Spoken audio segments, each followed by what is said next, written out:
Is your side seeking, or will you seek, a ceasefire with the United States at this point in time, and with Israel?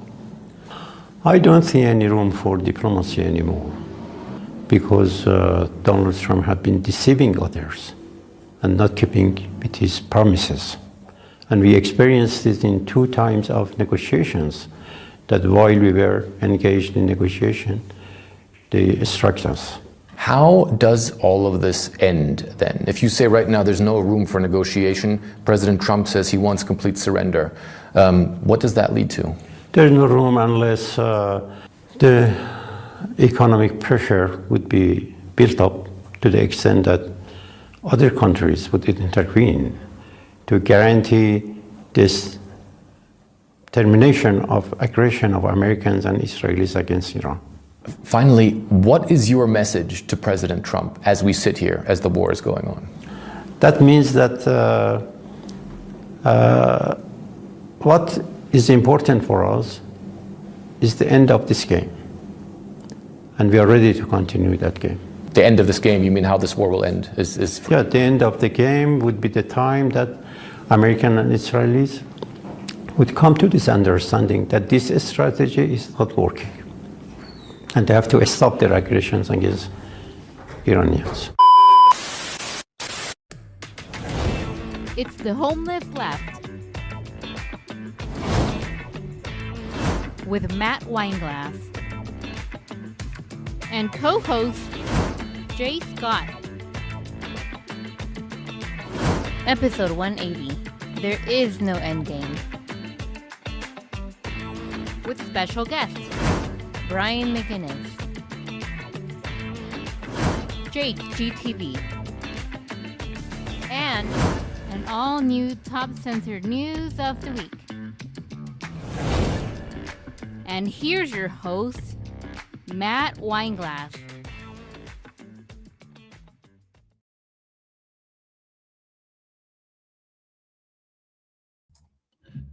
Here we go.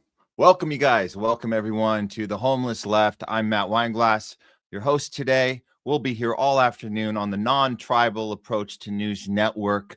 So whenever you can tune in, we love to have you here with us as we go through the days, the weeks, the months of this insanity of this military-industrial complex, U.S.-Israel war machine, the propaganda machine coming at us every day on our screens as we scroll through. We're just trying to give you guys a place where you can gather and try and use our critical thinking skills once again. That's what they don't want us to use.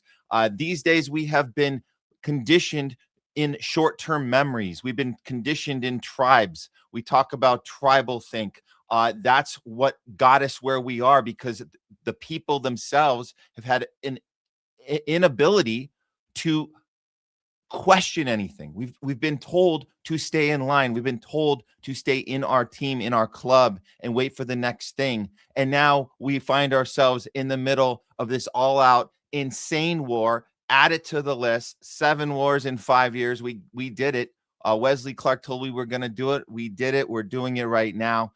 And really, guys, it doesn't matter which administration is doing it. It happens to be the loudest, most obvious, most pull the curtain back president we've ever had. But make no mistake, it is the same policies that this American war machine, Israel war machine, imperialist-minded foreign policy before anything domestic, just doing whatever we want around the globe. It has been that way the entire time. Now, the silver lining with this administration is that they're telling it to us, to our face.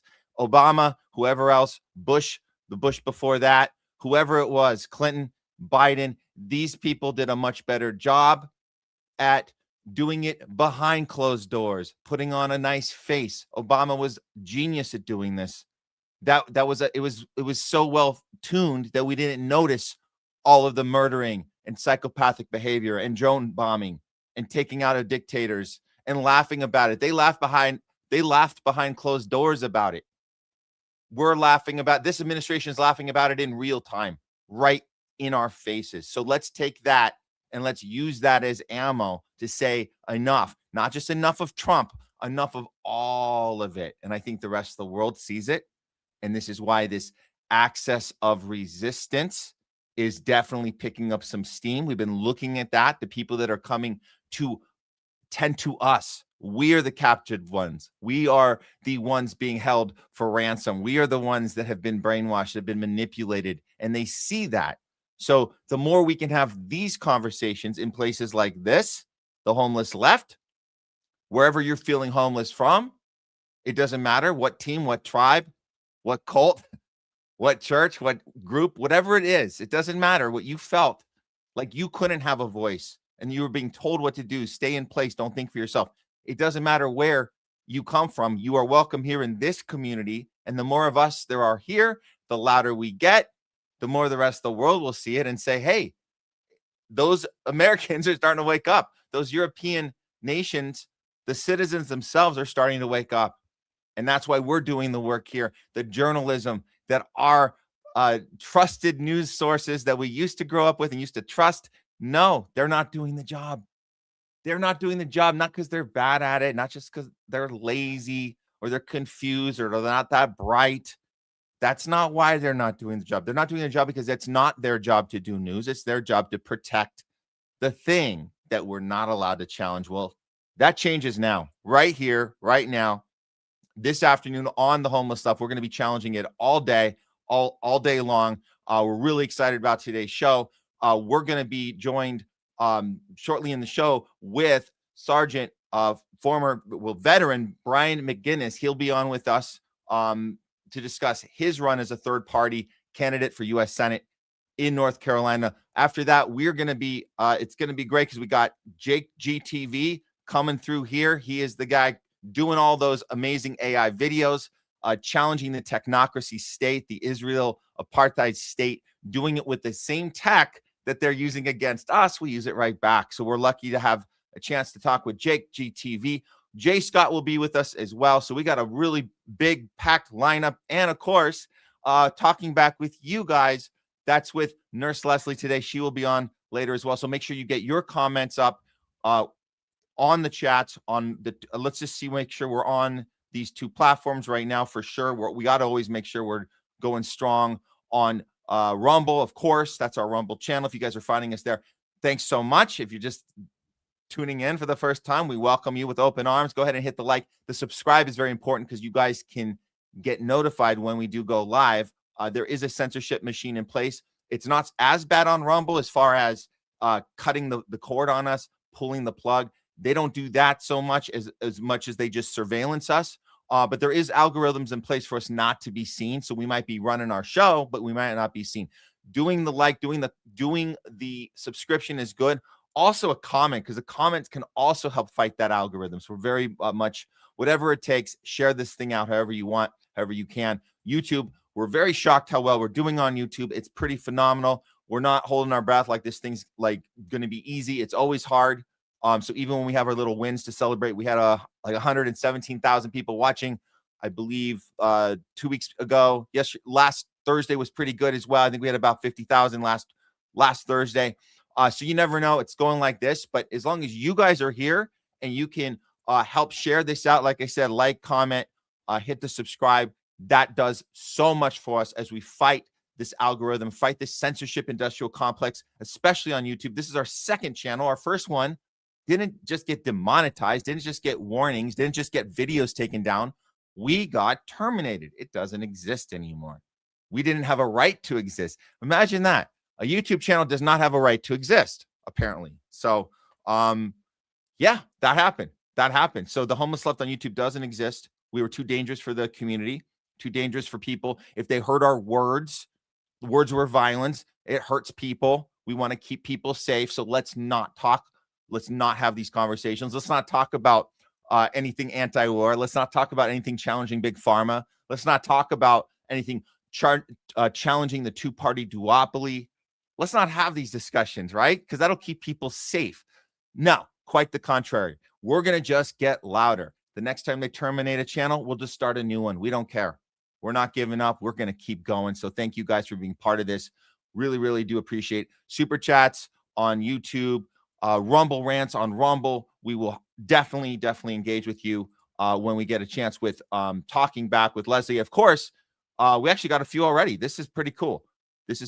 We have right away. Chris isn't gonna be able to watch today, but hey, thank you so much. We will do our best, do it without you, and you can certainly catch it on replay on both YouTube and Rumble. As long as YouTube doesn't take it down, I think we should be okay for replays. No worries. Citizen, love to have you here. And you've been trying to get Homeless Left and JAKEGTV together for a long time. So it finally happened. We finally got our schedules lined up. So we're really excited that we're able to do that now. Okay. I think we're ready to get started. Actually, let me just throw this up really quick because if you guys saw the opening, I want to point this out. That interview on CNN was done back in March 9th. So this was a while ago.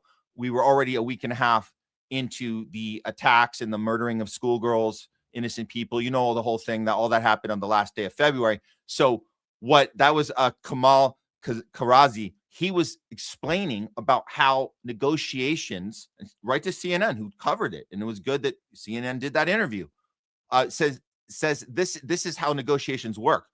Israel or U.S. always sabotages them. And the reason that was important, not just to replay for you guys now to show you that we haven't made any progress, except we've killed more people, destroyed more oil refineries, completely screwed up the world economy. It's a complete economic crisis we're in right now. So all that's happened in the last month since that interview. But also what's happened is yesterday, unfortunately, this Iran rep, Kamal, was attacked. He was struck at his home. His wife was killed, and he himself sustained serious injuries. And the New York Times has reported that he was actually in the middle of discussing with Pakistan possible U.S.-Iran negotiations with Vice President J.D. Vance. That was happening at the time. They were in discussions, and this has been actually confirmed. This happened. He was, and he's a Iranian foreign minister, so that's who you guys saw in the opening. He's injured. He's still alive, but his wife is dead. And this is exactly what he explained in the interview on CNN a month ago. He said, right when you're negotiating, you get sabotaged. You get killed.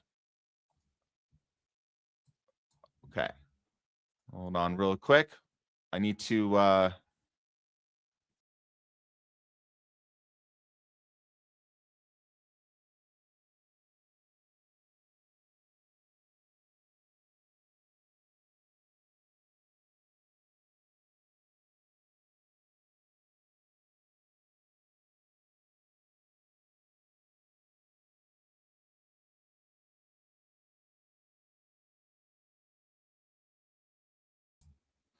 Okay, I had to take that one down. Okay, so just to finish off, you guys are, this happens once in a while. StreamYard will knock us off. So I think we are okay. So yeah, that's exactly what he was talking about. So just understand that we are on the side of, we're on the bad guy side. We're on the side that we kill people in the middle of negotiations. And we have our greatest ally on the planet that we were told was our best friend, most, diverse, most sensitive army, they're just most compassionate people on the planet who happen to be our best friends. They're the ones, and us, that will actually murder people as they are shaking hands. That's what we do. We have a long history of doing it. Israel has a long history of doing that. And that's just the way it is. So when I say we, it's not the American people. We are on the wrong side on this one. And that's why if you're secretly, you don't have to say secretly, but if you find yourself rooting for the other side, don't feel bad about that. It's actually not, it's totally okay, because you understand that they are not coming for us. When they say death to America, they're not saying death to us. They're saying enough with the pedo class, child-eating, psychopathic, warmongering criminals that run this planet. That's who they're going after. And they can separate that from the American people. That's the difference between Middle East psychology, how they look at their relationships. Every country there does this. They look at their relationships with other countries as two things. You have the relationship with the people and you have a relationship with the government. We don't do that. So we don't understand that concept, that those are two separate entities. So and that's a problem, because when we go after another government, we don't give a crap if it's going after people, innocent people, because we don't separate the two. They do. Thank God they actually separate those two. So they're not coming after us. If you're feeling like, oh, I'm rooting for that, well, because we also want to take down this pedo class of psychopathic warmongering criminals. That's what we want to do. And you can't unsee the Epstein files once you see them. So let's get ahead and get into the show. I think we got everything back up now. Yes. That's so weird that StreamYard will knock us off sometimes, but it's not a problem. I'm just going to make sure we got our files ready here. And we're going to get on to some, we did a real fake news on Tuesday's show, but we got to follow it up with a follow-up real fake news, because we did have the speech, the big speech, the huge speech was last night. I actually covered it for RT and went on and did a little commentary on it. I'm not going to show you guys that one. You can go check out RT on the replays. I think they have it up. I don't know if they have it up on their Rumble yet or whatever, but we're going to do it live with you guys right here. We're just going to show you guys what went down last night. And then we're going to show you how the networks covered it. And that's why we're calling this real fake news update. We'll do a follow-up from the earlier one in the week. Okay, here we go.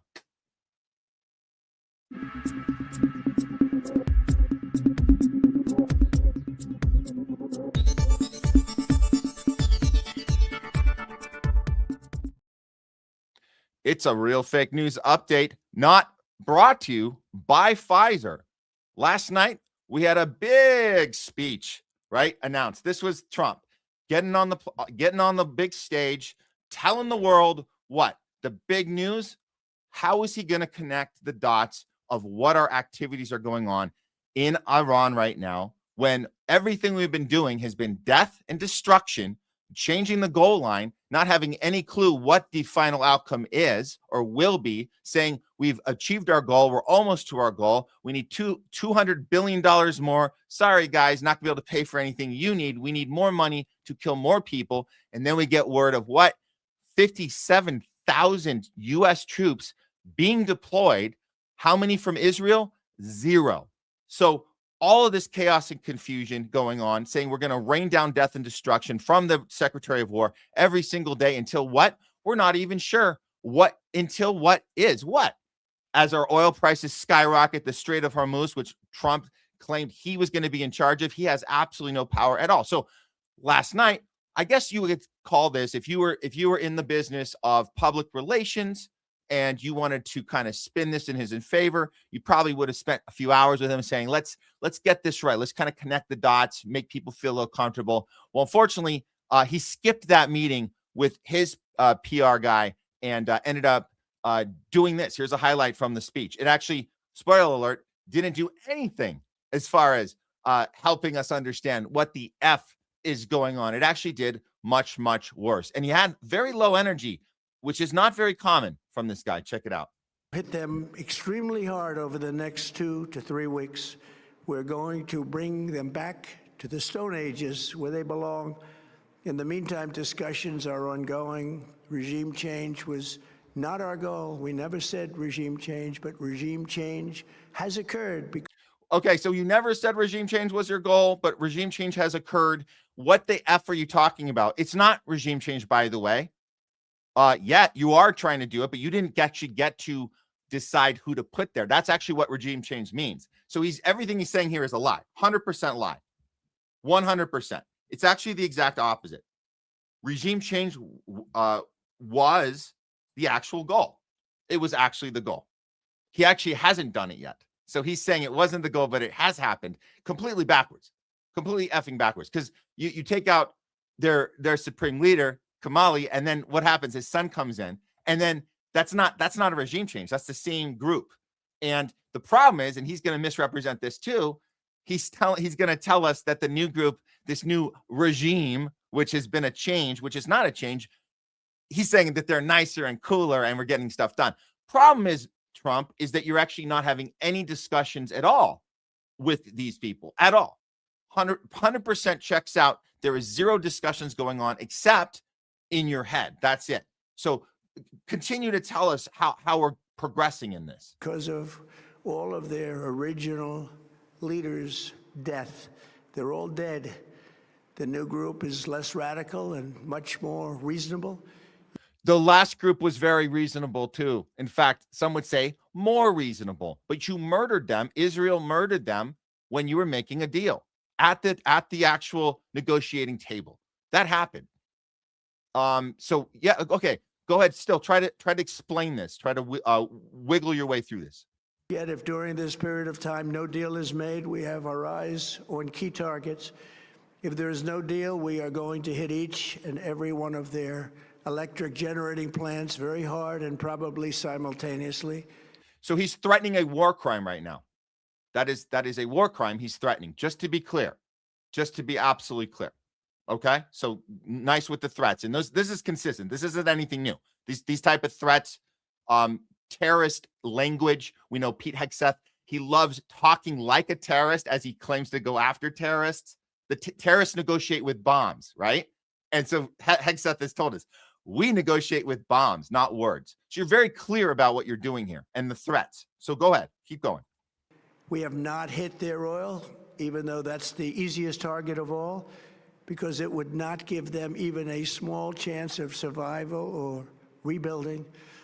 But we could hit it, and it would be gone, and there's not a thing they could do about it. So there was a lot of, I'm not going to go through the whole, it was like 18 and a half, 19 minutes. I'm not going to go through it with you guys. But some of the key points that you should know include him saying that he's going to knock these people to the Stone Ages, which doesn't make, this is, when you say this for the next 2 or 3 weeks, you're saying we're going to wipe them all out, which means you're not. So this idea that we're saving them from that there's some sort of new regime that's in place, that's cooler, and the people are going to function. You can't function if you've knocked the entire country into the Stone Ages. He gets to a part where he talks about thanking Israel, which is totally crazy, because what are you thanking Israel for? For pushing us into this? Israel, again, not sending any ground troops. They're too busy. What? They're too busy doing other things like setting up false flag operations, right? Or maybe Israel can't be bothered with ground troops because they're too busy ethnic cleansing Lebanon right now. And also they're celebrating their new law they passed about being legally able to execute particularly Palestinian hostages over other people. So this is, again, completely insane society of any sort, this apartheid state that is our best friends that he's thanking. The other one that is very odd, him thanking Qatar, because Qatar, they're not actually on board. They are the very first country to withdraw U.S. forces, which is actually part of the deal that Iran wants, which is, and there's no compromise. You have to get U.S. military bases out of the region, period. That's the only way this is going to end. So they're the first ones to do it. They're saying, even when Trump coming after MBS, coming after their guy, the crown prince, mocking him, he takes the higher road. He says, you know what? It's just not in our interest to be aligned with you guys anymore. We're doing this for our own national interest, and we're just going to basically cut ties. So this alliance we have, it's not totally cut, but it's 70 years that we've been having this friendship, or you can call it a friendship. It now doesn't exist, or at least it's at best case, it's on pause.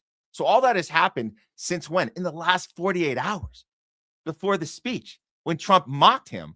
Now he's thanking him in the speech 2 days later after our entire alliance has been jeopardized. So that's just one example, again, of him saying something that's the complete opposite of what's actually happening. And then this idea of rewriting history about, well, there's no way they saw it coming. Of course they saw it coming. So he's trying to pretend that we got them off guard. No, you didn't. We've had Netanyahu in our ear for over 40 years telling us that Iran is 3 weeks away from nuclear weapons. So you need to bomb the shit out of them. That they've been preparing for years. So don't pretend that they're not ready for what you thought. You caught them by surprise. You did not. You did not. So this is, again, just all these opposites, and it's not even sure what the job is. He ends with, we're going to finish the job If you don't define what the job is, how are we going to finish it? If you hire someone to do a job for you and you don't tell them what job to do, are you going to call them and say, hey, are you done with that job yet? They're going to say, what job? You didn't give me. So you can't say we're almost finished if you haven't defined what the thing is. But 2 to 3 more weeks of what? Of death and destruction coming from the sky. So that's where we're at. Meanwhile, Iran is very, very clear. No negotiations, no nothing. Do you think it's possible that maybe a broadcast on one of our Western media outlets, since this is real fake news, we looked around, we're trying to find it. Is there anybody having a real discussion about this? Well, we know what Fox is up to. We're going to show you that one in a moment, but this is the closest thing we could find to a discussion, an actual discussion about what happened last night. And it was on CNN, and it's pretty pathetic. I'll show you guys a little clip of it, but this is the best we got as far as journalism in the West goes coming off of that speech. The president came out. He said that one thing he wanted to do was lay out why it's necessary for safety and security of Americans that this is happening. Do you think he made that case? I thought he started with the necessity. We talked about you need necessity, the objective, then what's the plan. I thought the necessity, laying out the bill of particulars on Iran, was fairly effective, not entirely accurate, as you just pointed out. I think it's important to remind people of what Iran is about. It is a real threat. There are reasons to be doing what we're doing. I thought when he laid out the objectives and the plan, I don't think we heard too much. And my takeaway was that we might be in for an escalation of this war. I mean, he said if there's not a deal. You think? Yeah, that's your worry. Is that your only worry? So let's hear how he breaks it down. He put back on the table. He didn't talk about a deal very much. Oh, he said there's not a deal. The energy targets, everything else he'd been talking about. So if we thought we might hear a de-escalatory speech that we're going to wrap this up in a couple weeks, actually heard something quite different. And he said he visits the families at Dover, and he said we must honor them by completing the mission. And then he basically threatened Iran that we're going to prepare to send you back to the Stone Age. So I think this war is going to continue for some time. I mean, that's what I heard. But at the same time, he also said we're wrapping things up. So he said both. So you have to. This guy's acknowledging one side, not the other. It's a complete jumbled mess. How is Trump giving us dictating a timeline? You can't dictate a timeline when the people you're going against have all the cards. You don't get to dictate a timeline. You have to respond to those demands that were put on the table, which you have not done. And you go further with this Strait of Hormuz, which is really bizarre that you are now trying to blame it on just our allies need to handle it. It's their problem. Well, the reason you have forced to do that is because you haven't, because you've realized that you actually have zero power, zero cards to play at this table, at this poker table right now. So you're just brushing it off on someone else. So it's very clear. And these people around this table are not going to get to the heart of it, which is what he's really doing is he's stalling. He's doubling down on very outrageous claims, and he's playing specifically to his base that it's rooting him on. And the other thing that they're not going to tell you about is he's playing to the stock market too. That's the other thing. He can say something over and over. If you say a lie over and over, it becomes true. That's what's actually happening right here. It's the lie he says over and over. And we always expect him to double down the most on the oil part of this on Monday morning. So look out for that after the weekend. That Monday morning, he's going to come back and say, we're doing amazing now. Like we got, everything's great. And he's going to say, it's time to start, oil's going to be great. Go fill up your tanks, whatever. There's a little 2-hour window. We actually covered this. He's doing this like once a week. So there's a timing to the lies that he's saying, but these people at CNN are just not going to go through that part of the discussion. Let's hear just a little bit more of this. I thought it was striking that while he had a chance to speak to the Iranian leadership, the replaced Iranian leadership, he did not make an offer or any discussion of what the U.S.-Iran relationship could look like. I mean, these are two countries that have every reason that they could be natural allies. Historically, at various moments, long time ago, they were. But there was only threat to the Iranian leadership. There was no incentive. I thought the second really interesting thing was that the president basically dismissed the operations to go get the nuclear material. You may remember that when this war started, that was supposed to be the #1 objective. keep Iran from making a bomb, and that means taking away the near bomb grade material. This time he said it would take months for them to get near the nuclear dust. I mean, just last Monday, a little over a week ago, I asked the president about getting that enriched uranium, and he said that it would be very easy for the United States to go in and get it. The other thing here is the Strait of Hormuz. The president seemed to back up and confirm reporting there that he's not interested in the United States having control of it or having that settled if the United States does end this war. I'm kind of sick of this fake debate that we're watching. I mean, you guys understand that they're trying to take things that he's saying in the speech and take any of it seriously at all. None of this is based on any actual discussions that are going on. He has zero power when it comes to the Strait of Hormuz. He's got zero power when it comes to getting the uranium that she's talking about, Caitlin Collins is talking about. And these were just talking points to rile up the base to get in there in the first place, because like we heard from our director of national intelligence, Tulsi Gabbard, says they do not have the materials to build nuclear weapons. We already heard that last summer. So all of this is just theater. And instead of using their time to talk about the theater part of this, they're trying to analyze the technique and the strategy. And what does he mean by this? And what does he mean by that? It's just a big waste of effing time. None of this actually means anything. I'll say this, because you would ask yourself, okay, is on one hand, because you know that the Trump derangement syndrome group, they're furious right now, and we get it, because you're looking at this guy and you can't help it. If you're on the TDS side of things, you have no other choice but to draw a conclusion that Trump is just a pathological liar, and we have to get the liar, he's a king, all this no king stuff, get him out. But there might be something more here than writing him off as a pathological liar. Or they're also trying this mental illness thing, which I do think he's having some mental health issues, but I don't think it's the mental decline that we saw with Biden. It's totally two different diagnoses. So those are not the same diagnosis. But I would say this, let's not stop at, oh, Trump just likes to lie. That's very one-dimensional. What we should be talking about is this specific character that it's kind of an assignment he's been given to play by his Zionist handlers. The assignment of creating this Hollywood blockbuster film, which he has, and where he's the star of it. He's the hero. And there might as well be a soundtrack behind it, because every time he says something, it just gets to be true because it's in the script and it's the movie we're watching.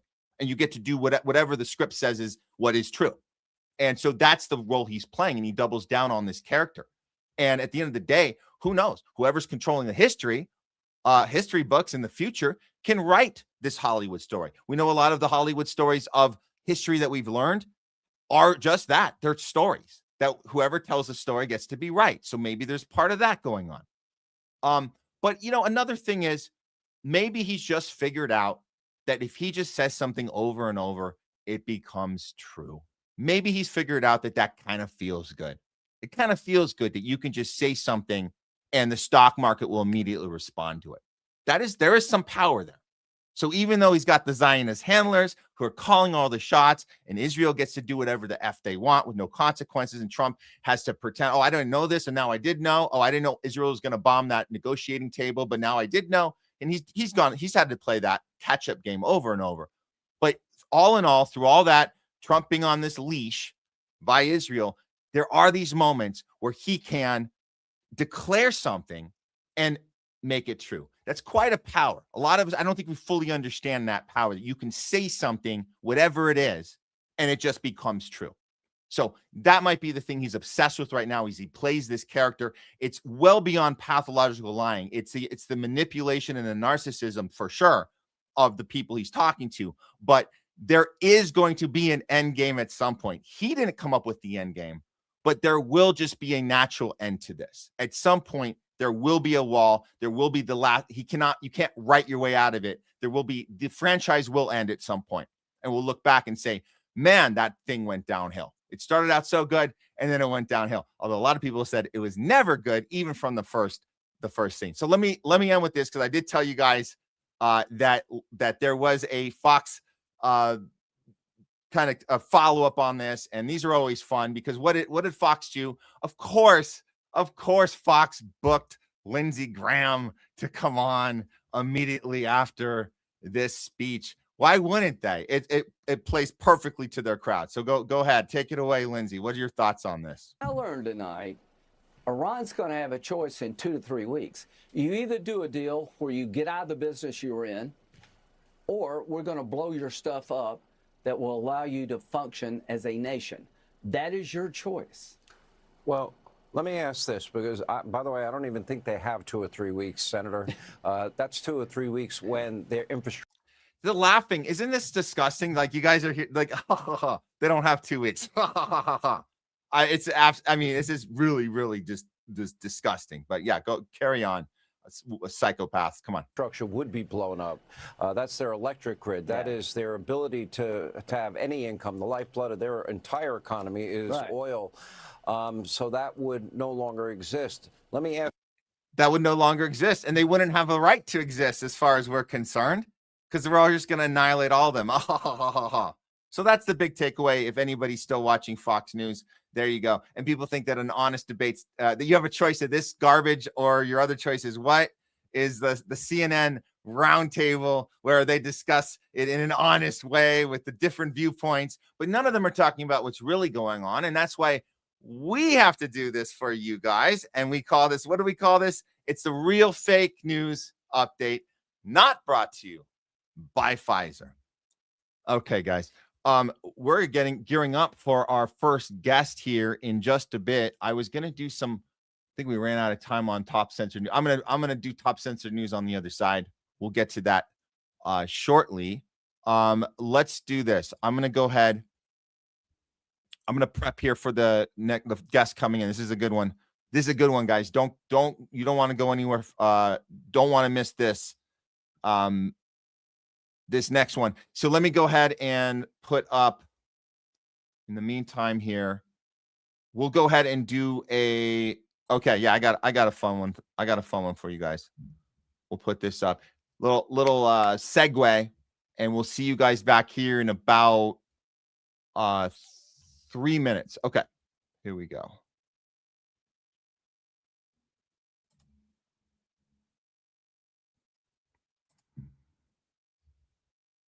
Bullshit, because everyone's telling you I was fucking wrong. Showed me. Yeah, so fucking explain to me. Here you go. The guy's getting off the rocket ship. Who the fuck is filming him?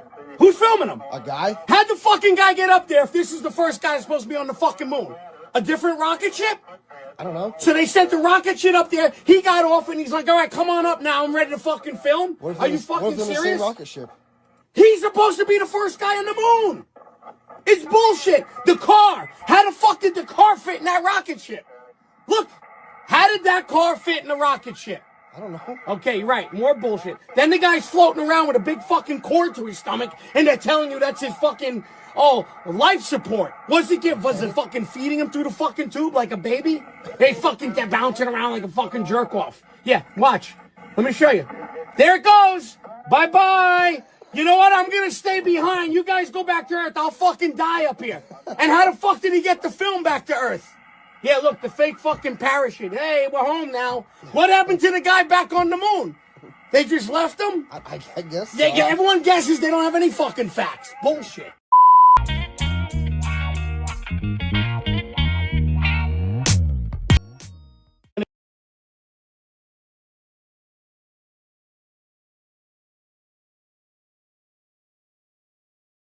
Okay. We're back, guys. Welcome back to the Homeless Left. Matt Weinglass here. If you guys are just joining us, don't worry, you have not missed too much. You can always go back and watch the replay of the show on both our channels that we have going right now, going strong on Rumble, going strong on YouTube. If you guys don't know, now you know. You can find us right here on the Homeless Left on Rumble. We've been going strong there. They have not pulled the plug on us on Rumble, thank God. They do a lot of surveillance, a lot of algorithms, shadow banning, but they never pull the plug. Guess who does like to pull the plug? YouTube does. Our first channel, The Homeless Left, it's gone. This one is the new channel. So if you guys haven't discovered it yet, you have to type in the whole damn thing. You can't just put The Homeless Left. It'll say it doesn't exist. You got to do @THL Presents. It should come right up after the YouTube.com, that whole thing. The slash @ the whole thing they do now on YouTube. You will find the channel, hit the subscribe. You will get notified. We do see people getting notified regularly. We also see people telling us, they write to us and say, we got unsubscribed to. And some people out there don't ever think that we would do anything like that. Nobody in this space does that. We would never just go and unsubscribe people. So if you're getting an unsubscribe from our channel, that's a higher power working right now. That's what that is. So you guys we always got to keep an eye on that. So always go back and check and make sure that didn't happen to you. We've certainly had a few of that happen to, but we just keep fighting. Like I said, you guys, we just keep going strong when we do this. So at this point, I think we should be ready to bring in our guest here. I think we might be ready. Yes, let me go ahead and give him a proper introduction here. This is actually we've been waiting to have this conversation for a long time. He is a veteran, a firefighter, father, and now a Green Party candidate for U.S. Senate in North Carolina. I'll also add to that an anti-war disruptor and activist. Please welcome to the show for the first time, Brian McGinnis. Oh, hey, what's going on, Matt? Hey, how you doing? Really nice. Hey. Thanks for having me on. I was just nunchucking. Oh man, that's great. Sorry. No worries. I'm glad you got a little set in there before we brought you in. Thanks for being here. Thanks for taking the time. I know you've been doing so much in these last few weeks, and I'm just glad we had a moment to catch up with you. We just want to catch the viewers up because we know what happened with you last month, and this was a pretty well documented event. Now, just to remind people, this was the you are the veteran that appears to have a snap bone during a tussle. They're calling it a tussle. This is Daily Beast. They're gonna give a lot of credence to this MAGA senator, but we know it's more than a MAGA senator. We're talking an AIPAC funded senator at this war hearing that you were at, and you went to the war hearing. It says Brian McGinnis, a Marine Corps veteran, professional firefighter, a Green Party candidate, comes to this this war hearing to protest Trump taking us to an Israeli-backed illegal war in Iran. And you went to do your protest, and what happened? Well, about an hour and a half into it, you did your protest, which you have a right to do, especially representing what you're representing, to do this in full uniform and to say no to this illegal war. You said America does not want to send its sons and daughters to war for Israel. And then what happened was the police come grab you, to forcefully put you out of the room, which I'm sure, I mean, we expect that kind of thing to maybe happen, but we probably was not expected was Senator Sheehy comes in to assist taking you out. And it seems as if and this now has gone viral. I'm going to play the clip in a second, but it seems as if he was fully part of the reason why you ended up with a pretty serious injury on your arm. I'm going to go ahead and play this. If you guys might remember this incident from last month. Here it is. Out. No one wants to fight for Israel. His hand. Oh, his hand.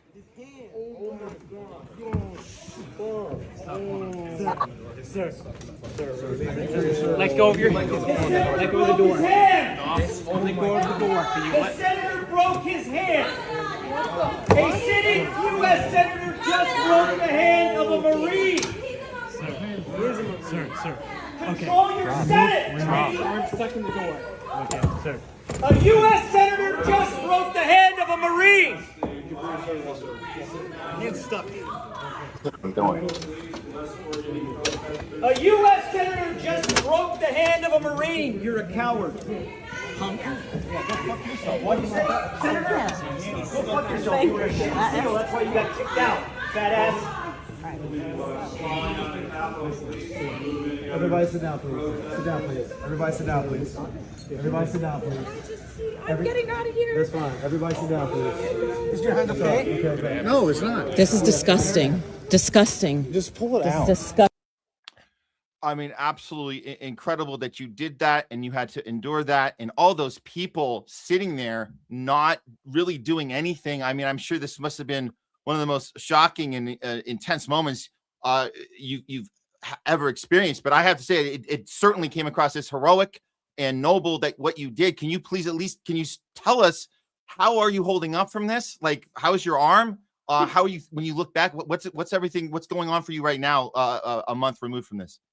I count all this a blessing. I've been praying for 2.5 years to do something within my own sadness and depression to bring awareness to the Gaza genocide and the American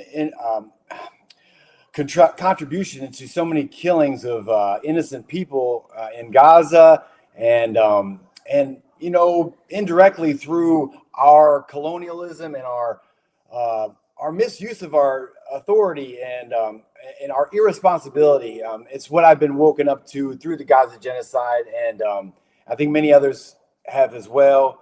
I was taken great care of by the George Washington University Hospital. The orthopedic surgeon has repaired my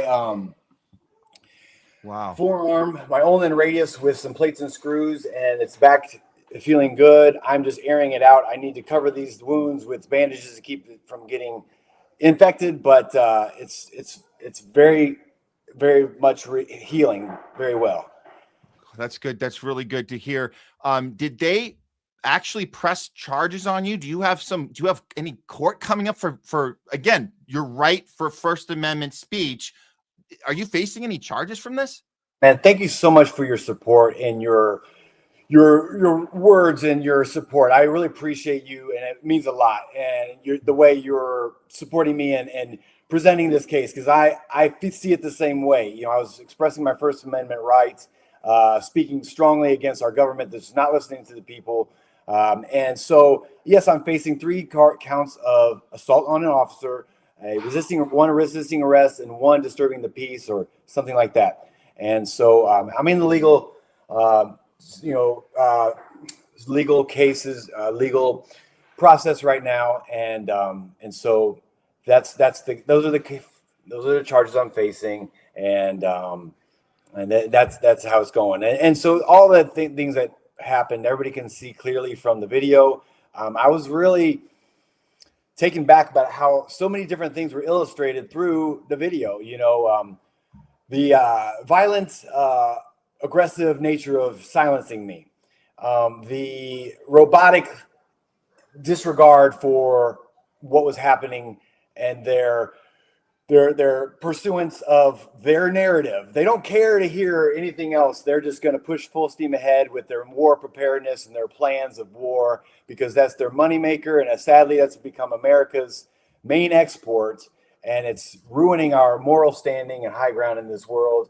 And we're sacrificing that for what? For profiteering of a few billionaires in the Epstein class, these vile people that we all know exist now. And we don't need any more files to be released. We should just all understand they are who we know they are. They're horrible. They've not got to where they are by being kind. They've been stepping on the backs of many. Their government, they bought out our governments. There's no longer any real people in our government. These people are shallow. They take money and they do the bidding of whoever gives them that money. And so, yes, I'm running for Senate in North Carolina, all in an effort to move my depression into action and follow the legal pathway of trying to affect change. The last thing I've ever thought of wanting to do is be a politician, but I won't be a politician. I'll be a public servant, and I'm stepping up into this role as I said, an effort to pivot my depression into action, because that's truly a therapy into what I'm sad about. I'm sad about the state of our country. I'm sad about where I see things going. So yeah, I could go to a therapist and talk about that. And I've done that in the past, and it's been very helpful, but it's more productive and actually going to resonate as a benefit to me to actually just go towards finding a solution. And so I'm going to be on the election.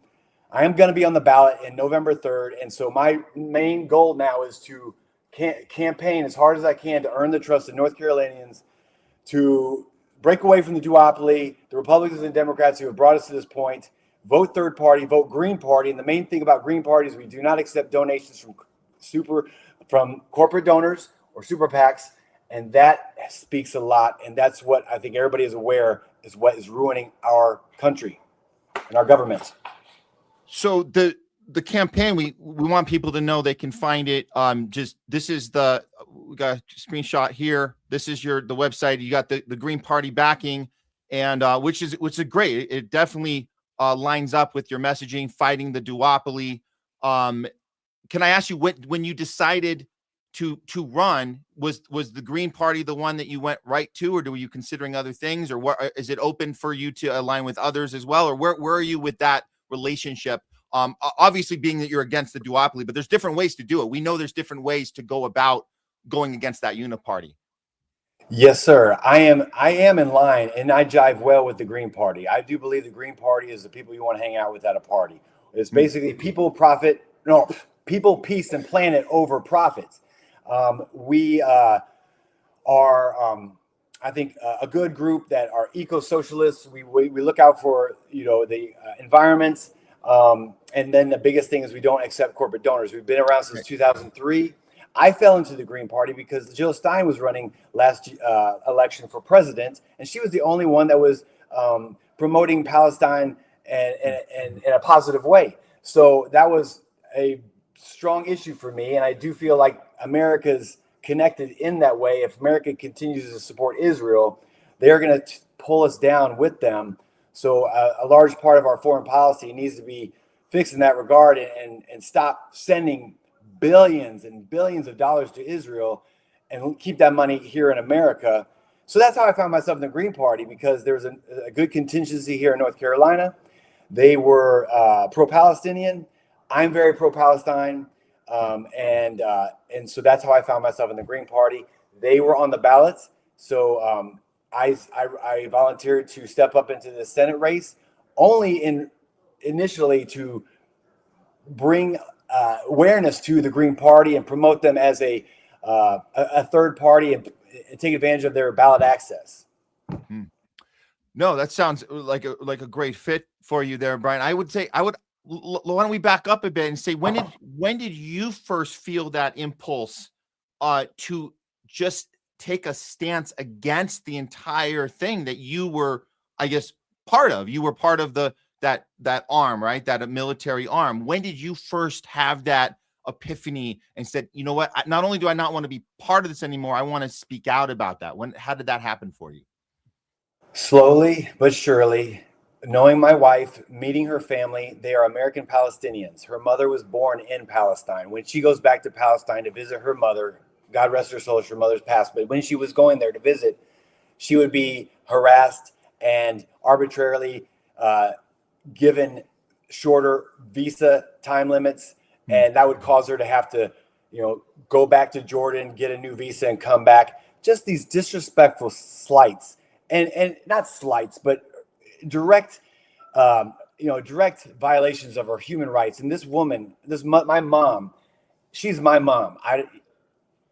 She is a loyal, wonderful person. She can make anything taste good. And when she has a family member that's on their deathbed, she travels to them wherever they are and sits by their bedside, whether it's 2 days or 2 weeks. I'm serious. She does this out of the goodness of her heart. She's a wonderful person. I love her so much.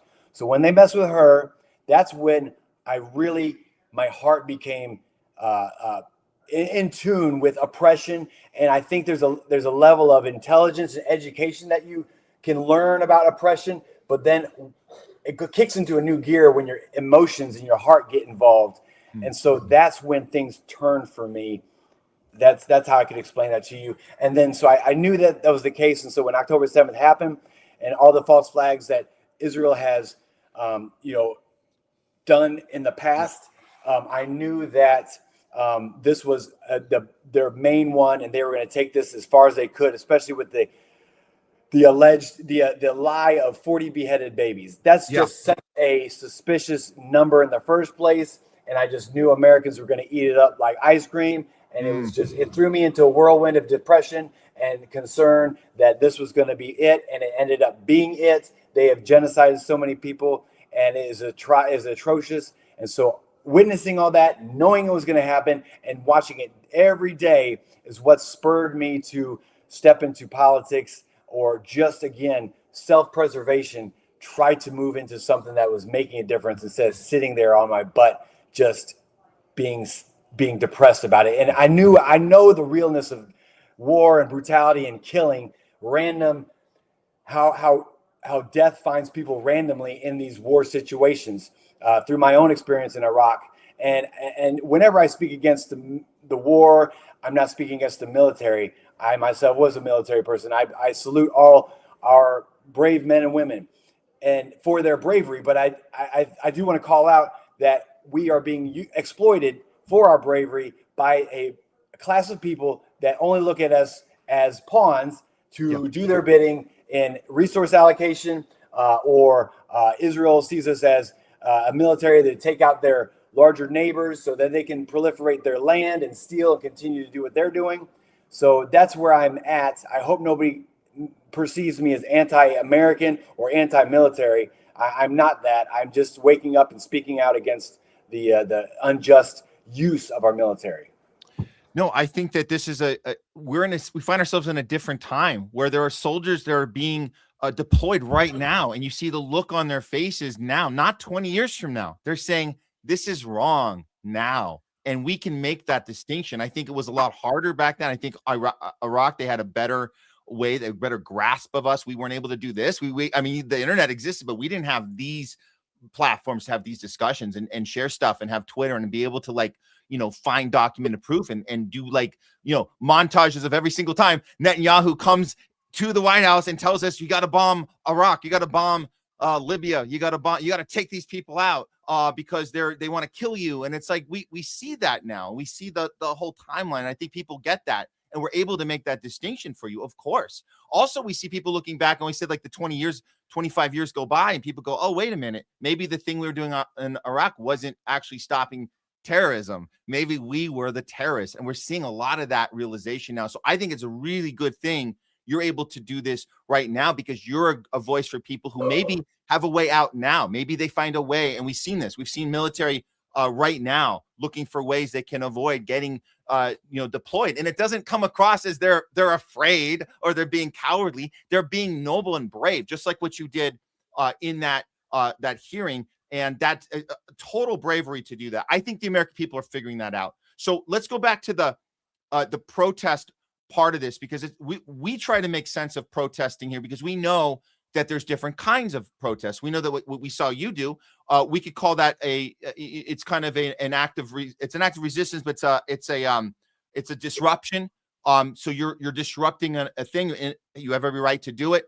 Then there's these more organized top-down mechanisms in place. I wanted to get your thoughts real quick on this No Kings situation, kind of a top-down thing. Do you feel like, because I know you've been going out there doing actual, ground up movements. Do you think that that's in coordination with something that's bigger like No Kings, or is No Kings more of a distraction? How do you look at that compared to the ones you've been doing in DC over this last month?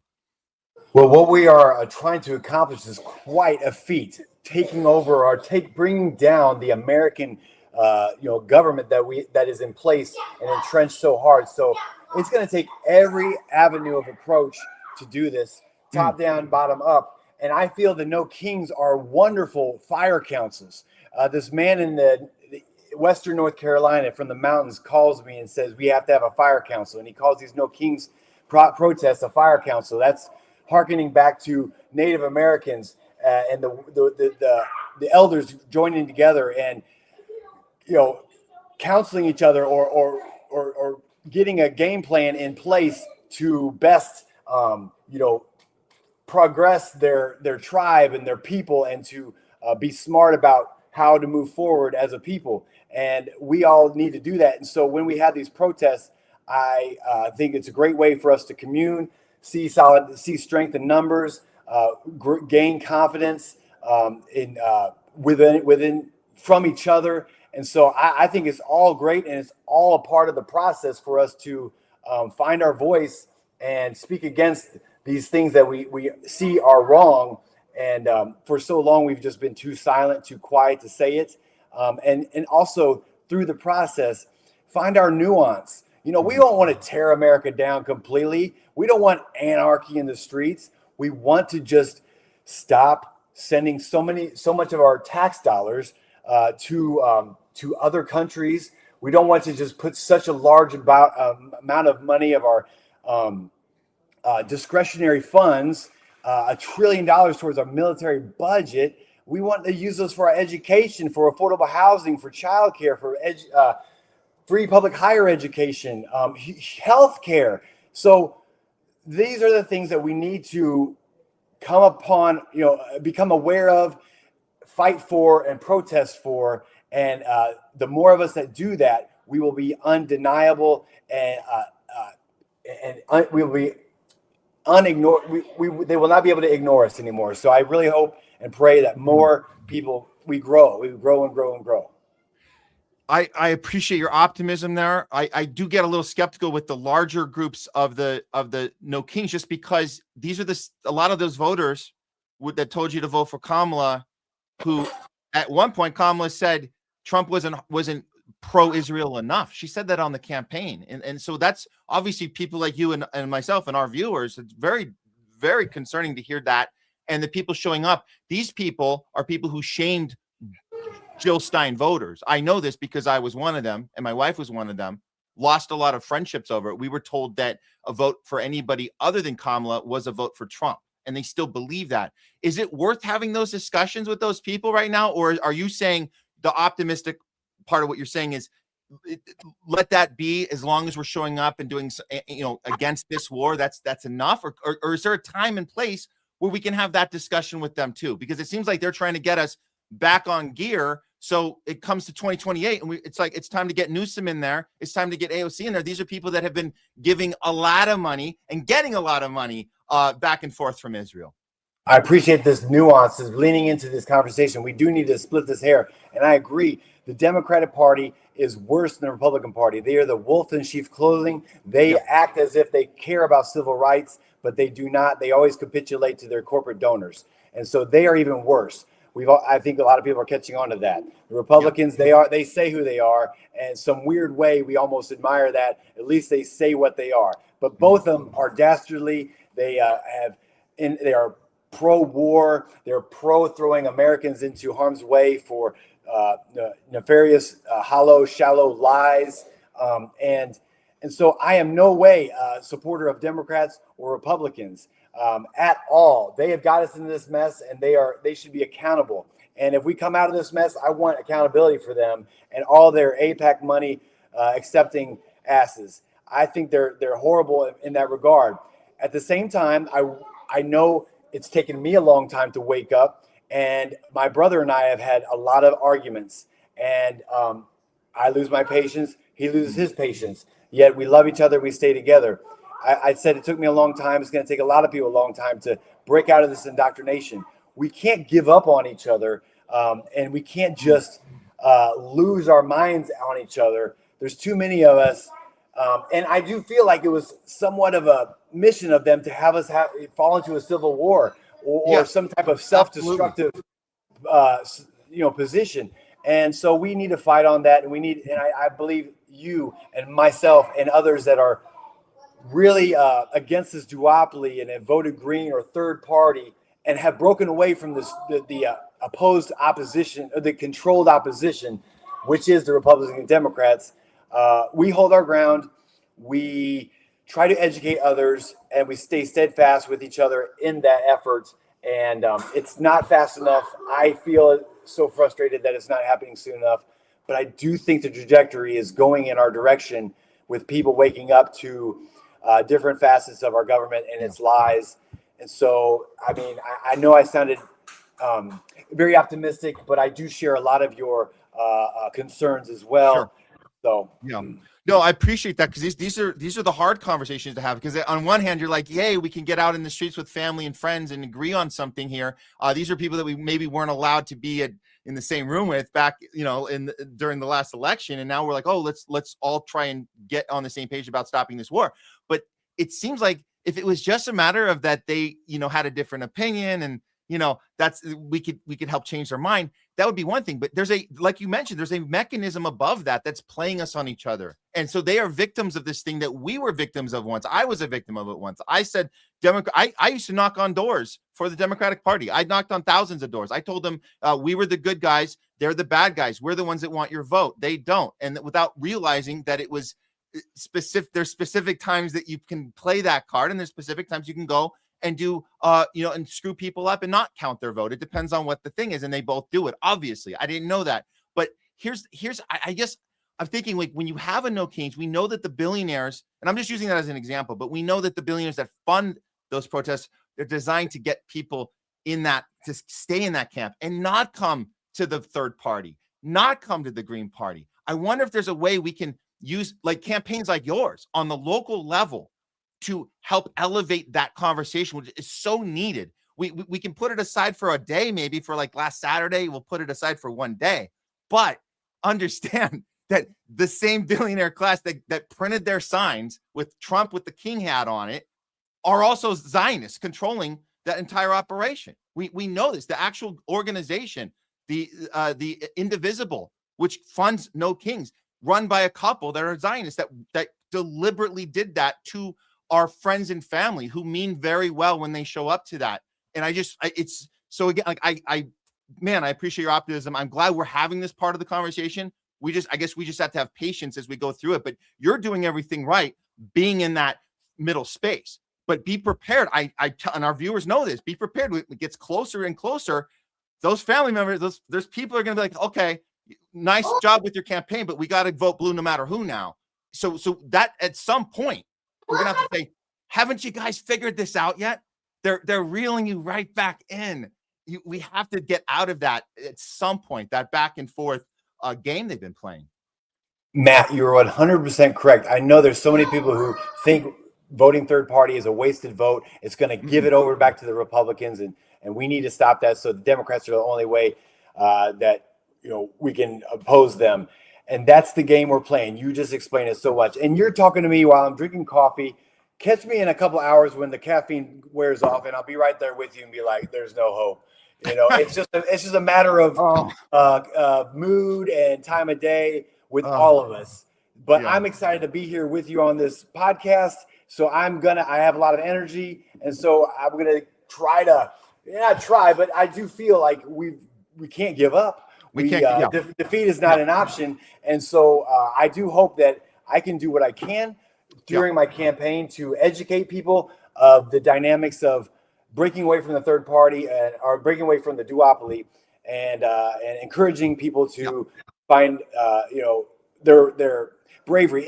We are such creatures of habits, and I think this red and blue is example of that. People just kind of go in, and when I go out in society, I realize that not a lot of many people are just concerned about their jobs and their family, and don't have time to consider all the facets of politics and government. And so it encourages me to say, I've really got to get on the ground. I've really got to get in front of people's faces and do all I can to make an impact somehow. And me and my campaign team are really trying our best.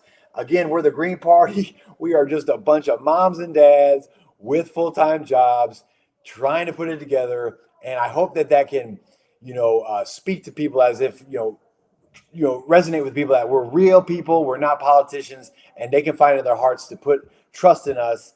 And so, I got to get out there and really see the people and do what I can to do my part, because we are on the shoulders of giants. We are continuing a fight that's been going on since the beginning of time, and we're on the good side, and that's where I feel we are. So I wouldn't want to be anywhere else. No, 100%. I resonate with everything you're saying. We had a question. This one, from one of our viewers, Citizen. Thank you for the super chat. I think there was a moment nobody could get a hold of you right after the arrest, and people were concerned. I remember that there were some conversations happening, like what happened to Brian? Can you tell us, like, what was that about? Were you being kept from having conversations and communicating outside of your that initial recovery? Yes, they took me right away to the George Washington University Hospital via DC Fire, which is great, and taking me very safely into there. Then they inducted me in there, and they took good care of me there. But I never had a phone call until 4 days later, 2 hours before my arraignment, So yeah, I was kind of in a bubble. I didn't see any exposure. I was under security from the Capitol Police, handcuffed to the bed. They had to watch me use the bathroom. I didn't care. I've been in the military, so I felt sorry for them. But the nurses and staff were so great to me. But yeah, I was in a bubble. Let me remind you, this is just levity, that I'm a father of 4. So being in a bed for 3 days was not that hard for me to do. But man, I was very concerned for my wife. I was with all that had happened and no contact with her. I was worried about her, and it was a very difficult time. And it was such relief to see her when I was released and hug her, and that was amazing. So I was trying to be levity about it, but it was serious and it was a tough time. But thanks for asking that question and wondering where I was. I was just in the hospital the whole time, under great care with the George Washington University staff and doctors, and they were just healing me up. And then I got released when I went to court and stuff. So that's what happened there. But I didn't have any outside contact. Wow. Well, it's obviously we're just thrilled that you got through that, and it wasn't like some other thing you got involved with that people couldn't find you. That would be awful. I mean, we obviously know it's a bad thing, horrible thing that this even happened to your arm. I mean, it doesn't make any sense. And guys, if you saw the video earlier, that was like the 1 minute version in the middle of the actual like attack and the broken arm. It was it a fracture? It was it was a clean break of the ulna and radius. Wow. So they both broke, and So yeah, and I just want to be clear that there's a longer. We've seen the longer version. Just to be clear, if anybody thought, oh, he must have done something physical, and no, you were doing. It's the First Amendment right to be vocal. You were not being physically intimidating in any way. They come right at you, and then you're just trying to hold your ground and not be knocked to the ground, and then your arm is in that doorway. And that senator, this is the most horrible part. And I didn't read that article straight through, but it was just for me, even just to look at the messaging they're giving to people and saying, oh, this senator, this very, brave senator came to help because Brian must have been some sort of like people who were scared that something was going to happen. He was helping to hurt you. Also, he's a major contributor, or he receiver of AIPAC funding. We know this. We looked into this guy. Can I ask you? And the dude name is it's Shealy, Senator Shealy. She. Yeah, she. Okay, got it. She. Okay. Has he received any sort of like consequences, any sort of slap on the wrist of any sort that you're aware of, or is he just getting praises from his colleagues and bonus checks from AIPAC from this? It'd be like that. I'm sure he's getting plenty of praises. I know he went on Fox, and the reporter was very supportive of him. And that's it. There is sides to this thing, Matt. You are so supportive of me, and I appreciate that. I love that, and it means so much to me. And here we are together fighting for what we believe in. Let that be known. We ain't afraid of nothing. That's what we stand for. This Fox reporter, I'm sure he's an older gentleman who was interviewing Sheehy. He's a boomer. These guys that are indoctrinated. My mom is a boomer. She is listening to me, and she is such a wonderful listening ear. But they are so entrenched with what they've learned and listened to, and have slowly been brought along to believe. So she's an avid Fox watcher, and so he was on Fox in this reporting, and he said some really disingenuous things that really pissed me off. Talking about, I hope that he finds the help he needs without causing any more violence. Wow. How disrespectful is that? I'm very well aware of myself and my surroundings, Tim. And I loved how my other comrade, Tony Aguilar, called you out for being a fat ass and getting kicked out of the SEALs. And so your, Billy Badass actions trying to come in and get involved with something you had no business being a part of was a real good move there, buddy. And so yeah, let that be known, Tim. You $653,000 AIPAC receiver. Did you make your daddy happy when you got involved? Did you show him what you stood for? Did you make your daddy happy, Tim? I love it. I mean, this is exactly. We're not afraid. We're going to keep doing this. You're obviously haven't stopped, and I want anybody who thinks that was just a one-time deal. You're like, I just wanted to get in there, show that I did it, and then you took a step back. And no, you're still going out there. You're still participating, and that's why I wanted to play this little one we found on your Twitter. So you did this you helped with a protest at the Pentagon, which I thought was pretty badass, because I feel like this is something. It's these little moments that you're helping to inspire. And I'd say taking advantage of the fact that this viral moment happened for you. And you're saying, I can leverage that and go to other areas and get more eyes on the anti-war movement right now, which we saw at the Pentagon. Here's the clip. Out to sea is 27 brave, dedicated souls putting their bodies at risk to say no to this illegal war for Israel that puts soldiers at risk, killed countless people overseas. I stood with them today, and I think we all should learn from their example. Let's get organized and take the power back for the people and not the billionaire class. Convert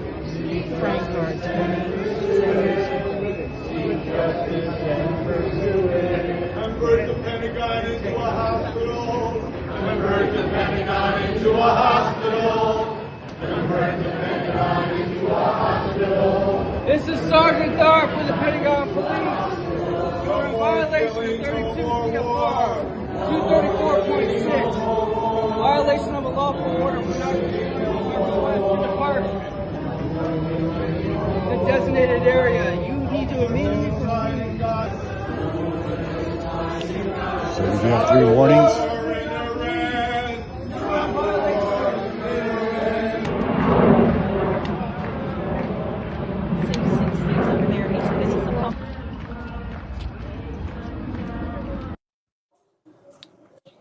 Yeah, could I ask you though, on coming off of that, what exactly were they in violation of? I'm kind of confused. Of singing? Is that a crime? The singing? Of course, they have developed or put a protest allowed place way up away from the Pentagon, where people are supposed to do what they did. But this was a organized protest put on by Patrick O'Neill, a longtime anti-war protester, an amazing man who has lived and done so many things. He actually collected his own blood, broke into a weapons manufacturer and poured it all over the missiles, handcuffed themselves to the weapons, and went away for 3 years for that. He is down for the cause. And anyway, this was his 70th birthday wish, and he had 26 other people join him in accepting arrest in order to fight and stand against war. And the video is a little incorrect in the fact that some of us left, but 27 stayed and were arrested and taken away. There's another great video that one of the arrestees made, and I'm going to try to promote it or put it on my platform. It's just incredible with the singing and the peacefulness and the great rapport between the protesters and the police. There was no violence, and I think a lot of respect is had even by the police to the protesters, and yet the police have to do their job. It's just crazy. I don't know what to say, but yes, that's the story behind that amazing Pentagon protest. Yeah. And it definitely, it shows us that there's more to come. And like you said earlier, you're getting out there on the ground. You're talking to the people, you're getting them engaged, and you're showing up to these events, and then you're sharing them out. And again, you're using that leverage of a moment that was created, kind of an organic moment that was created. Nobody thought that you would end up with the fracture and with that whole situation. You were just doing the thing that it was in your gut to do. So I like seeing that leverage moving forward and getting more people inspired. I just hope, you're ready for that fight. I like that you're doing your fight on the ground in the local level, in the sense that we're not like whipping out the President Steinstein's right yet. I mean, I get it. Like we don't want to vote for the two-party, but that is a hard fight on the national level. What you're doing, I think you're actually getting something done here. And I just want people to know they can go to your website and check this out. We did, again, this screenshot here, and I'm going to throw your one up here, the actual, so they can get to it. There it is. It's brianmcginnis.org, and they can look at your whole your profile and everything about your campaign. If you want to give some campaign highlights really quick to us on what you're running on, what are the policies you're running on, just to give us a sense, because I'm sure they're very radical extremist ideas, right? I mean, they have to be, right? If you're kind of, no, I'm just kidding. But go ahead. Let us know. I want crazy ideas. Yeah. I just want to also give the credit where credit was due. There was Patrick O'Neill and his community who organized that protest, and he is one of the giants who our shoulders that we stand upon. So he was the one that put that, and I was able to witness their amazing example. So I just want to give credit to where credit was due. My campaign is around healthcare as a human right, affordable housing, childcare subsidies, so people can go to work and not just hand over their paycheck that they've spent the whole month working, and public education, quality public education, take teacher pay from being 50th in the country to number 1. This population has been neglected far too long for far too many administrations. They need to be the top of our priority list and who we value, because these are the people that selflessly teach our children and create our future. Our future lies in their hands, and they are such selfless, wonderful people. I have 4 young children in 4th, 3rd, and 2 and 2nd grade. And so they are my heroes in taking care of my children. And then finally, free public higher education. The college debt that many young people are facing right now is crippling. I co-signed for a friend of mine, and he is still paying $500 a month trying to get rid of his college debt, and that's just crippling. He's been doing that for over 15 years. And so those are the radical ideals that I have. And this is an America we deserve, and this is an America we can afford. When you take in consideration, we've given $432 million to Israel since October 7th, 2023. Think what that money could do here in North Carolina. And I'm not a radical that's going to pull away from the rich corporations of America and let them fall because of such policy change that's going to ruin capitalism. No, we have plenty of funds that are being sent overseas that we would rather just redirect to our taxpayers who pay that money here and fuel those projects, fuel those institutions of our lives. Yeah, that's the most radical thing I've ever heard, Brian. I'm just kidding. That sounds very reasonable, very fair, and it should not even be a partisan issue. This should be a people issue, a very real human issue. All those things you mentioned, just the fact that people should be allowed to have a life where the pursuit of happiness, and not just having our taxpayers go to murdering people all over the world, primarily for the purpose of Israel and the Greater Israel Project. So, yes, sir. May I mention one more thing too? Sure. And furthermore, taking money from our war machine abroad and coming back home to make atonement for our sins, our own American historical sins here. And I do want to not only stop the bleeding externally, but I would love to bring healing internally. And in that regard, I would like to bring funds towards reparations to slave ancestors here in North Carolina, and set a precedent for reparations in I have a running partner named Michael Dublin, a black man who's an educator his whole life, is running for District 13 in North Carolina, and he is much more educated in this, the details. But I do feel that this is a necessary thing for our society to lean into, as to propel our emotion and our society's will into a good another direction, in a positive direction, and to make our country stronger. Because if the black community feels appreciated and not neglected as they have for so long, or held down by our systems, then how much stronger will we be as a state? It will be out of this world how united and strong North Carolina will be. And that's another strong point I want to bring to our country, to our state. Brian, I appreciate this conversation and everything you share and everything you stand for. It's such a noble cause, and it takes such courage to do what you've done. So I hope you can keep going with it, and people need to check you out, especially if you're in North Carolina. But even still, you can still feel part of this campaign. Just go to the website there. It's the BrianMcGinnis.org. And be part, just feel part of this thing, because what you're doing on the local level in North Carolina is affecting the rest of us positively, and we're all inspired every time you show up to a protest. I just hope you don't have any more arms broken by any more of those AIPAC Zionists. So just be careful in the future. Thank you. But don't be any quieter. Be just as loud, man. Like we got your back here on the Homeless Left. Thank you so much, Matt. Thank you so much. Okay. That means the world to me. Absolutely. Take care, Brian. We'll see you. Yes, sir. You next too. time. Yes. Got it. Okay. Bye-bye. Brian McGinnis, everyone. Yes. We need more people like Brian, just being able to use his platform, use his experience to call bullshit on the U.S.-Israel war machine. That's what it's about. And then not just yelling and screaming about it, but actually doing something about it. And that's why on the Homeless Left, we guys talked to you guys about this, how we're challenging the establishment, non-establishment journalism.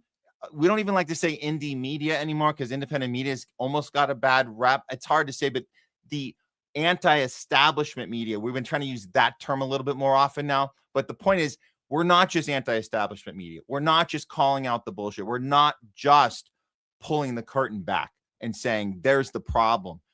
We're having conversations about it. We're having debates about it, but we're doing something else too. We are doing something about the problem. And that's where we combine activism with anti-establishment journalism. And it comes together in spaces like these. We're not the only ones doing it, but you'll recognize it when you see it, because we're not just saying, there's a problem. Okay, next story. What are we doing about it? So this is why we have people like Brian McGinnis on, to say, what are we doing about it? So expect more of that from us moving forward. I think what now we actually are able to bring in our next guest here just a moment. I'm just to make sure you guys, you don't even know what we're dealing with. YouTube is up and down all the time. We never know. But if you guys are on the YouTube right now, just make sure you not just hit the like, but you do throw a comment on there. Hit the subscribe if you're just stumbling us on now. We know that YouTube has at least allowed the channel to be seen in weird browsing situations randomly. So we want to take advantage of that for whatever reason. It's been happening in the last 3-4 weeks, like big time. So if that's one of you, don't forget to hit the subscribe. We actually prefer subscribe over the like. We don't care. No, likes are good, but it's it tunes you in. It kind of puts you in to a place you want to be connected to, not the matrix you've been part of. So we're unplugged from the matrix. Let's plug into independent media, particularly anti-establishment media and activism. Okay. And then of course, Rumble. This is always nuts too. Rumble's always up and down as well. We'll just keep it going, guys. You know, we're going to be here for another few hours. We're here all afternoon. So let's go ahead. If you guys are just joining us now, you got here just in time. We're about to bring in our next guest. I'm just going to set this up real quick. I'm on my own today on tech. You guys know I like to, we end up doing the 1s and 2s and the 3s and 4s. Who said the 3s and 4s? I was on a debate panel last week. Somebody said the 3s and 4s. I thought that was funny. So you got the 1s and 2s are behind the scenes, 3s and 4s are in front. And we got to do both on here sometimes. Okay, let me grab this one real quick. Okay. I think we're good to go here for our next guest. And speaking of being on the 1s and 2s and the 3s and 4s, our next guest is no stranger to doing both as well. He is a health coach, independent journalist. He's been fighting against the censorship industrial complex, just like us here. So we love that, particularly the Israel part of that complex, as we know very well. He's an AI content creator as well. So he's behind the screens, but also can be seen in front as well. We saw him at appearing at an indie media gala in Puerto Vallarta last month, which was pretty damn awesome to see that. So he's getting out there, getting the message out there, and doing it on both sides of the screen. Please welcome to the show, JAKEGTV. What's up? What's Jake? going on, man? Thank you for having me. Absolutely. Welcome to the show. I'm so glad to have you. We love your work. I just want to say, and a lot of our viewers are definitely love to share your work. I just want to ask you right away, because like it's nice seeing you in front of the camera. I guess, did you get your start behind? Like when did you figure out your niche as far as using this tech and using it in such a fun, creative way? You're actually fighting them back with the same tech they're trying to silence us with. Right. Yeah, we got to use their weapons against them, because eventually they're going to try and put us into some type of digital ID, put us in some, new world order where they're going to be controlling everything. But I actually got into YouTube when I was like 12 years old. So I've been editing videos since I was a kid. One time I went really viral on YouTube. Me and my cousin, we were just like lip syncing to silly videos. But I only got into the AI videos about 8 months ago. But prior to that, I had my own YouTube where I would do interviews and documentaries. I was really big on the Maui fires. So my first channel, it's called JAKEGTV Truth Be Told. But my new one, it's just straight up JAKEGTV, because my old YouTube got deleted because I was very outspoken about the COVID-19 vaccines. And so they came after me. They're like, all right, let's shut this guy down. And so I started a whole new YouTube where basically I was just doing the AI videos. They ended up reinstating my old YouTube, which actually has a lot of great things in there. I actually did an interview with this one woman who survived a satanic cult, and I wasn't really, I was, you could see what was happening with the Lahaina fires. Yeah. And I noticed that there was a direct energy weapon. Basically, everybody at the time was just still watching cat memes and watching football, while these people are literally getting charred in their cars. Yeah. So, of course, my conspiracy journey started with health. I obviously I'm a health coach at first. And that got me into trying to figure out, okay, what's going on with our country? Why are we all so sick? Why are we all getting diabetes? Why are all the boomers getting dementia and Alzheimer's? And why are we now taking 72 vaccines, giving this shit to our children? We're giving hepatitis B vaccines to kids, which is only contracted by needles or sexual activities. And we're giving this to a child right after they're born. Well, you never know. They might be in a situation, you got to be protected. So no, it's insane. You try to explain that to people and they figure out a way to justify it. It's fascinating, because you're like, shouldn't that be enough to get you to look a little deeper? But no, people don't want to look at that. Right. Right. And then I was looking into Bill Gates and what he was doing. He was owning up all the farmland, and they were pushing this whole climate change, and that mixed in with Lahaina. And I'm like, okay, well, they're blaming cow farts for everything that's going on in the world, the climate change. And then you find out that methane is actually like a natural part of our environment. And so they're demonizing cow farts, and they're demonizing carbon. And what are we? We are carbon life forms. So I understood that there was this like intrinsic hate for humanity, this want to depopulate the entire globe. And you hear Bill Gates talking about, oh, we've got 6.8 billion people. How are we going to drop that by 10 to 15%? Well, through vaccines. He said that in a TED Talk, right? Like, yeah, in his TED Talk. Yeah. And I'm like, this is the guy we're going to trust to stop the virus, the guy who created viruses for computers, and now he's going to put it onto humans. Man. And so you kind of connect all of these dots, and it creates this like global network of these people who basically want to turn humans into data points to remove human conscience from the equation. And then you see that they do the same thing in Gaza, the way that they're killing these people, genociding the Palestinians by basically treating them like they're just dots in a machine. And that's what they did.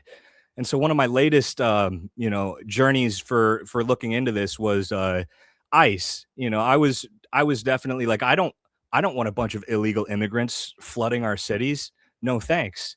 But you look into ICE and you see the software that they're using, and they're using the same software that they used in Gaza, rebranding their spyware that they call graphite, and now using that on American citizens, rebranding it as Immigration OS. And I'm like, oh wow, Trojan horse. Just like all of the problems, they manufacture the problems and then they usher in the solution. The solution is always less safety for the American people. So yeah, I just had to speak out about it. But you know, you see that the satanic cults and all these things that these people are doing, and you find out that there's a certain group of people who are usually behind the pharmaceutical industries, behind the media, the ones who are pushing Hollywood and the satanic basic worship of the stars, and they want us to worship the stars and NASA. Man, where do I get started? It's like it's these people are Luciferian occult worshipers, and we should all speak out against a government that doesn't represent the people. Period. Yeah. I'm it's so good to hear that you've been looking into all of these things. You know, we probably started our show right around we're just getting kind of off of our first year, and we saw the Lahaina fires, and we went out there, we looked at it, and I got people, we're here in LA, and we got people saying, oh, it's too soon. It's too really? It's too soon to ask questions. Well, Right. and I asked people here, like, who are you waiting for to give you answers? What do you like you said, they went on with their day, and these Right. people were in fight or flight out there. Like, I'm gonna go out, I want to go see what the hell's going on. Right. And just like you said, all the red flags pointed to that there was something deliberate happening. No one's coming to tell us this on CNN. No one's coming on MSNBC or Fox. They don't, their job is not to tell us. They didn't hit a wall. They didn't get lazy. They weren't just bad at their jobs. They're actually very good at their jobs. This is what we explain to people. Their job is to protect those people in power. They're doing exactly what they were hired to do, what they're reading off the cue card, right? And we know this about the Rachel Maddows and the Anderson Coopers. We know how they behaved during COVID. And you're right. I love that you went down that path and understood that it's the same blueprint for each thing. We've lost a lot of friends from this. We lost a lot of business relationships here, especially in the entertainment industry here. And I just want to ask you, like, when I'm sure you dealt with your own during that time, 2020, 2021, all the way through the Lahaina fire, I think 2023. And then we have Gaza, 2023, right? So my question to you is this, and I'm dreading the answer here, but what is it like when you're consistent and you're going to each thing using their blueprint, saying we're going to apply it to this, then we're going to apply it to that? What is it like when you have people attracted to one movement, but then they bail on you for the next? And I'm talking, let's talk about MAHA versus what? Right. Versus Palestine. How come Right. people bailed on us? And I'm just, correct me if I'm wrong, bailed on the fact that they saw Lahaina, they saw they saw the direct energy weapons, they saw the COVID protocol being complete BS and the pandemic from the start, yet they don't want to look at this tech you're talking about. They don't want to look at what Israel's doing with all of these with Oracle and with Palantir and like in the streets right now. What's going on there? How are we not? What do you do about that when you see that disconnect? Right. I mean, there's a cognitive dissonance when people, you know, and that's, I think, a big sign of intelligence is the ability to be presented with new information, be curious enough to be like, okay, well, now I can change my opinion. It's okay to be wrong. And, you know, it's the same thing with like the pandemic. A lot of doctors and medical board advisories were basically told, just like, give out the vaccine. It's going to make these people healthier.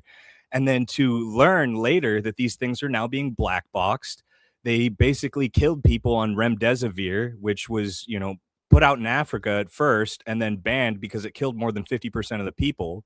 And it's the same person, Anthony Fauci, the same asshole who basically pushed AZT, and told people that they're going to get AIDS if they don't get the AZT. Their faces were melted off. This is the same guy who put sand fleas on dogs and basically abused dogs. And so it's like, for people who have listened to that, it's almost like, hey, this is a little bit too much. I don't want to have to accept the fact that I hurt a lot of people by being wrong. And I think it's the same thing with ICE, because we do see that it's like, okay, we do have a border issue. We do have people flooding our countries, but a huge part of that is because we're bombing the shit out of infrastructure in the Middle East, and we're forcing these people to not be able to be in their homes, and then they have to come over here. And we know that secular Jews are the ones who have pushed all of our open border policies, and they're now the ones pushing ICE. And it's hard for people to see that, but it's like, just look at what Trump's doing. He's saying he's not going to go to heaven. And I'll be honest, I've voted for Trump. I thought, I was like, okay, this is somebody who is representing everything that's wrong with the left. He's going to go against that.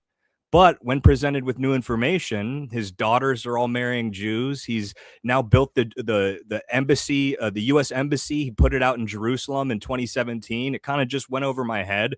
And then you see his ear was shot. Cartilage doesn't grow back. The guy who shot him was in a BlackRock commercial. So when presented with this new evidence, you have to say, okay, maybe I was wrong, and change how you approach things so that we could be for the American people, not for your own bias, so that you can be right. And this is just how people are. Yeah. Do you find that do we have to be careful sometimes with language, or are you at the point where it doesn't matter? You're just going to, because like I've had the conversation where like, Matt, we have to be careful. We say Zionist versus Jew. And if we say that, they're going to come and they're going to call you these names. And I know the counter to that is they're going to call us antiseptic or whatever you want to call it. I'm at the point where it's like, anyway. all right, 80 to isn't 90% of these Jews are Zionists. There's an issue with that culture. There's Judaism in itself has, you know, people say, oh, most of the people are only just following the Torah. They're not following the Talmud. Well, then tell me where Hanukkah comes from. Like, unfortunately, we have to approach this problem. And then especially when they're telling us that they're Jews. They're Jews. That's what they call themselves. And what does a Jew essentially do? They deny Christ. And then they're going to tell us to follow what they want to do. They want to go destroy the third temple in Israel so that they can go sacrifice their red heifer and continue their sacrifices when Christ came to basically abolish all of that need. And we're going to listen to these people. Like, this is the synagogue of Satan. They're going to create a religious holy war, start World War III for their Jewish religion. And I'm not saying that it's Jews. I'm saying that Jews are being appropriated by these Luciferian occult worshipers who have basically inverted the Torah, have inverted the Bible. They're not following the Torah. They're not following God's word. They're killing people. They're genociding people in cold blood. And that's one of the issues. One of the things that radicalized me is I went on the Israeli Discord, and I saw a picture of a child who had all of their arms blown off. Yeah. And in there, these Israelis are saying, it kills me even talking about it. They basically said, now they can't hug their terrorist dad. And it had like thousands of likes. And I'm like, there's an issue with this entire culture. And if we're scared to speak out on it, this is not a place I want to be in. I feel like the same thing with my family, with my community. We're going to speak on things. I'm so sick of silence culture that like, oh, be careful. Don't say it that way. Like, I get enough of that from these private corporations who've banned me, silenced me. Like, it's time we speak out. Let the Goyim speak. Like, we're 99.8% of the population. We're going to let this 0.2% of the population control how we speak. And I can't now say Christ is king without them telling me I'm being anti-Semitic. No, Christ is king. I'm going to say it, and I'm going to say it out loud. And I think we should all have that same energy. And when we as men are able to speak about these things, it gives the other men around us the ability to speak as well. So it's like when you silence somebody else or have that energy of, oh, let's not talk about this, then it lets evil prevail, and we should not be silenced in the face of evil. It was the one thing that Christ was against. Christ was the greatest anti-Semite. He abolished the religion of these people who live in their white walls, say that they're following these religious laws, but what are they doing? They're trying to build the Trump statue on top of the bones of Palestinian bodies.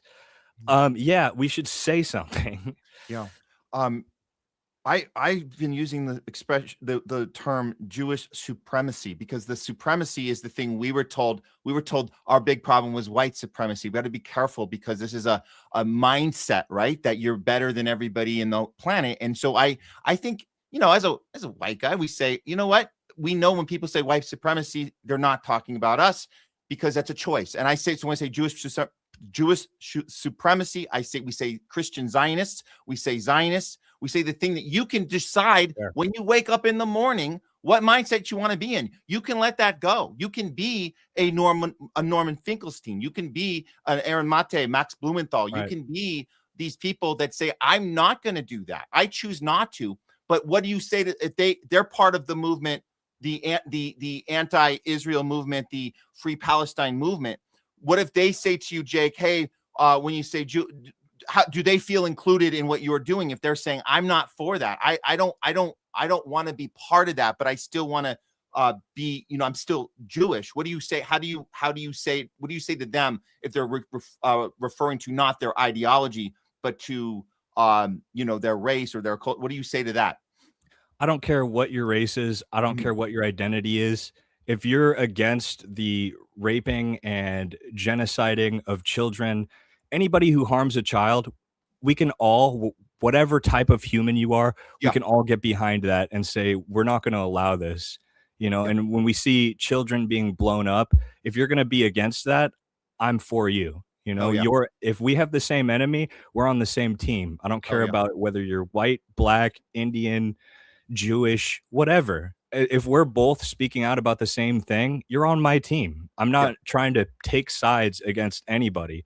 We're all here to save humanity. And there's a certain cabal, a synagogue of Satan that is coming for every single human.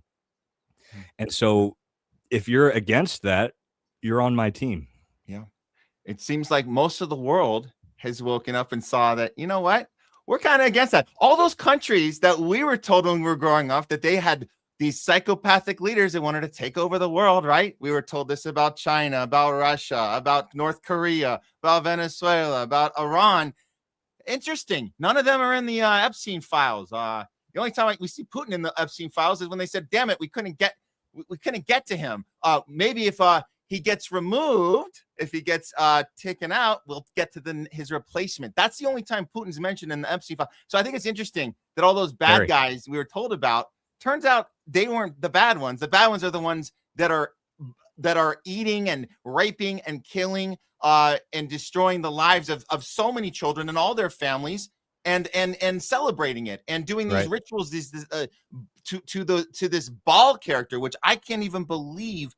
And the rest of the world is seeing that news. That's why we saw those protests in Iran at their 47th Iranian Revolution anniversary. They were burning Baal statues in the street. Our Western media wasn't acknowledging that, because if they did, they'd have to admit why they were doing that and why the number 666 was on there and why all these Israeli people were being called out in those burning ceremonies.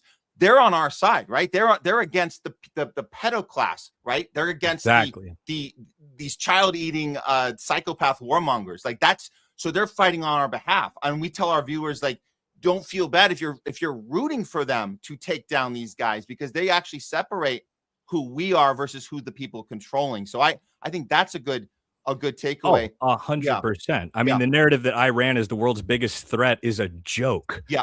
Iran hasn't started an offensive war in over 200 years. Their military doctrine is defensive. Contrast that with Israel, which has initiated wars in 1948, 1956, 1967, 1982, 2006, 2008, 2014, and 2021, constantly bombing its neighbors and occupying territory.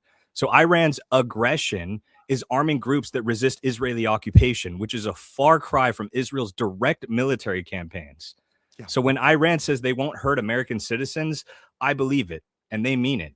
Their fight is with the U.S. government that overthrew their democracy in 1953. They backed Saddam Hussein's war against them and sanctions their children into poverty. Like, they distinguish between a hostile government and the American people, which is a nuance that is completely lost on Israel first politicians all throughout Washington. And then we bomb their schools. Like, look who's actually killing kids. Israel has systematically bombed schools, hospitals, refugee camps in Gaza, slaughtered tens of thousands of children with American bombs and an American political cover. Our taxpayer dollars. We're funding that. So yeah, we should definitely speak out against this. And the recent school bombing is, like, if it even happened as reported, it pales in comparison to Israel's entire industrial scale child killing machine. Yeah. And you know what you were tapping into there is this psychology that's completely different. It's completely reverse of how we were kind of conditioned here. And the way our foreign policy has always seemed to work is that we combine governments and people as the same thing. We can't separate it. And when I say we, I mean the U.S., Western countries, and particularly Israel. And we saw that justification turning Palestine into a parking lot. They don't separate oh, a baby's dead, you don't care. Oh yeah, because that baby would have grown up to be a terrorist. So they don't separate the two. We don't do that either. So we bomb these girls in the Iranian schools, and we don't think twice about it because it's the same thing. We're taking out the regime.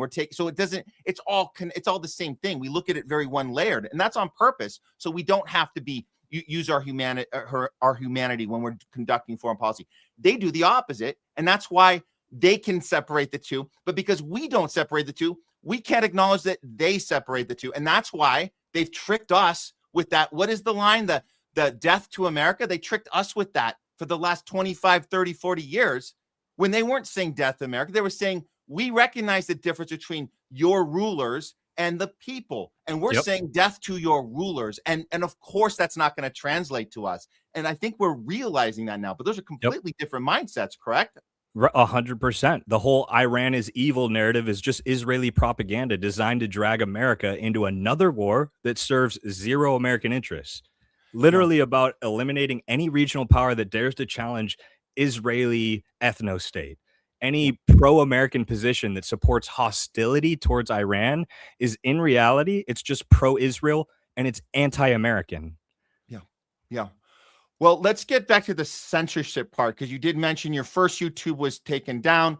Right. We also lost our very first YouTube page, completely eliminated. We got medical misinformation, all the strikes, and then we got the letter, the email from Google. Your conversations are dangerous. Words are violence. We have to keep the community safe. So, but I love that you started up the new channel, and of course you were dealing with more censorship, more notices coming from Google YouTube. This is the one we saw happen to you here, or more recently on YouTube. This particular video was removed. You were doing and I think if people don't know your work, I'm going to show a clip of this video. We grabbed it because you posted it on Twitter, which I love. You said, F you, we're going to still get this out to people, which I'm glad you did. Here is a little piece of that video that is no longer able to be seen on YouTube, except if you're watching on YouTube live right now, because we like to F with them a little bit. So we're going to see it live stream right now a little bit. Hope they don't, hope their algorithm doesn't kick down or whatever. We'll figure it out when it happens. But let's go ahead and take that risk right now. Here we go. TV news. Have you heard about that one grieving widow? The psychopath who was at Fort Huachuca with Cabot Phillips? Yeah, that's her. Let's go to the investigation team for more. Ching Chong, take it away. Chloe and Michael, good morning. We are standing in front of Next Model Management, where Erica and Epstein held meetings to recruit European models. Erica declines to give a reason why. Shocking, I know. But let's hear what Candace has to say about Miss Shabbat Shalom. I would like an answer as to what specifically Erica was doing, sitting down in offices with suits at the Next Model Management Company. I think that's a very simple question to ask. There may be a very simple answer. We will see. Just because the founder of that agency, Faith Cates, was in the files working closely alongside Epstein to recruit Eastern European models doesn't mean that she was also involved with trafficking. Now, don't look into Romania or Colonel Autobusher. Now back to the Goyslop, or you're fired again. Thanks, Shapiro-Stein. Faith Cates is a good person. I was at her daughter's bar mitzvah, so I would know. Wow, Daisy, I wish I were chosen like you. Exactly. So I just wanted to play a piece of that. But this is incredible. Like, what a creative way to fight back with humor, with the tech. The same, again, we said at the top, the same tech they're using against us. You're doing it right back at them, and the humor comes through, and you're not holding any punches there. These are kind of blowing up, at least on Twitter. Is that so? So when YouTube takes this down, what happens? What do you do next? How do you respond? Are you in an appeal process, or are you saying, F it, at least I have my other platforms? Well, I immediately appealed, and then within 5 minutes, they denied my appeal. Right. But here's what happened so I posted an Epstein video a few weeks back, right before the one before that, which was the Iran war. I posted one about Epstein. They deleted the video, denied my appeal, gave me a warning and then a strike. And then I appealed to them on YouTube, and I made like an argument and saying like, hey, they shouldn't be taking this down. They reached out to me. I basically gave them a long appeal of why this should be allowed, because it's documented information. There is no misinformation in here. I'm not making up claims. Everything is fact checkable. And they ended up reinstating it a week later. So there is a possibility that they can come back and give it back and basically say, oh, we messed up. But and I'm thankful. I thank everybody who follows me on Twitter for being outspoken about that. I think YouTube is basically like, oh, we don't want to take a lot of flack because he's built up an audience and we're losing that audience and they're all leaving. So it's like, I think they see there's a benefit to having me on there. But at this point, I'm just waiting, and I did get a strike for that one. But I'm not going to tone down my message. Maybe I'll censor the word Jew a little harder, or come up with a better nickname for it.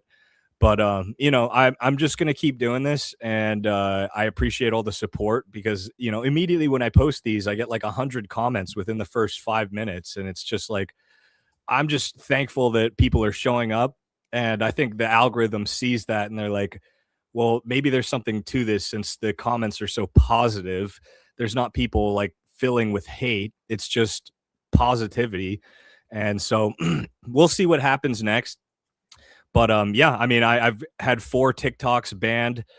They've gone full Zionist ever since Larry Ellison bought that platform. God, man, this is and my old YouTube got deleted, but they gave it back after 10 months. So it's kind of what they're doing to me right now is they'll ban me for like a week and a half, 2 weeks, and then they'll bring it back just so it doesn't really take off the algorithm. Yeah. And so I could tell that they're kind of just using that like, oh, let's preemptively strike him and then we'll figure out if we can put it up later.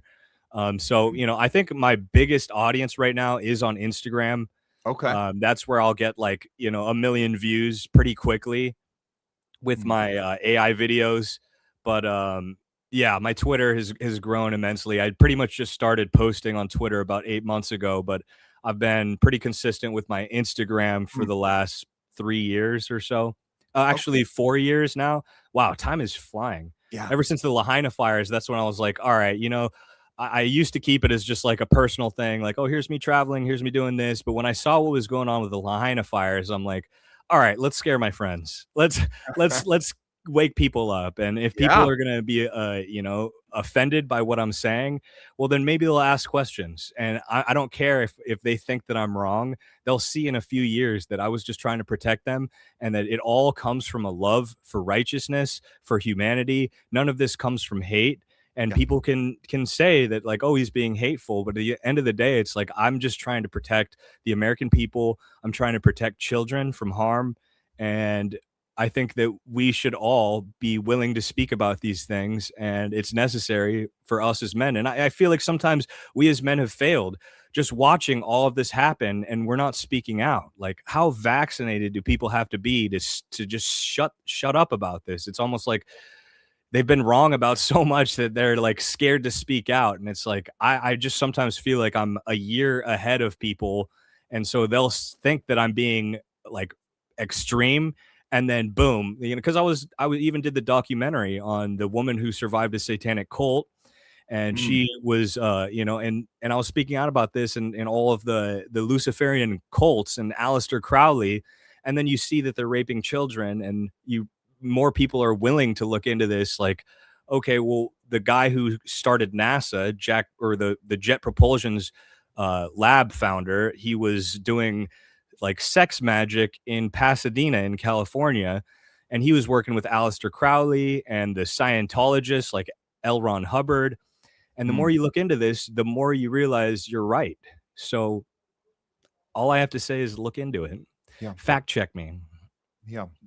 Yeah, no, that's exactly. It comes from a good place. Obviously, I mean, we can see it. People's first instinct is to put up defense walls, and we've seen a lot of that happening. We talked about relationships being lost over a lot of the stuff we've been through just since 2020. I wish we would have looked into things earlier. We used to be, the Democrats are the good guys, the Republicans are the bad. I see you definitely gave Trump a chance. I actually don't. I tell people, look, we don't blame anybody. We voted. I voted third party. I didn't go for Trump, but I said, you know what? If I understand why people did, because on one hand, it's a punish. It's an FU to the Democratic Party. You effed us so bad. We're just going to do this as a protest vote, and I got that. And or you want to really give it a chance?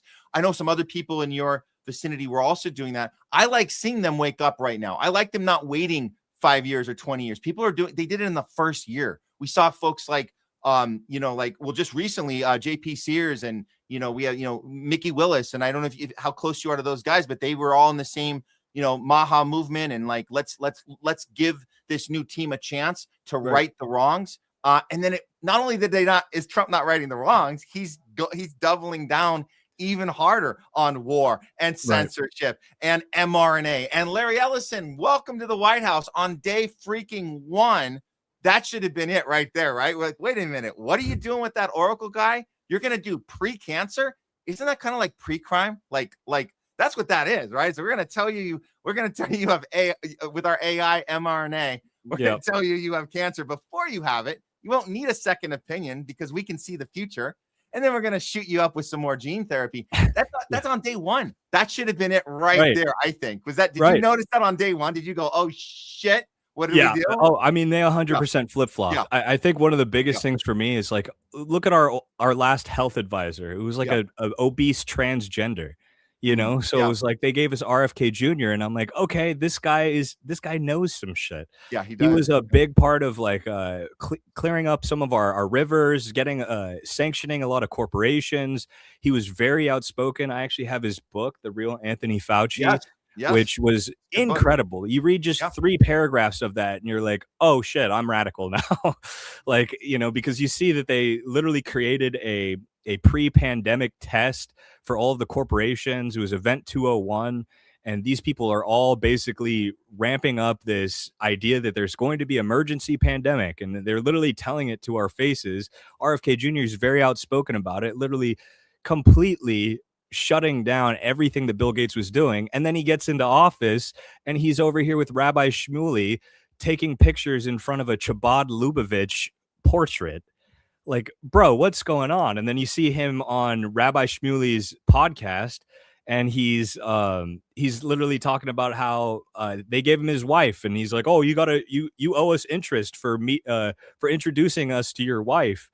And you see in the Epstein files, and they even talk about Maria Kennedy. Like in one of it was talking about how she might be buried in Zorro Ranch, and I'm like, oh shit, like. God. Dude, they killed your uncle. They killed JFK. Like, and now they've got just a stranglehold on his balls. Yeah, we saw him just a few days ago. I don't have the clip in front of me, but he was voluntarily telling a panel or telling a live audience to an interviewer that he feels that his father and his uncle would be so proud of him and the choices he's made. And it would have been just that alone would have been okay, dude. He didn't stop there. And the questioner didn't go further. He just decided to tag onto that. He could have stopped there. He said, I also want to say that my uncle and my father would be very, very proud of what Trump has done with his policy in Iran. And I was like, dude, nobody asked you that. What the F are you saying? Like, they just asked if they'd be proud of you, man. And then you start talking about Trump bombing the shit out of and murdering schoolgirl. Like, it's absolutely the 2 guys that actually put their lives on the line and took a bullet, and he's unwilling to do anything like that. I mean, what a joke of a bizarro world to watch that happen. It's insane. Yeah, that's sick. It's like he's going above and beyond so that they don't do something to him. And that's, I think, one of the big questions that we all need to ask is, how do they blackmail these people? What type of threats are they putting on them? Yeah. To actually like put ourselves in their shoes and empathize with this. Like they've got to have a threat on his wife. They've got a threat on everything. They want to take away his platforms. They want to, it's like, immediately, I mean, and that's kind of what they like. Look at what happened to Michael Jackson. They're able to call this guy a pedophile when he was really just trying to protect children. And it's like, it's sick. So it's like everything that they're doing, they can immediately blame everybody else. And they've got the most professional tactics to deflect from any narrative that points to them being this supremacist, genocidal, child hurting society. And they're able to tell us, the Goyim, that our people are the issue, and they're able to point at each one of us and say, oh, he's the problem, and people just accept it. They're just ingesting Fed slop. It's like, when are we going to stop ingesting the Fed slop? Like, enough with the Fed narrative, and they're able to get away with this because people eat it up. Yeah, it's I think we got to be hitting a breaking point now. At least there's enough people on the MAGA side that again are seeing it early, and good job for them to do that, to see it early and to be vocal about it and to say this is not America first. Clearly, it's not America first, not in any way, shape, or form. Israel first, 100%. Yeah, and hopefully the you know that there's the TDS people and the vote blue no matter who. I don't know how because they're doubling down. They got a lot of confirmation bias in their minds. They're like, see, we told you so. And it's like, no, Kamala was also saying Trump didn't go hard enough for pro-Israel. We remember that. Yeah, they're going to keep hurting us back and forth. I don't know. At some point, we got to be like, enough of both of these. Straight up. I'm sick of the left. I'm sick of the right. Let's just be pro-American. How about that? And if there's any policies that are anti-American, let's get them out. And unfortunately, we're presented with two different puppets, and we're not looking at the puppeteers. We're not. And so it's like, you know, I didn't want Kamala Harrison. I wouldn't even want her as my third grade teacher, you know? So it's like, you know, they give us these choices. And if I could go back, I would have chosen somebody independent out of a moral righteousness. But it's like, at the end of the day, it's like, how much power do we have? We just need to all stand up and say, get the fuck out. Yeah. I'm just going to ask you before we wrap it up, just because this is some recent development with the Charlie Kirk case. And we know there's been a ton of, obviously your video being censored because you get into the Erica Kirk background, you get into all this stuff. You're playing your role. You're doing the thing you need to do to help get the message out. Candace Owens doing her thing. Like everyone's doing, you're doing the humor up behind it and saying, look at this insanity. Yeah. But when this came out, let me grab the file. This is I guess we considered a break. We kind of broke this story on Tuesday about the bullet not matching with the rifle. And the same day, it seems, the Utah County Sheriff, the one who brought in the Tyler Robinson character, resigns, happens to be the same day that there's a court filing that says that the bullet doesn't match the fake gun that they planted. And we know about the whole, how that all went down. How the hell did the guy have it on? And then he left it. He came back for it. And then this is the Daily Mail that broke that the exact same day. I just want to throw out to you, because I know there's a lot here and we don't have to, go down the rabbit hole right now. I'll but I happily do it. You sharing this out on Twitter and having these conversations and throwing it into your work as well with your AI work. But I want to say this: if there was a world in which you weren't allowed to do this on any of these platforms, a world where we couldn't have this conversation here, a world where Candace Owens was criminalized and not allowed to do what she's doing, if we all just weren't allowed to do this, can I just ask, do you think this prosecution even has a case? Like we know that Candace says, I'm going to go testify. We know that Joe Kent wants to testify, but if none of them were allowed to do anything, what the F case do they even have just as things are right now without us doing anything? Not much of one. I mean, but that's the thing, is the people who are supposed to be prosecuting them are also the ones who are paving over the scene. Like, they're doing all of these things that are already illegal, but they're getting away with it because they're not going to prosecute themselves. The real people who need to be prosecuted are our own FBI, the people who are supposed to be investigating this, our Department of Justice. We need to bring justice against them, who are basically hiding evidence. We need to figure out who put that Mauser there. Let's find the prints on that. Like, who put this stuff there? And there isn't much of a case, especially since the bullet doesn't match. Like we've been saying since the start, this guy's a patsy. And then even the person who supposedly went to tell him, like, hey, if you don't turn yourself in now, we're going to end up swatting your entire house. It would just be better off if you go and turn yourself in. So it's like they threatened him. That's got to be some type of coercion. Get the guy who is trying to coerce him to go turn himself in, threaten him, scare him, and let's look into him. What was his name? Mitch Michael or something like that. The guy they pinned it on was Tyler Robinson. The other guy, you're thinking of the name slipping. It was the officer who went to him. And he was mentioned as the guy that had the whole confession and all that, but none of that was real. It was all fake. It was fake. Yeah. So it's like they said that his dad went and turned him in, but there is no paperwork of him signing saying, hey, I did this. There's none of that. I fully believe that our CIA, FBI all worked in collusion to basically threaten him, say, hey, you got to turn yourself in because all of this evidence points to you. All of the evidence that we have planted, it points to you. So it would be better off if you just go turn yourself in and then you could state your case from there. But there is no case. So now we're starting to see that, and it's like we got a patsy, and Erica Kirk is over here forgiving him right off the bat before we even knew who did it.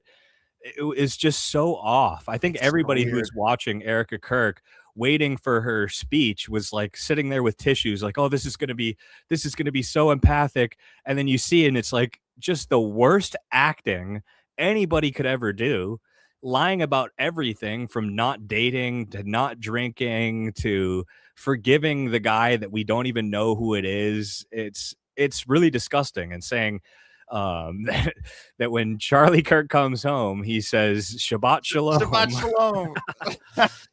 Like, no, he doesn't. Get that shit out of here. And he puts his phone in the drawer. You don't touch the phone for 24 hours. Jew hate his brain rot. Yeah. Bro.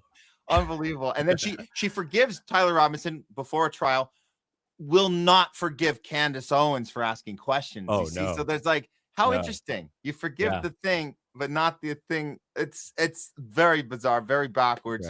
Right. Oh, her man, background is so sketchy. Her mom's background, the dad's background, the entire family lineage is just filled with these like Freemasons and just they all are part of some secret society creating like hundreds of LLCs to hide their money. We don't really know where the money's coming from. It's like, I don't trust any of it. And I'm going to keep looking into it, and I'm going to keep speaking out on things that I know feel wrong. And I'm sure there's a lot of people who agree. Yeah, definitely. Before you go, I'm going to just play this one. I really liked this little, this like ad. This is the kind of thing I always would hope that Saturday Night Live was when I was growing up. I always thought they did the fun little commercials, and then they stopped being funny at some point. You're like, wait a minute, these guys suck, dude. You need a new generation of creative people like JAKEGTV who knows how to use a platform of comedy, the method of comedy to punch up and challenge. And this is why I was like, man, that Saturday Night Live shit, that's so old news. This is the type of funny commercial we want to have on. To kind of keep us in a good place, because we're surrounded by such darkness. So this is an ad about what to do if you're noticing things too much. Check it out, guys. Skepticism is a serious illness that affects more than 50% of Americans today. That's enough noticing for the day, Timmy. He keeps saying he wants to save Europe.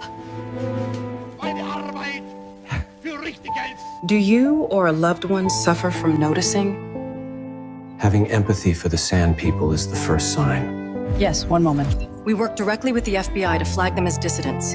It may be time to get help before we lock them up. Because noticing is antiseptic. Love it, man. Love it. Man, noticing is antiseptic. Yeah, I love that you can say antiseptic. It's brilliant, because you're getting around the algorithm, and we know exactly what you mean. Thanks. Right. Like, anything you want to leave us with before we before you head out?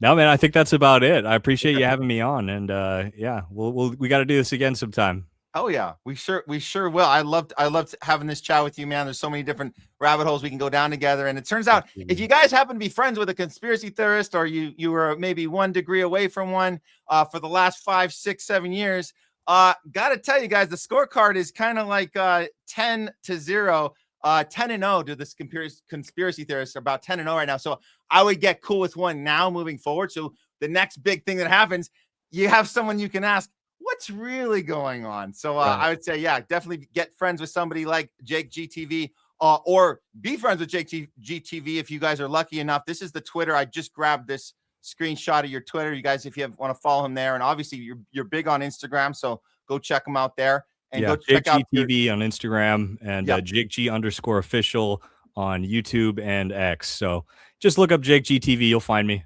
Awesome. Thanks so much, Jake. Really appreciate it. And I'd love to have you back on the show in the near future. Appreciate you, Matt. Cool. Have a good one. You too. Bye. JAKEGTV. Great. What a great man. This is the kind of stuff, man. This is the kind of courageous journalist mindset of asking questions. It's about asking questions. When did asking questions become being crazy or being a conspiracy? What is this term? Conspiracy theorist. What is that even about? Is that supposed to be derogatory? Is that supposed to be something that we feel is, oh, that shames us? No, actually, we're using this as a badge of honor. That's where we are now when it comes to being called names. And it's not just the name. We're talking about the name of a conspiracy theorist. We understand that anytime we're called names, we're wearing all of them as a badge of honor at this point, whether it's conspiracy theorist, whether it's anti-science, anti-vax. Ooh, we're anti-vax. Ooh, what does that mean? We ask questions about what poison you're going to put in our bodies. Ooh, how crazy of us. Oh, yeah. Anti-Semitic, antiseptic, as Jake says. It's not a hurt on us. It's not a strike on us. By the way, anti-Semitism used to mean somebody who is doesn't like Jews. That used to be what it meant. Now anti-Semitic means a person that Jews don't like. I think it got put backwards now. So there you are. We'll say Zionists. Zionists don't like. It's not that you don't like them. They don't like you. That's what it means now. So we don't, all these different names. Oh, by the way, Putinist. What? Trumper. What the hell is a Trumper? By the way, if you consider yourself a Trumper, fine, but you're going to just call us names because we ask questions. How many names did I get? I got called white nationalist for saying, why are we locking down the whole effing planet back in 2020? What are you doing? Like, what are you doing? Like, it doesn't make any sense. So bring on the names, all the names you guys want. We love it. It means that we are actually doing something that's shaking things up. That's what that means. So we're going to keep doing it. With that said, let's go ahead and move on to the rest of the show. Actually, I did miss a couple super chats. Let me grab a couple of these because I know you guys, and there's a bunch of comments. We're going to bring in Nurse Leslie later in the show to do some talking back with you guys. I totally missed this earlier, Blake. I'm kind of getting red in the face here from this, but I'll put it up. Matt is the coolest. Do it on the entire internet. Let's go. I'm not supportive of this, but I appreciate your enthusiasm. Thank you for the super chat. Really appreciate it. And we know Citizen, you've put a few up there. Let's see what else we have. A couple more. I think we got the other super chats up. I think we had, we got the other ones up, and we'll circle back when it's time for talking back with Nurse Leslie coming up later in the show. Okay, let's move on. You know I'm going to need some help on these next stories. So some big ones. We got some big ones coming up here, guys. Some big stories. I'm going to need my co-host, my trusty co-host today. Let's go ahead and bring in back to the show, Jay Scott. Oops. Here we go. We'll try that again. Please welcome back to the show, Jay Scott. Here we go.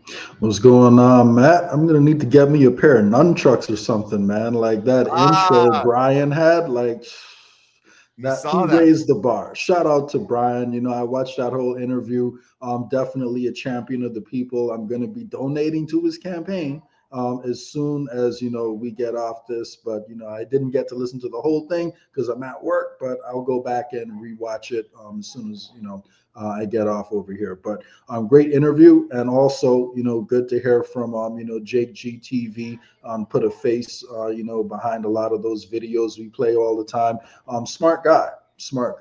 I'd encourage him to definitely dive down that secret society rabbit hole a little bit more too. But I can see he knows who the Freemasons are. So good start. But I just tell him, make sure you also research the Templars and their connection to that same site that the Zionists supposedly want to build their third temple at. Because the Templars have also been obsessed with that site too. So there could be a lot more going on behind the scenes. But overall, I love what he's doing. I love where his heart's at. And yeah, great guest. Good show today so far for sure. Yeah, we'll bring him back again, and let's have a discussion about Freemasons together. But yeah, we covered a lot.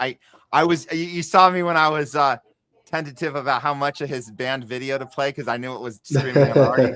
So I just did a little piece, but there was some really good, like that whole thing was like 10 minutes long, and I just grabbed a piece, but there was so many funny parts to it. Another part I probably should have put. No, if I was only gonna play one, I just wanted to play the beginning. But there's another part of that 10 minutes, and you guys should go watch it on his Twitter. You're not gonna see it on YouTube. You have to go to Twitter, and you'll watch the whole 10 minutes. Somewhere right in the middle, and I did grab the clip, but I just didn't play. But he's in front of the camera finally. He gets interviewed on his own thing, and it's cool. And he's actually standing with Stu Peters next. So he's like, they did a little bit together. I was like, dude, this guy needs to be in front of the camera too more often.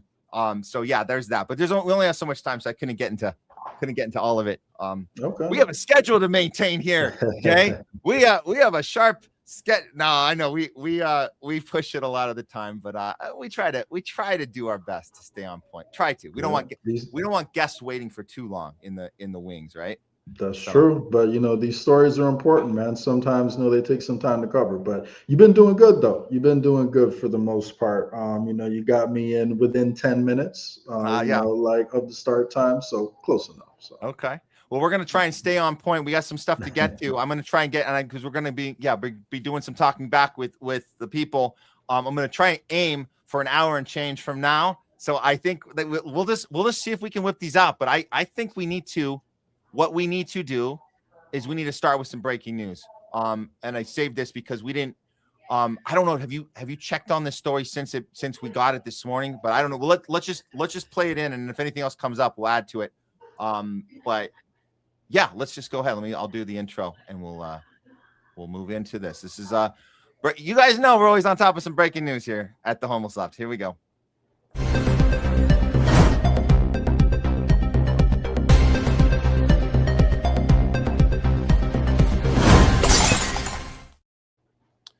We have some breaking news.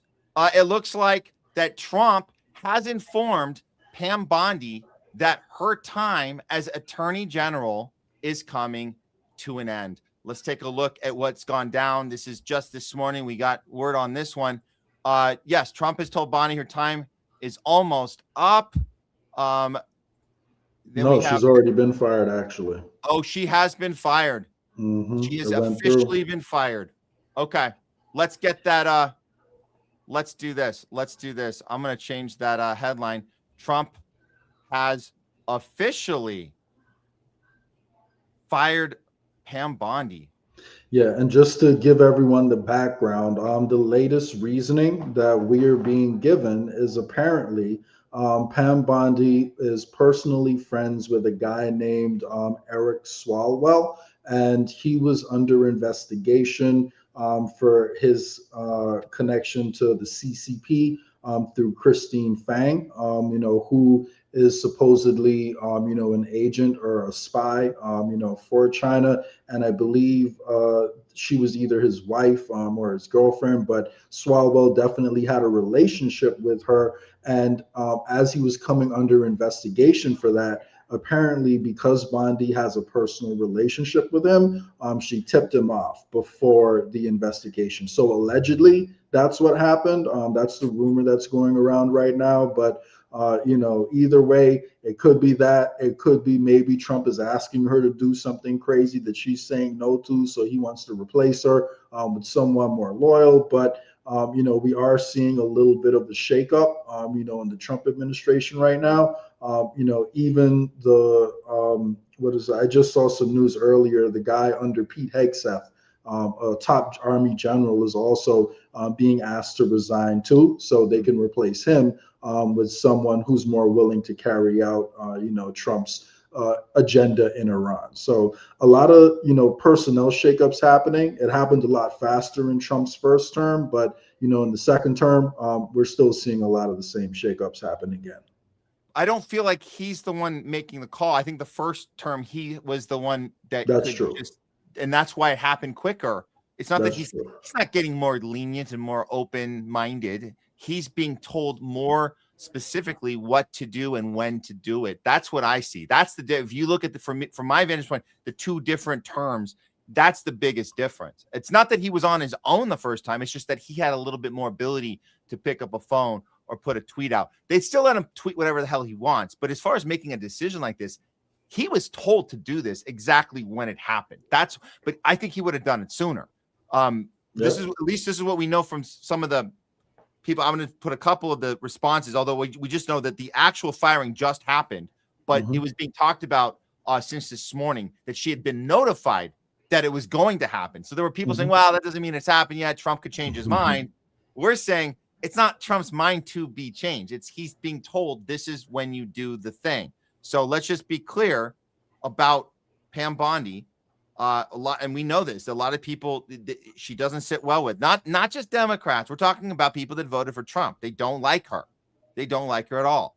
She acted as Trump's personal minion in chief. She redacted the Epstein files to keep him clean. But it's more than keep him clean. It's his. It's all the people they were.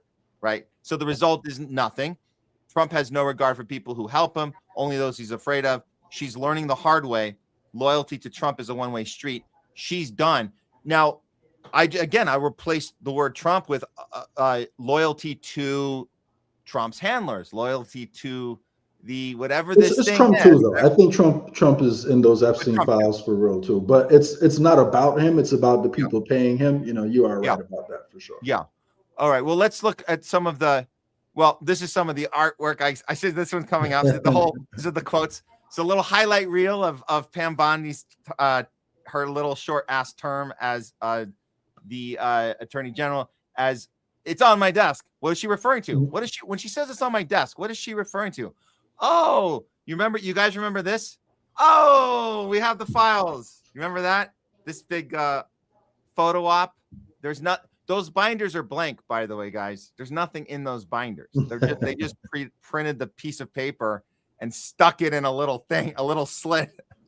You know, you got those clean binders. You have that little slit in the front. You just stick. So you Xerox the thing, you copy the thing, you stick it in the front. There's nothing inside. There's nothing there. Just so you guys know.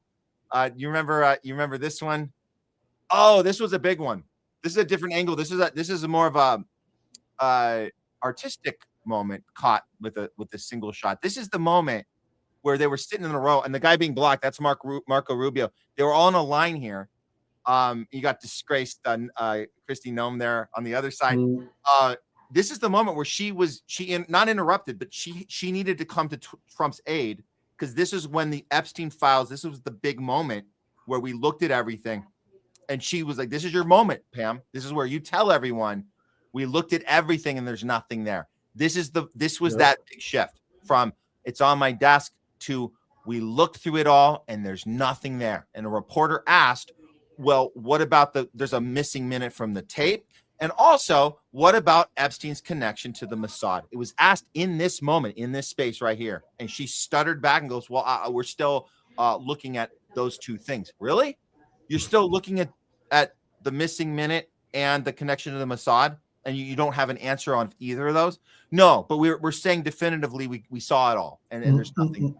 So this was a bit, and I remember we reported that at the time, Jay, and we said inconsequential details, Matt. That's all, man. But I knew there was a shift that was happening. This is when the MAGAs were like the ones that weren't so interested in the Palestine genocide, weren't so interested. There's a lot of other stuff they weren't interested in. This, they were like, what the F are you doing? What? Yeah, there's something really, really nefarious happening, right?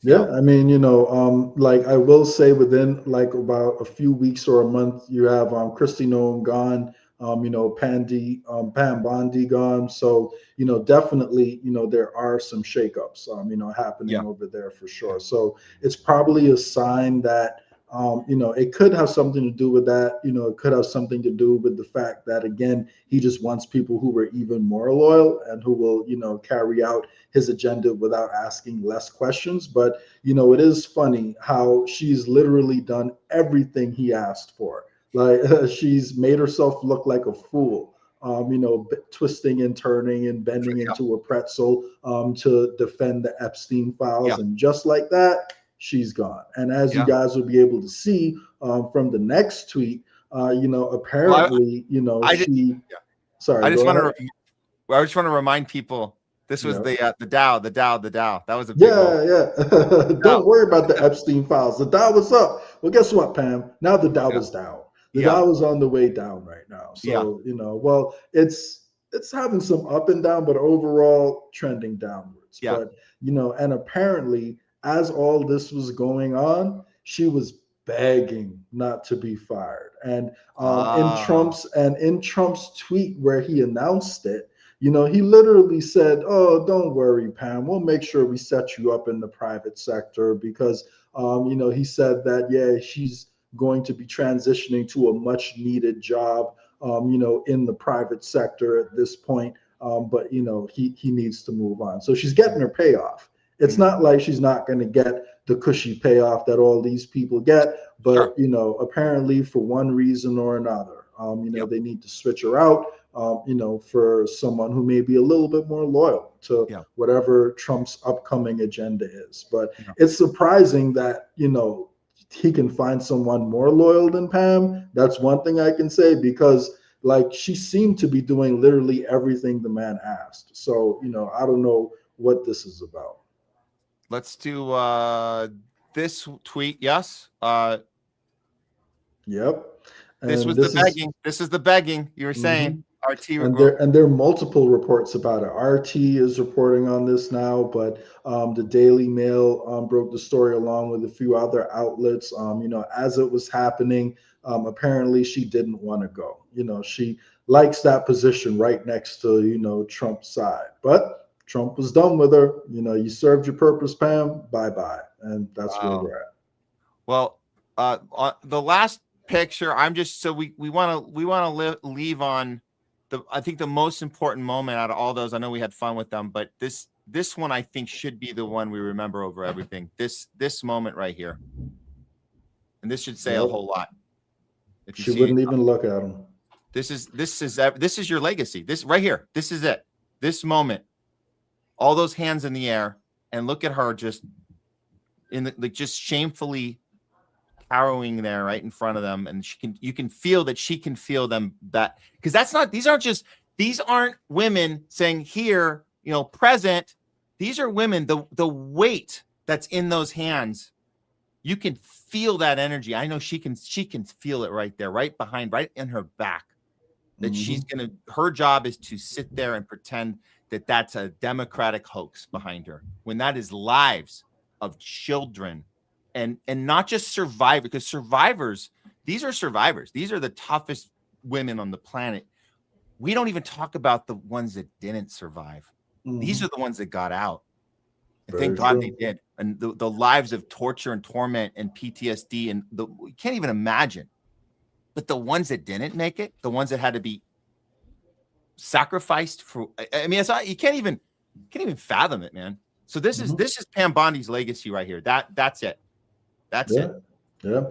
And, you know, maybe that's part of the reason why she was so scared, you know, like about being kicked out, because now she's probably, you know, going to have to answer more questions, you know, about it now that she's back in the real world. Because even when she goes back into the private sector, of course, you know, she's probably not going to be challenged too hard, but she's more likely to be around people you know, who have real questions than, you know, the sycophants that are filling the White House right now. So she's not really getting questioned too hard unless she's in a press conference. Now she'll actually have to sit next to people who have real questions and deal with people one-on-one who have real questions about what was actually happening and why she was covering up for satanic pedophiles that rape and eat children. And, you know, unfortunately, that sounds crazy when you say it out loud, but that's kind of what those Epstein files, you know, show us. So I'd encourage everyone to really go through those emails and just search the word intestines. In those emails. It is really weird what you know, the people who run our world are into. Well, my suggestion to her is give Dan Bongino a call if she hasn't done it yet, and say, "Hey, Dan, can I take I failed at my lessons at mimicking Trump. I didn't do a good job with that, but maybe I can do a better job mimicking you. Can you get me set up on a podcast where I can just yell at the viewers, like yell at my fans and just call them pieces of shit if they ask me a question? Am I able to, or I can just call them a cunt? Because you do that. You like to do that. So I'll do that. Can I try that? I would suggest she at least tries that. That would be something. But that's what Dan Bongino does these days. Now that he's not,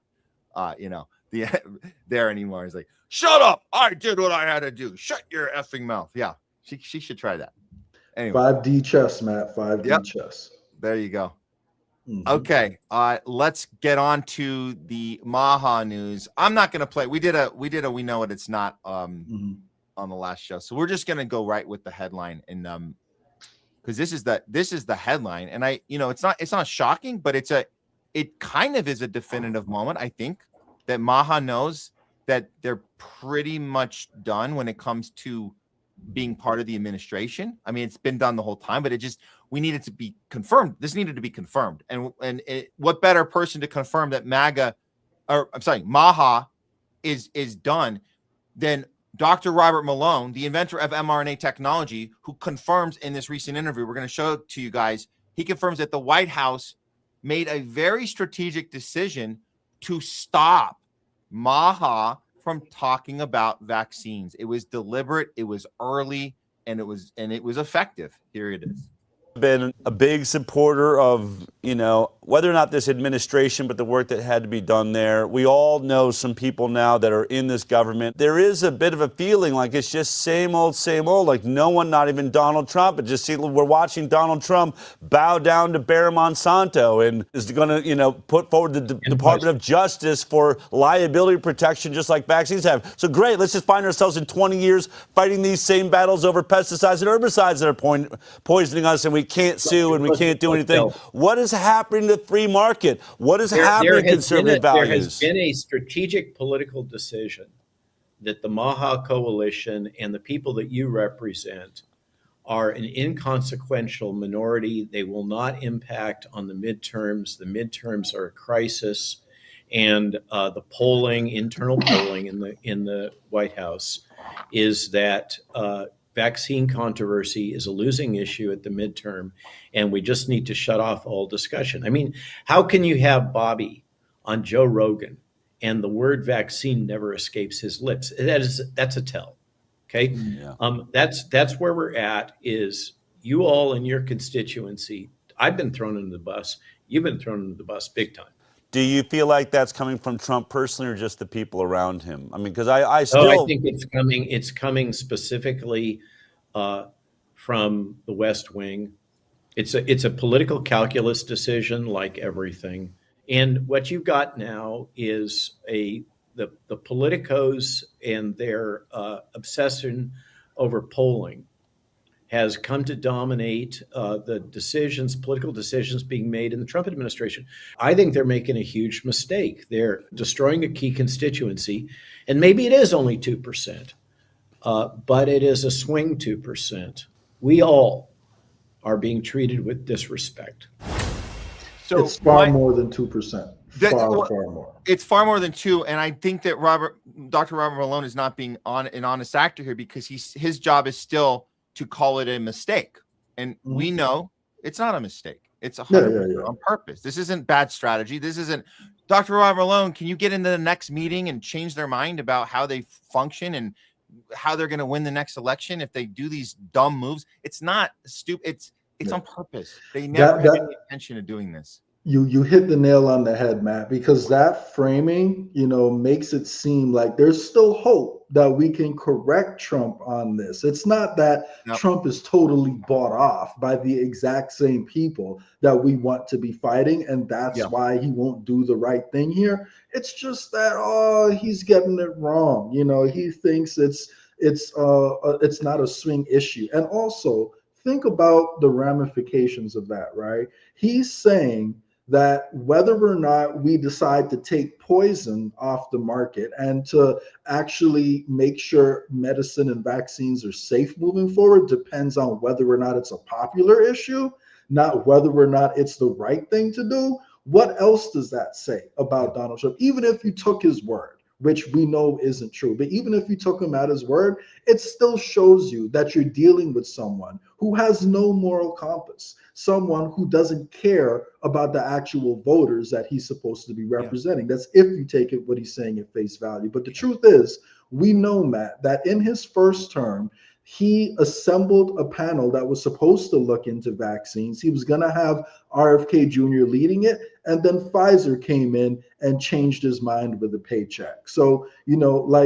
and then he disbanded the whole vaccine advisory board that he was supposed to be assembling. So this has been the same pattern since his first term, and the whole point of getting RFK Jr. to join the campaign is the exact same point that Bernie served in the Democratic elections. He was a sheepdog.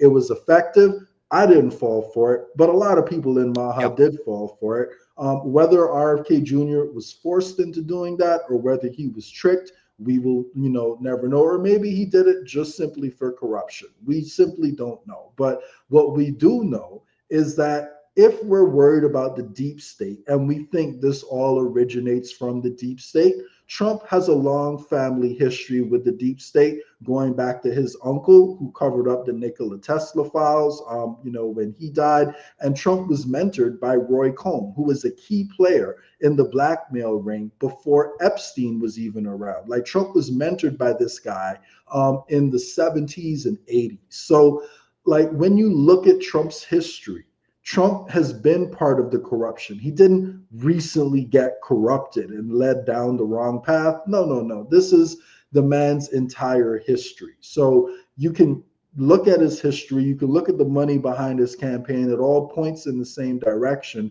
But if you just focus on his campaign rhetoric and what some people around him have said, then it may be a little easier to manipulate folks and make some 5D chess argument. But like, the truth is, since RFK has gotten there, the best thing he's done is the two best things he's done is to, restructure the food pyramid, which I think was actually a good thing, and to, restructure the vaccine schedule. Now, apparently, a judge has actually struck that down. So there's questions on whether or not the changes he's made will have a lasting impact, or if they won't. Be reversed. I'll save you the read of the book. They won't. That's the point. He goes in, he does the thing, and then they undo it. That's all. And then that is the pattern we've seen in the past. And my question is, he's fired all these people at the NIH and CDC, but what has he done to actually correct the path long term moving forward? And what he brought in new venture capitalists with new pharma companies that we hadn't heard of, that they also want a piece of the pie. They're like, hey, come on in, get your company the patent for the next thing, and you can be on the board, and no one's going to notice because they saw me fire everybody else, and we just keep doing this thing. So that's what he did. Exactly. And even as he made those small gains, which will likely be reversed, as you rightly pointed out, he's also, sitting over immunity being given to glyphosate manufacturers. I'm seeing headlines every other day about additional pesticides and additional crazy fertilizers that are being approved now. So it's like, you restructure the food pyramid. We take one small step forward and 3 gigantic leaps backward. So it's like, and again, I don't want to just make it seem like I'm only blaming the Republicans, but the Republican Party in general is the party of deregulation. They just think if you deregulate everything, the free market will solve all of your problems. And they are a big part of the reason we have all these pollutants in the environment. They are a big part of the reason why we even had the mRNA shots in the first place, because it was Trump who skipped out all of the testing procedures we have for vaccines to allow these shots to hit the market with Operation Warp Speed. So I never believed in it, and it's truly disappointing to see it play out in real time. And I'm glad that Malone is at least admitting that people have been silent. So I'll give him credit for that. But again, this feels like a limited hangout, someone telling you a piece of the truth that cannot be denied so they can manipulate you to doing whatever it is they're going to ask you to do next. And I know exactly what Malone is going to tell us to do next. He's going to tell us, vote for Republicans, vote for Trump, and then all your problems will be solved. Can we just say here, we should look, the word mistake should be a red flag for all of us. When people use the word mistake, they're running cover, okay? When they're talking about someone else, unless they're saying it about themselves, I made a mistake, and that's worth something. But when somebody goes to bat for someone else and says they made a mistake, it doesn't mean shit. It actually is having the opposite effect. It's sending you a message that they effed up and they're going to correct it if they were just told about it. And that's not true, because the only time people that it's a real mistake is when they say we effed up, we're going to fix it, and you're never going to hear that. So we need to understand that is Malone is playing cover for Trump, for RFK Jr., pretending that they made a bad play, like they were playing a game of chess and they moved the wrong piece. Oops, we'll get them on the next game. Or oops, I overbet on a bat. I should have waited to the next hand I should have check raised that one. That's not what they're doing. They're deliberately destroying the movement on purpose. There's no, oh, if only so-and-so was in the meeting and they would have told us. We're just so stupid. We didn't know. I thought you guys wanted Larry Ellison at the White House on day 2. I thought you wanted Pfizer CEO getting these big opportunities to invest in Trump RX. No, we told you to put him in jail. That's what not give him an investment opportunity. So it's like, what the F, man? People are responding on their own, though. MAHA or no MAHA, it's very clear that there's a massive skepticism when it comes to Pfizer getting people to sign up for trials. We know this. And I think that's a good thing. We need some of this to happen. It looks like, yeah, it looks like, let me go to the top here. Yeah, Pfizer has to halt the COVID shot trial because they can't find enough test subjects willing to take another booster shot. Probably because many of those seeking their 6th booster are now dead or disabled, and the remaining have woken up to their extreme dangers. Yeah, that sounds about right. Well, here's another one here from, and this is Nicholas Hustler, who's been doing a great job on reporting on this the medical freedom movement side of things. Let me just grab this one. Here we go. So this tweet went out. Hundreds of studies now prove that COVID-19 vaccines are one of the largest carcinogenic exposures. They increase your risk of 7 major cancers based on 2 landmark studies involving 8.7 million people. The CDC data shows over 138,000 excess cancer deaths in the U.S. since 2021. And I have to tell you, Jay, I found out something I didn't consider when Craig Pasta and I had a little debate panel on COVID earlier this week. And I found out that there's a faction of COVIDians who they see the data. I thought they were all ignoring it. There's actually a faction that sees the data that he's talking about here. And we see the data. We report all the time. And Dr. John Campbell, I thought by me pulling up those numbers and pulling up Dr. John Campbell and all these others, they would be like, no way. They said, no, we know those numbers are happening. You know what they think, Jay? You're not going to believe this. They think it's long COVID. Yeah, they're 100%, 100% convinced. And I want to address that. I want to address that for a second, right? Because when people say it's long COVID, ask them, what are the mechanisms about long COVID that are causing these things, right? I don't know. And they're going to tell you it's the spike protein, right? It's the spike protein that happened when you caught COVID, and it infected different parts of your body, and it's causing havoc, and that's what's driving the inflammation that's doing this. Okay, so now we've established the mechanism behind this long COVID you're talking about, right? And I do actually think that for people who get severe COVID, that there is long-term risk with that spike protein. So I'm not actually dismissing that argument in its entirety, but we have to ask ourselves, well, if it's a spike protein, How else can you get the spike protein? What does the mRNA shot do? Oh, yes, it injects a set of instructions into your body that turns your body into a continuous spike protein factory in uncontrollable amounts. So if they're saying that it's the long COVID that's causing it, ask them to explain the mechanism behind that, and then point out to them, well, the same mechanism you're talking about is something that's produced in greater quantities from this shot that is still mandated in certain places. Like some people still have to sign a waiver form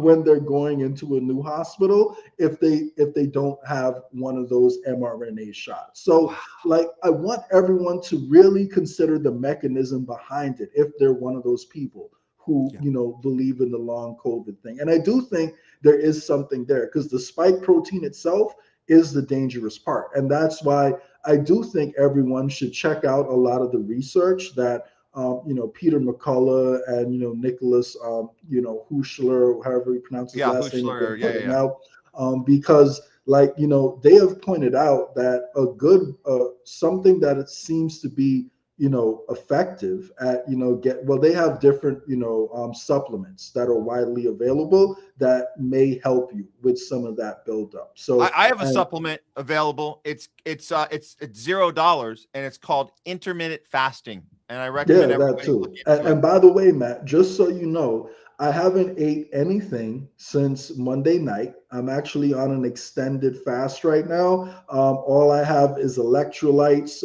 with that little electrolyte packet, coffee in the morning to give me some energy, a little bit of tea, and water. So I do an extended fast every now and then to help the body reset, give my gut a chance to, take a break and all that. Now, if anyone out there watching this is considering that, if you're on certain medications, don't just do this without checking first. But if you're a regular healthy person and you don't have any medical issues going on, it is something I'd urge you to consider because it is good at, helping your body reset every now and then. And obviously not all the time. I don't do this more than once a year, maybe twice, but I do like to take an extended fast every now and then. But you can get this a smaller effect of the same thing doing intermittent fasting.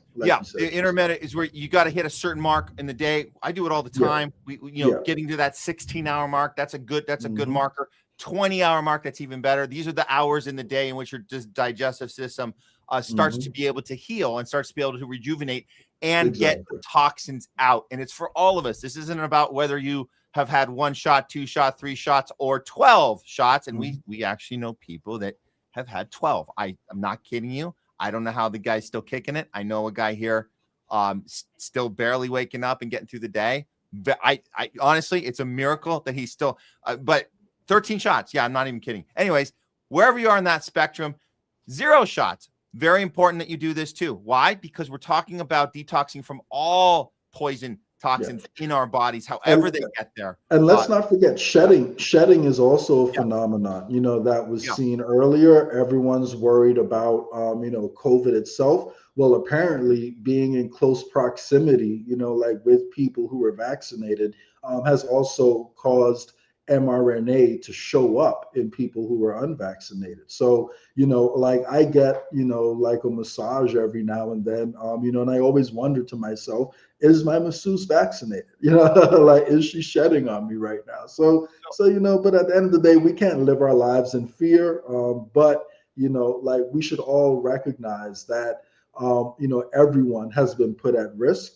Everyone is put at risk every single day. When we walk outside and we have these chemtrails over our head and they're literally dropping poisons and chemicals on our heads, experimenting with us on that. When we go to the grocery store and we think we're getting organic food, or we think we're getting stuff that's not been sprayed with pesticides, sprayed with chemicals on purpose, all in. So, we know the mRNA is getting put into our food as well. So, we're all susceptible. Obviously, I think the best thing we need to do is, like you said, not to live in fear, but what we need to do is it's all about our ability to build up our defense mechanism. So our immune system health, that's what it's all about. And shedding is a thing, but you are less likely to be affected by it if you are in constant state of immune health. Always Oh, for building that sure. immune system. Get a strong defense, and then you can be protected from all of these things. Whether you walk outside when there's those, you guys know, when those lines are right over your head, you'll be in a better shape if you've done the things to prepare for that moment. And where there's going to be more moments that we get, poison sprayed at us, or however they get, whether they're shot into us, we eat them, or they're dropped on our head.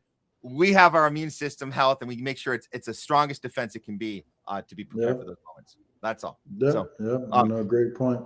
Let's move to the other parts of this, because these are also Dr. John Campbell. I mentioned him earlier. This is the guy from this. Oh wait, that's the hold on. I got the wrong one. This is the one. Yeah, that was the one you just pulled up. So this one. Here we go. I got it. So this is Dr. John Campbell saying he's going to give us the range of adverse reactions, which he's saying are off the scale. It's 1 out of every 35 people when you talk about adverse reactions. So that's going to be myocarditis, and he's saying specifically myocarditis, 1 out of every 35. This is insane. Let's actually listen to him. This clip I got right here. Here we go.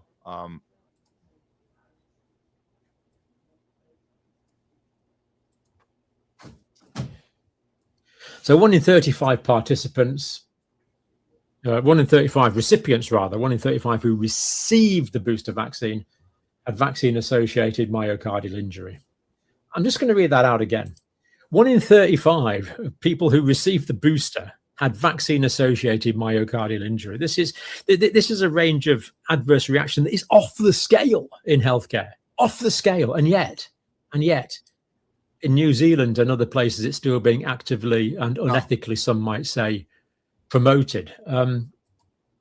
This is just off the scale risks, off the scale completely.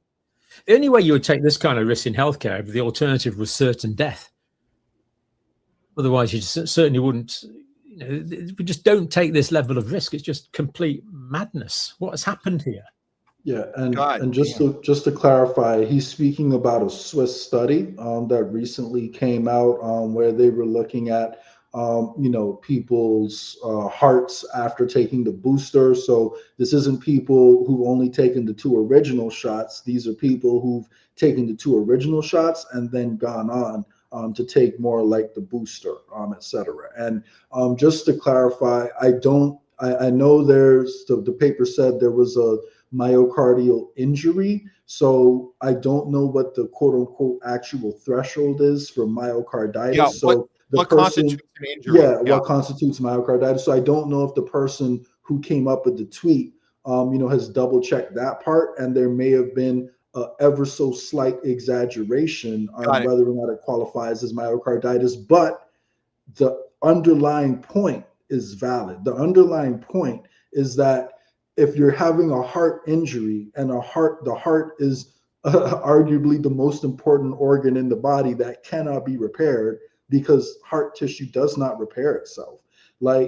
And we're seeing possibly permanent injuries from it, then we have to ask ourselves, why are we doing this? Especially because of the fact that COVID is benign for most people who get it. At least this current strain of COVID that's going around, it's not going to kill you. Obviously we know that. And there is actually a good amount of fear mongering happening right now, because apparently there's a new variant that's going around, but still it's not, filling up emergency rooms, and even some of those stories about emergency rooms being filled up before, we do have evidence now that a few of those may have been exaggerated, and a few of those may have been, caused by bad actions taken, by some of the hospitals. But, that's a story for another day. We don't want to get into all that in this episode. But there's a lot of information out there about how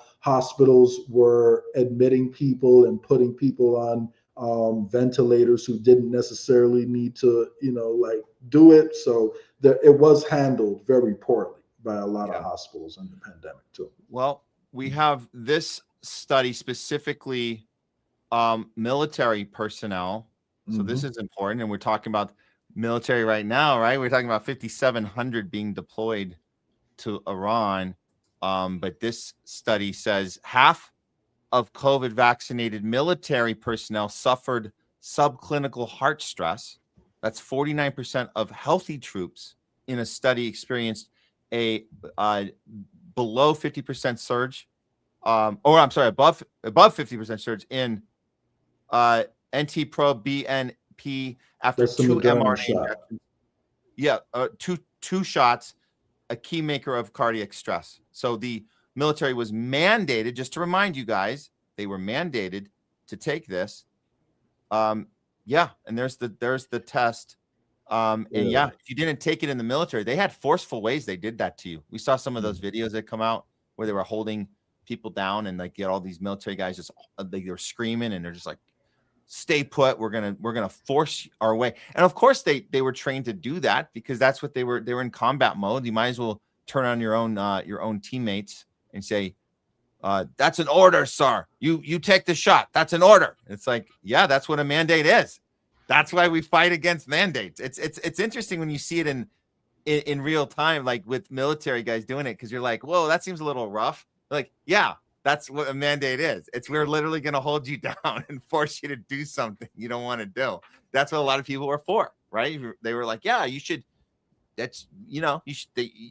Why should you have a choice? Right? You can do it like that by force or by threatening to take away someone's livelihood. Like there's a lot of jobs where it was mandated where they wouldn't force you down and inject it in you, but if you wanted any chance, at continuing to work your job, then you had to take it. So like I'll never forget, I was looking for a job during the pandemic and I turned down one opportunity because they told me that if I wasn't vaccinated, I would have to sign up for getting one of those tests stuck up my nose every single week. And then we find out that a lot of those testing things that they were doing on people were actually contaminated too, and we're putting a bunch of poisonous shit, like inside your body. So man, am I glad that I didn't sign up for that. So they have several ways of forcing you to do it with mandates. But I remember seeing those videos you're talking about, Matt, and sometimes it meant literally pinning people down and like injecting them with something they don't want. So well, here's another way they like to teach people a lesson who say no, and they particularly did this to doctors. This doctor was fired for reporting on adverse events. Wow, let's check this one out. Grab it here. Okay, here we go.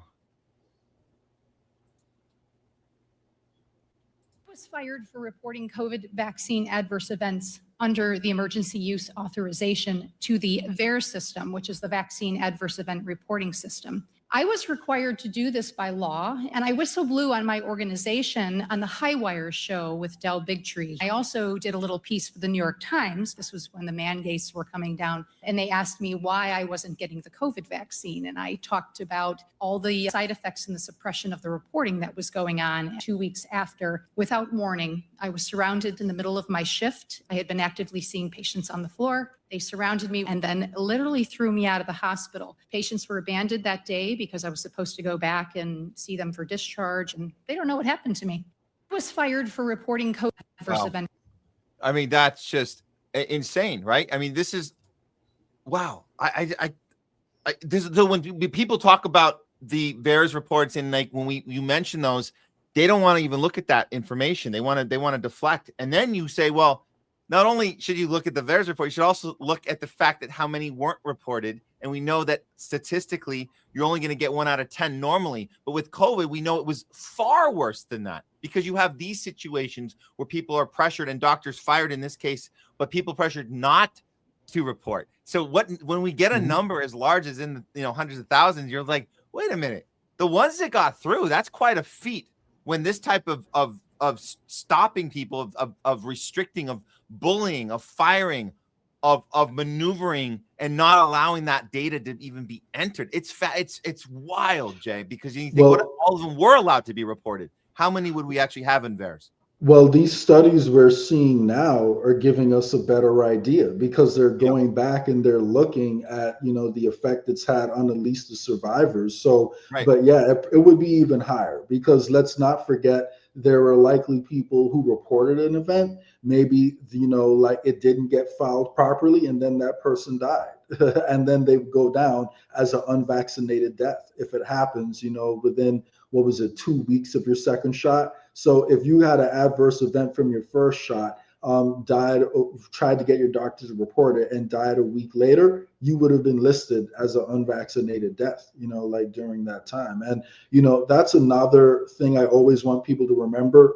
You know, when you're talking to people about what happened, that's a pretty common argument that you hear, oh, all these unvaccinated people died. And it's so tiring because you have to explain to people, because most people aren't aware. Well, do you know what, you know, it takes to be counted as vaccinated? And do you know that if you die shortly after taking this shot, you will still be considered unvaccinated because you didn't make that window? And then you point out how high the excess deaths were, you know, as these shots were being given out. You know, there's a direct temporal correlation that's been proven many times. So, you know, like at the end of the day, it's so sad seeing, you know, what happened. So we not only do we need to figure out how to correct it so it doesn't happen again moving forward, we really need justice for what happened during the pandemic. And it's just never been possible to get it from the Trump administration because Trump would be part of that. Like, he was the one who approved Operation Warp Speed. Operation Warp Speed. Yeah, he was the one who gave the emergency use authorization, which was clearly illegal at the time, because one stipulation that has to be met is that there are no existing treatments that can actually help the disease in question. And we know that Trump himself had spoken about hydroxychloroquine. We know that ivermectin was showing a lot of promise at the time. So, like, Trump himself knew that that emergency use authorization never should have been approved, but he was part of it. So that was why I knew we definitely weren't going to get justice. At best, I was keeping some hope that since RFK is in there, maybe we'll at least correct it moving forward. But, you know, clearly, as Dr. Malone is now openly admitting, we're not even going to get that. And to be clear, Dr. Robert Malone, he's telling us it was a mistake. This ain't no mistake. You guys saw the data we just showed you. You guys saw doctors getting fired for putting, you know, just reporting to VAERS. We saw an entire movement behind Trump, an entire movement of medical freedom warriors that were willing to put everything on the line to be part of this campaign and get in there and go through those confirmation hearings and go through all the bullying and shaming and media trolling and all these. It was horrible. All the horrible things they had to do to get there. They got in. And what happened? They decided, and it wasn't a mistake, they said, let's not talk about vaccines. What? Huh? Not a mistake, Dr. Robert Malone. Not a mistake. It was done on purpose, and you got fooled. Or your job is to make us think that we can right the wrong, but we know we can't, because fool us once, shame on you. Fool us twice, as George W. said one time. You can't get fooled again. All right, that's where we're at. Limited hangout, and I'd encourage everyone real quick to focus on that. Always look out for limited hangouts, because the establishment knows when they're being, you know, uncovered, and they always have a plan. And the plan is to admit the parts they can't deny while manipulating you and redirecting you into the next direction they want you to go. So always be on the lookout when you see someone saying the thing, at least some of the things you want to hear. Always be on the lookout and ask yourself, could this person be a limited hangout? Yeah, exactly. Okay, let's get on to Iran updates here. Since I still got you here, we're gonna try and get through this fairly quickly, 15 to 20 here. We'll try and stay on it on this one, but this is lots have happened since that speech. Actually, that speech last night, that was not anything.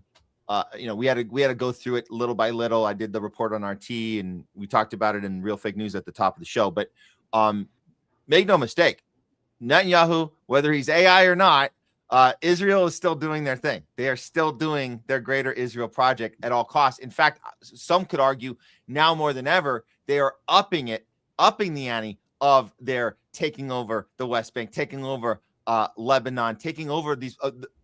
Palestine is already a parking lot. They're moving on as much as they can because they know they have limited time, right? This is going to run out soon, so you might as well get as much of this insanity done while you can. Netanyahu, and I'm not going to get. We covered the AI thing, and it could still be an AI. I don't know, but at this point, listen to the words wherever they're coming from, and you tell us, guys. You tell us if you think this sounds like a nation that are the victims of terrorism. When you're hearing language like this, which is Netanyahu admitting in the open that the goal is to turn Israel into a super nation. The guarantee for our future. We are working on transforming Israel into a super nation in the region and globally, and we were able to do so thanks to our soldiers and our captains and all those who fought and those who died, and of course thanks to your solidarity and your steadfastness. All of this, as they're, again, Palestine's a parking lot, West Bank, they're going around murdering families right now, burning them alive, taking property in the West Bank as they are committing ethnic cleansing in Lebanon. And the West media is not even mentioning these things. They're celebrating. What are they celebrating right now in Israel? They're celebrating their right. They just voted in the right to what? To execute Palestinian prisoners uniquely. And they're not prisoners, by the way. They're hostages because they never went through the court system. All of this is happening, and we're stuck on the fact of whether Iran is planning to come after us for our freedom. What do you think Iran is fighting for? They're fighting against this insanity. That's what they're doing. So when we have this blatant, obvious, out in the open, we're the victim country, but we're going to be a super nation. Jay, this is absolutely insane. Before you come, I just want to bring up the next one because we actually mentioned this at the top as well. Sorry, I know. Let me just point out real quick. Yeah. It's not out in the open, Matt, because he's saying it in Hebrew. And they don't talk about this like in the West. We heard the translation. This is the conversation they have in Israel. In Israel, they're talking about how great, how important it is. They get this Greater Israel Project going, and how they need to expand their borders into Egypt, Lebanon, Syria, Saudi Arabia, Turkey, all these different countries. That's the conversation they have over there. Over here, the Zionists pretend, oh, they're just defending themselves from Palestinian extremists. So it's two completely different conversations. And don't forget, Netanyahu doesn't give these speeches in English. He doesn't talk about the Greater Israel Project in English. He only discusses it in Hebrew, and that's because there's two different conversations being had. And if you speak to anyone who's a Zionist over here in America, most of them don't really acknowledge the Greater Israel Project. They try to pretend it's just about defending themselves from Palestinians. Good point there. This is also happening, and it's, again, I appreciate your point on that. It's not really out in the open, but it is if you look for it, right? And it's another. This is another thing that the West won't report on, even though this guy, we know CNN interviewed him just a week and a half into after the first attack. And when we say the first attack, we mean the one that wait, let me grab the right. Okay, here we go.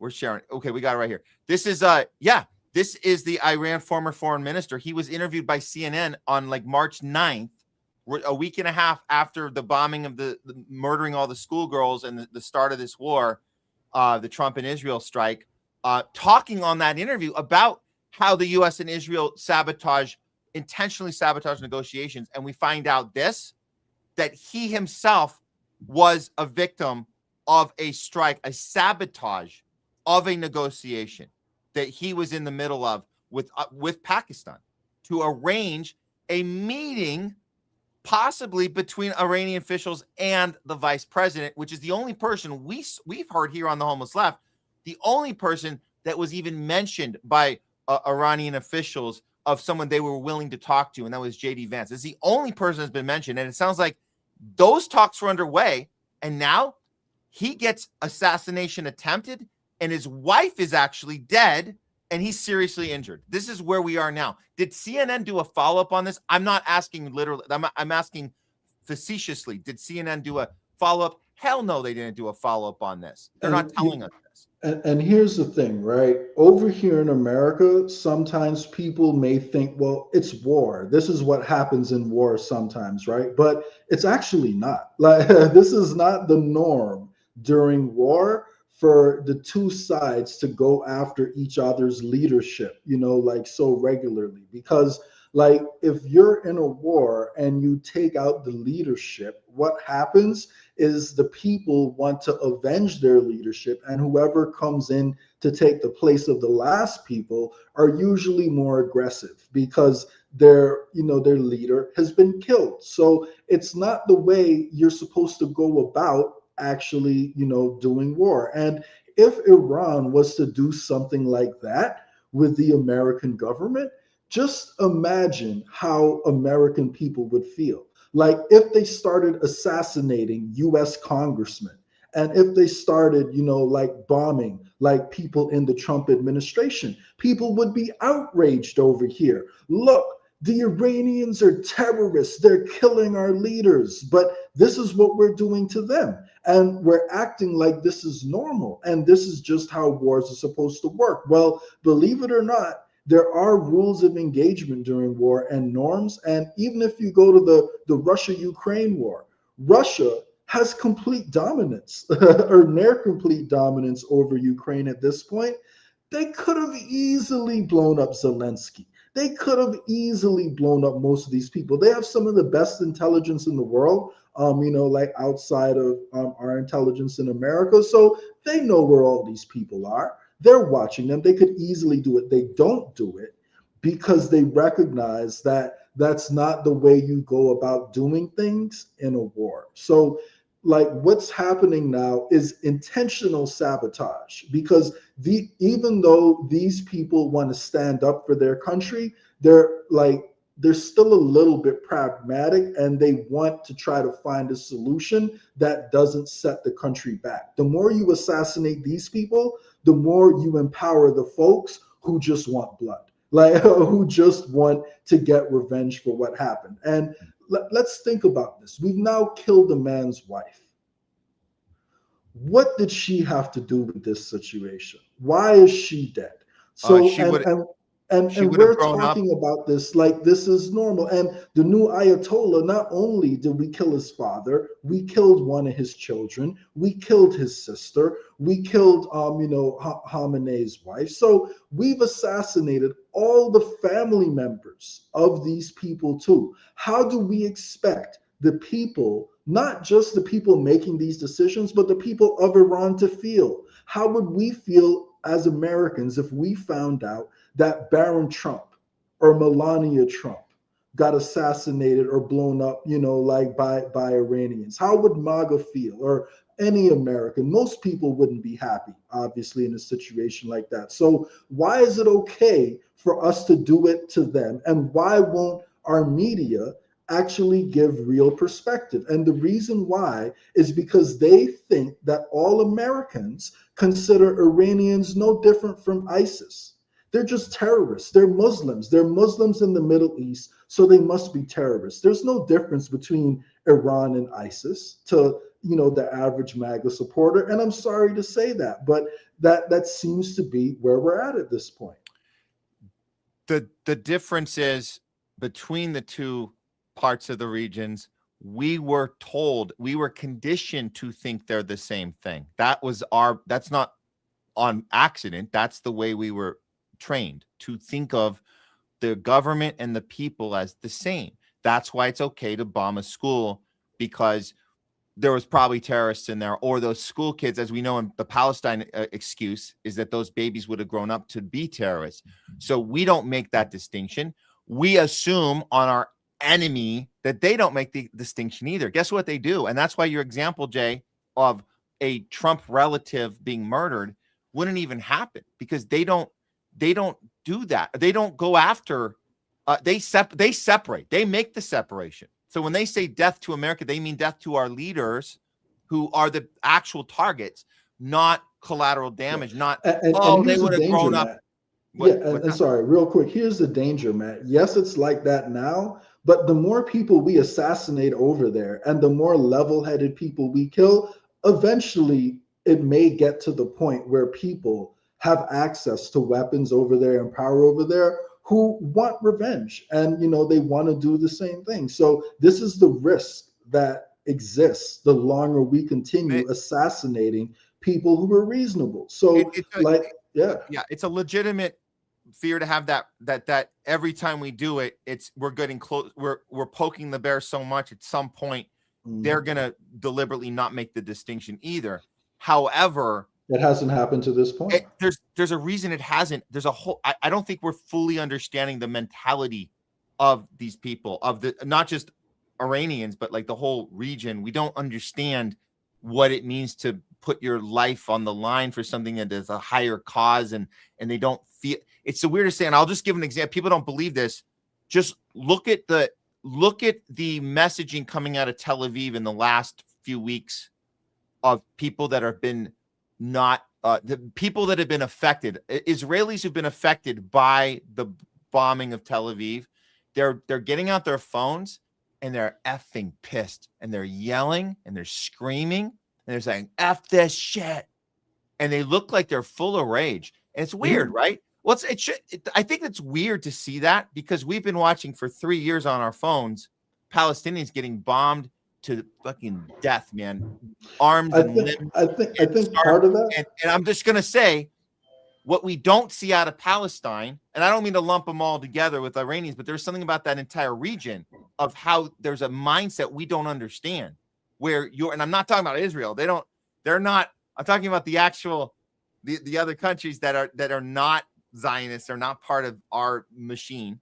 They respond in a weird way that I don't think we understand fully. Why don't we see footage coming out of Palestine of, you killed my whole family, I'm gonna effing kill you? You don't see that. It's a weird, it's interesting, right? That you have this like death and destruction, and they still are picking up like ways they can still like exist in it's the weirdest thing, man. Like the kids with instruments playing music to the sound of the bombs coming. Like, it's unbelievable. You don't see, I don't think we fully understand that mindset. Yeah. Well, I think part of it, right, is going to be the fact that Israelis have dehumanized Palestinians as they treated them in that way. And when they see themselves in the same positions as people who they have dehumanized, it's probably going to stir up, some unconscious anger. Like, this isn't supposed to happen to me. Yeah. This isn't supposed to, I'm not Amalek. I'm not a goy. I'm an Israeli. I'm supposed to be, I'm supposed to live this comfortable life. So I think part of the anger is the feeling that this isn't supposed to happen to me. This is for the others. This isn't for we were me. untouchable. So we're supposed to be untouchable. So I think that's part of the anger, because they now have to challenge one of their core beliefs that, well, maybe they are a little bit human too. And maybe they're not as different deep down, like from the Palestinians as they hoped they were. Yes, they've been brainwashed, but maybe they can actually be put into the exact same position. So I think that's part of it. And, definitely, if you look at the majority of the people in the Middle East, the difference is, like, they are native to that region. They are not colonialists. So they have actual ties to the land over there. So they are more willing to stand up, I believe, and to sacrifice for it. Whereas colonialists, you're seeing the lines at the airport, you're seeing a lot of them try to get out and not even being able to get out, in Israel. So they don't have the same level, like of commitment, honestly, to the land. And, again, just want to make sure everyone knows, like, we're not generalizing in the sense that we understand there's different people like all over that region. Persians in Iran are different from Arabs on the peninsula. So these are different groups of different cultures, but the uniting behind them is the fact that they are in their homelands. Those are the indigenous people of their homelands right now. And, you know, funnily enough, Matt, I was just seeing a video earlier today. And again, you know, I don't know, like, how widespread this belief is, but it was a Russian rabbi talking about how because of this gigantic population crash in Ukraine, that he believes, you know, the true homeland for the Jews and what's going to happen after Israel falls is they can go back to southern Ukraine, which, wait for it, is actually known as Khazaria, you know, once upon a time. You ever heard people talk about how a lot of Ashkenazis, you know, do have ties back to that region, and they converted during the Khazarian Empire to Judaism. Apparently now there's a couple people advocating for, if Israel collapses, just go back to Ukraine and take that over. So I don't know if they mean that they want to go establish their own state over there and break off from Ukraine. I don't know if they mean they just want to migrate back there and then integrate into Ukraine, but you know, that's you know, something that was going viral earlier today. So who knows? Maybe, you know, some Israelis will actually go back to their homelands as, you know, things continue to collapse over here. But we have to see, you know, how the battle progresses and what winds up happening, because, you know, as you're going to see in, you know, the next few slides, if we do actually go after the Iranian infrastructure as we've been threatening, what will Iran do to the rest of the Middle East, and how will that affect, you know, the Greater Israel Project? So it's dangerous times for sure. Yeah. Well, there's a lot of ones to go through, and I think we're not doing great on time here, but can we jump to the Trump stuff? Is that? Yeah, let's do it. Okay, so here is Trump on his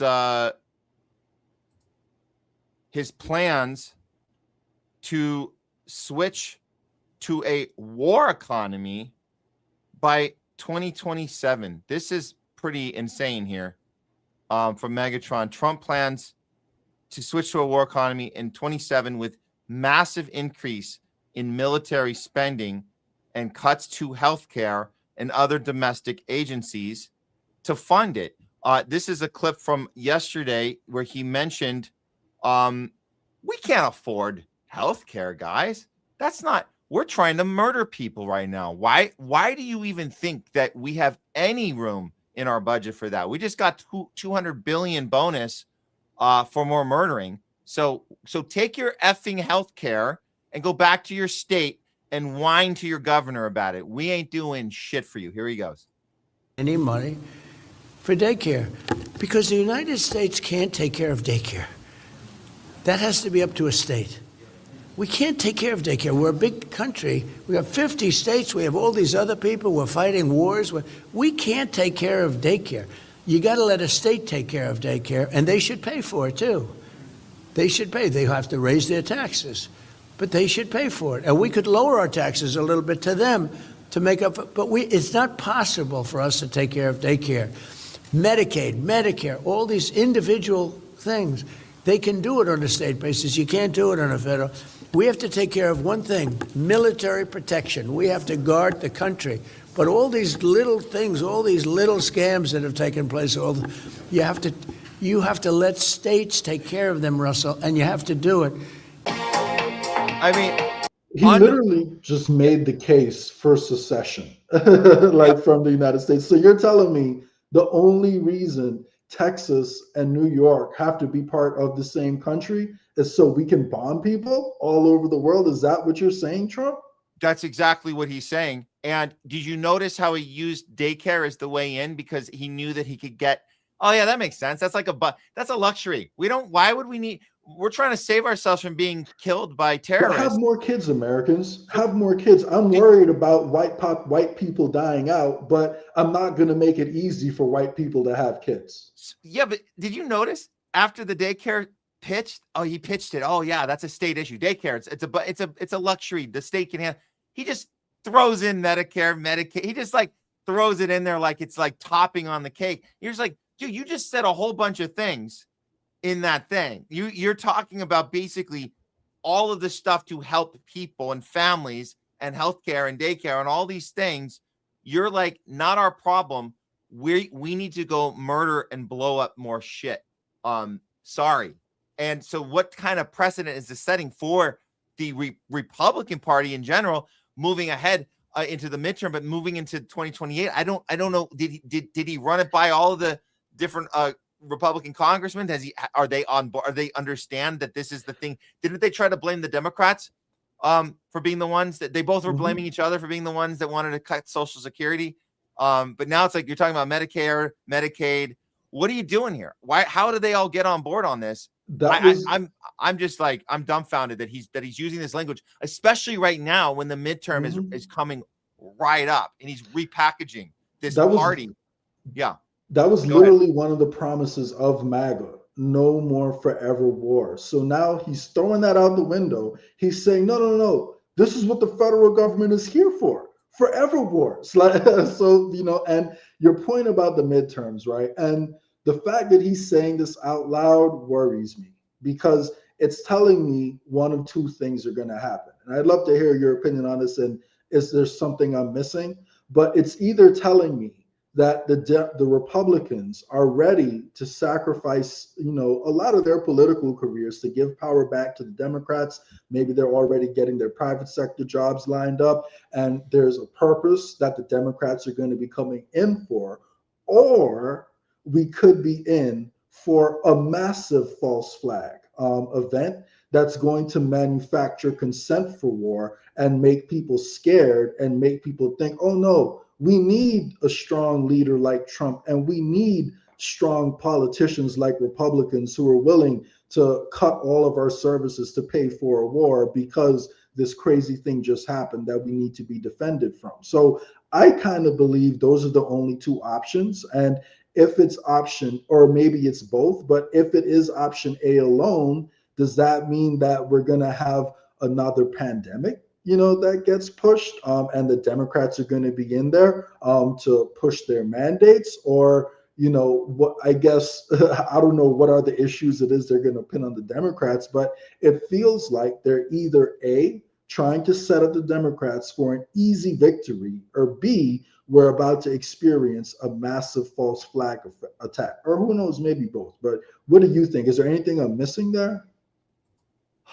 Yeah, I think you're right. The climate of the possible next pandemic, particularly, you can feel it in the air right now with the energy crisis, this idea that we're ready to lock down at home, limited mobility, gauging your miles and what you're allowed. When there's countries right now doing the Monday you can drive, Tuesday you can't.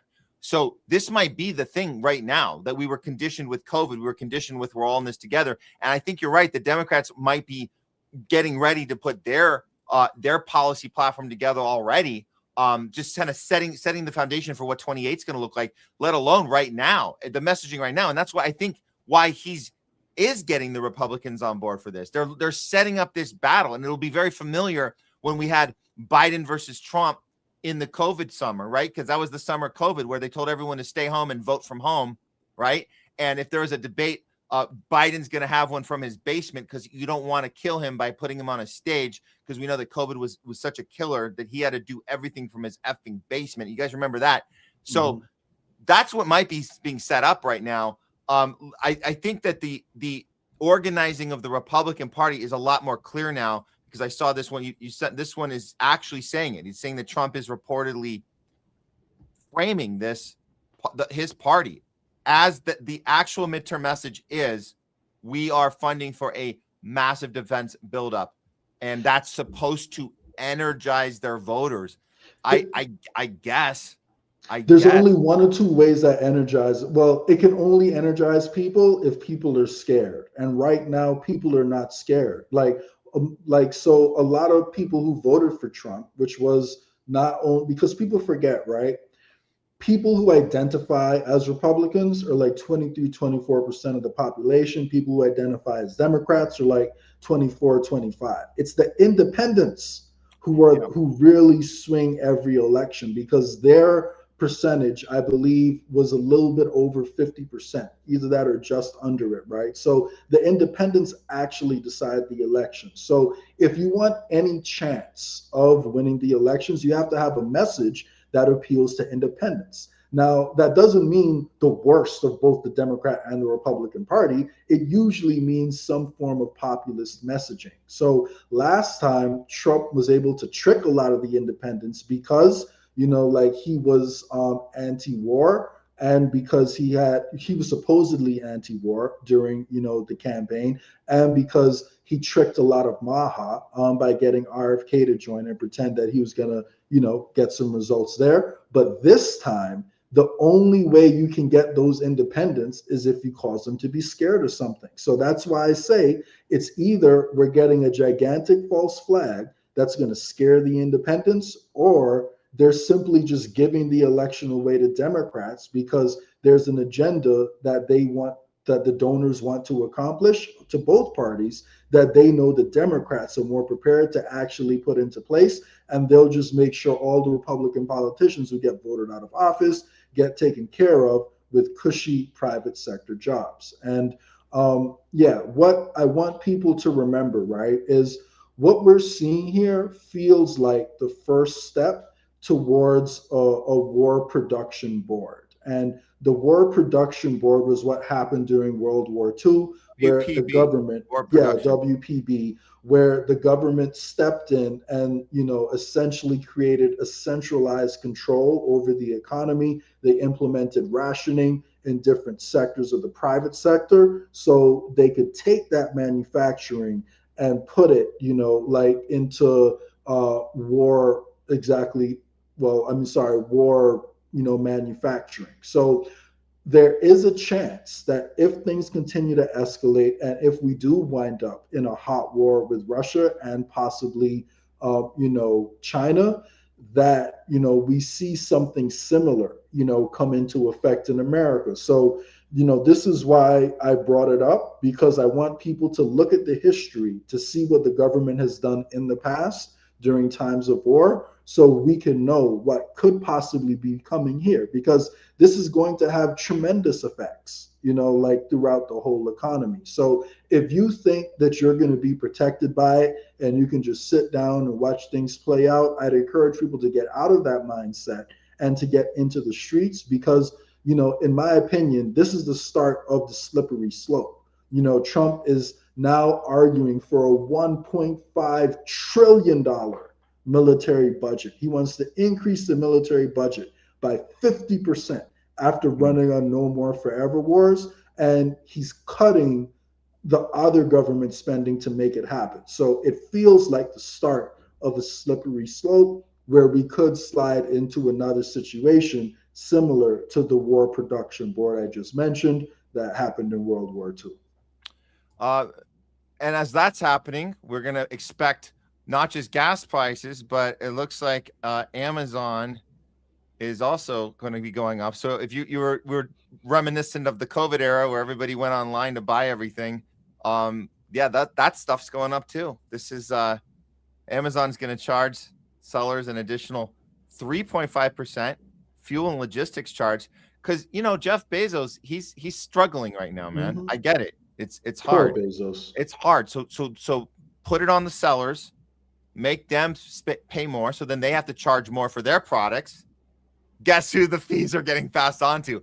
All the people staying at home, because we're all in this together, and you're not allowed to go past your 15-minute city, let alone your effing front door, because you know, put on another mask and click order, click your cart is full, charge card, and you're going to get another additional fee, because why the hell not? Why not just charge you another fee? So there's that. And then the gas, we're talking about right now, the oil price. This is, okay, so let's see this one. Let me grab this one here. This one, it looks like today, this happened today. Yeah. The crude oil price. Yeah. Yeah. So there's two different oil prices, you know, people, you know, we're looking at. This is the price of oil that people are physically paying for, like right now. So today, that was a price of oil that got delivered today. The futures price, which is the one people will follow more often, that one is at still over $110 a barrel. That's the next one we're about to look at. But this one is what someone is paid today. So, the future price, I guess, is expecting that things will somehow be brought under control. But if they're already paying 140 for it, this is a gigantic gap in the market that isn't supposed to exist. So the fact that we have someone who paid $141 for a barrel of oil today, and the futures price is a lot lower than that at just over 110 a barrel, is an exceptionally rare situation that shows you how insane this market is at the moment. Normally, those prices should be a lot closer than where they are right now. So that's telling you that the market is doing some crazy things at the moment. Likely the free market isn't working properly, because if it was, there wouldn't be such a big difference between the price people are paying today and what people are expecting, as we saw in that graph just now. So, we're in for expensive times. Last episode we covered, it's not just the cost of oil, which is transporting your goods. Oil is also a raw material that goes into anything plastic. So anything you buy that has plastic in it, the cost of that is going to go up. We also know that helium largely comes from the Middle East. It's not the only supplier, but it's a major supplier. We're now seeing shortages of that, which is driving the cost of microchips up. So anything you have that's electronic, that has a microchip in it, that itself is plastic, but the cost of production of it is also going up. So the costs are being driven up in many different ways, and the cost of oil is just one of those ways. So we can't even really understand, unfortunately, or imagine how hard it's going to hit us. And some people are already feeling it, but you can bet as the year goes on and on that more and more people are going to continue feeling it. Well, Trump says it's just 2 to 3 weeks more to slow the curve, to flatten the curve, to get us all back to normal. 2 or 3 more weeks of bombing the shit out of innocent schoolgirls and such, and infrastructure and all sorts of stuff. So I'm sure we'll be fine then. We just need to, pull ourselves up by our bootstraps, Jay. Stop complaining. Give him some time. He's playing his 6D chess. It's all good, man. We're going to be fine, right? And I want people, I love you made that point. I want people to remember this. Trump says it's only going to be 2 to 3 more weeks, but we're assassinating the negotiators. We are asking for a 50% increase to our military budget. We're cutting necessary programs here in America to fund that military budget. We're blowing up their infrastructure, the response to which they've already said is going to be to blow up infrastructure of our allies across the Middle East. So we're doing all these escalatory things, but Trump says it's only going to last 2 to 3 more weeks. So I want everyone to understand, Trump is just trying to A, manipulate the markets, the financial markets, and B, pacify his base and to think this isn't going to be a forever war. But all the actual moves he's making tell us forever war. Yep.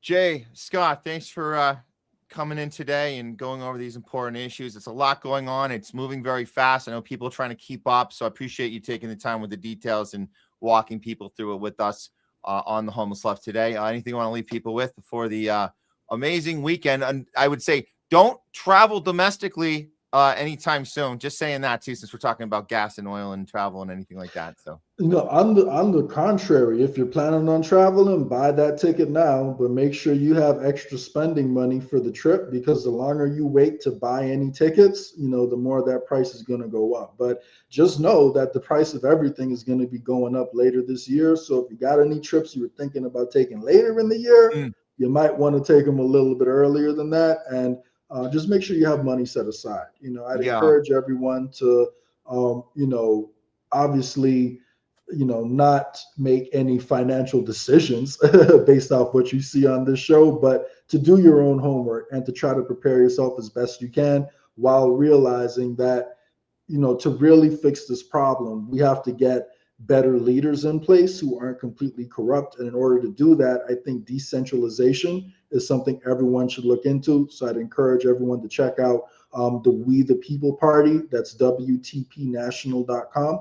There's a lot of great Green Party candidates I'd encourage people to look into, but I do think that the Green Party does suffer from a few of the same problems of centralization that the Democrat and Republican parties have too. And I would say at times on certain issues the Green Party can be a little bit polarizing, whereas the We the People Party, which you can find out more about by hitting that link, that party focuses on the common ground, and the power is decentralized. So we have ways to hold our candidates accountable that doesn't exist in the Libertarian Party, the Green Party, the Democrat or Republican Party. So still support candidates who you do like. So I'm not saying don't support like the great Green Party candidates that do exist, like Brian McGinnis, we heard from earlier, Anthony Aguilar, Jill Stein. You can support them,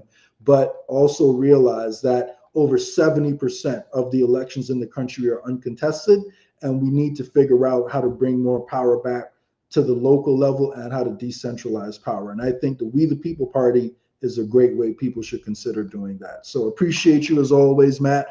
Great work, monster of a show today. This one better pass 100,000 views again, man, because you had some hard-hitting guests on here. So hopefully, we might have had a little censoring going on with JAKEGTV on the show, but hey, that's fine with us. We don't care. Listen, if you're watching the show. Yeah, if you're watching the show, help us get over that, man. Share this out. If you never sent the episode to anyone before, today is the day to do that. So let's get the word out. Subscribe to the channel if you haven't yet. Hit that like button, leave a comment, and I'll catch you guys next week. Awesome. Later, Matt. Thanks so much, Jay. See you next time. All right, bye. All right, guys. As Jay Scott said, it's been a monster of a show. Not sure how the algorithm's doing. I don't care. I know the guys, if you guys have been watching, there's certainly been a lot of great engagement. So we're lucky and fortunate. We left a little time here to bring on Nurse Leslie. We're going to talk with you guys now in just about a minute here. I'll say this. We moved a few things around. If you've been watching all day, you know that what have we missed? We missed what? Top censored news. We stuck it at the end. So we're going to be talking to you guys now, and then we're going to end the week with a top censored news of the week. It'll be the last segment for the entire week. So we'll do it like that today. With that said, let's go ahead and bring in Nurse Leslie. We'll do the little song, because you guys love the song. A little tune. What do you call that? Little jingle. We'll do the little jingle, and you guys get your comments ready. Super chats, rumble rants. We'll get to you guys in just a minute. Here we go. It's time for Talking Back with Nurse Leslie.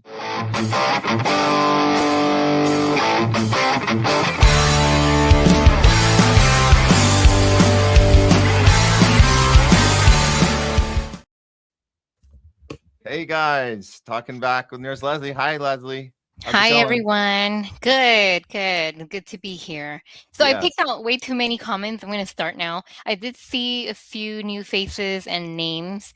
My name's Leslie. I'm a nurse. I am not in the political arena, but I know enough to realize that I've been lied to my whole life. So including in the healthcare field. So I'm against mandates and all these forceful vaccinations, and I was forced to get 3 as well. Now I'm forever resentful and pissed off about that. And there's a lot of commentary today about that subject and spike proteins and all that stuff. So it's scary stuff to think about, Matt.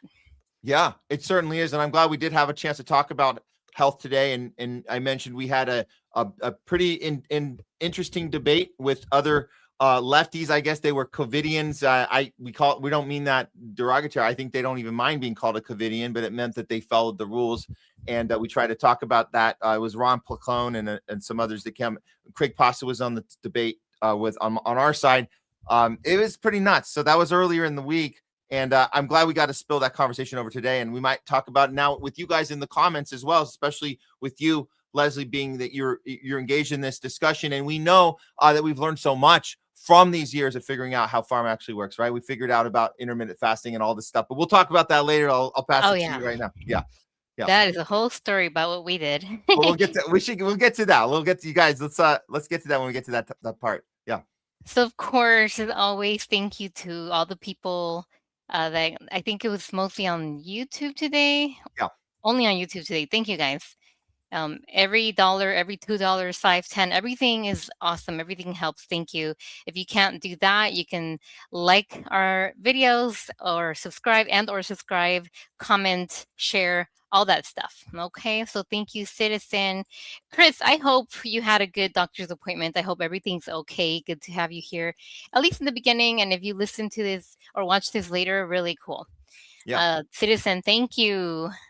I know you played these already, or you showed these already. From Blake, I know you read this one as well, and you were like a little humbled or shy about it, but I think you're really cool too. Oh, thank you. So thank you guys. We appreciate all these comments. I like this comment too from Wits. I have a non-tribal approach to politics and religion. Yeah, we say non-tribal approach to life. That could mean all those different areas for sure. For sure. We love it. Thanks again, Citizen. I think you played all. You posted all these already. No, I didn't see that one. Hold on, let me see that. Matt versus Jake. Alien versus Predator. What? Facts? Max, you that big? Thank you, Citizen. The Dow was at 41,000. So off you go, Pam Bondi. Oh my gosh, it's all over the news.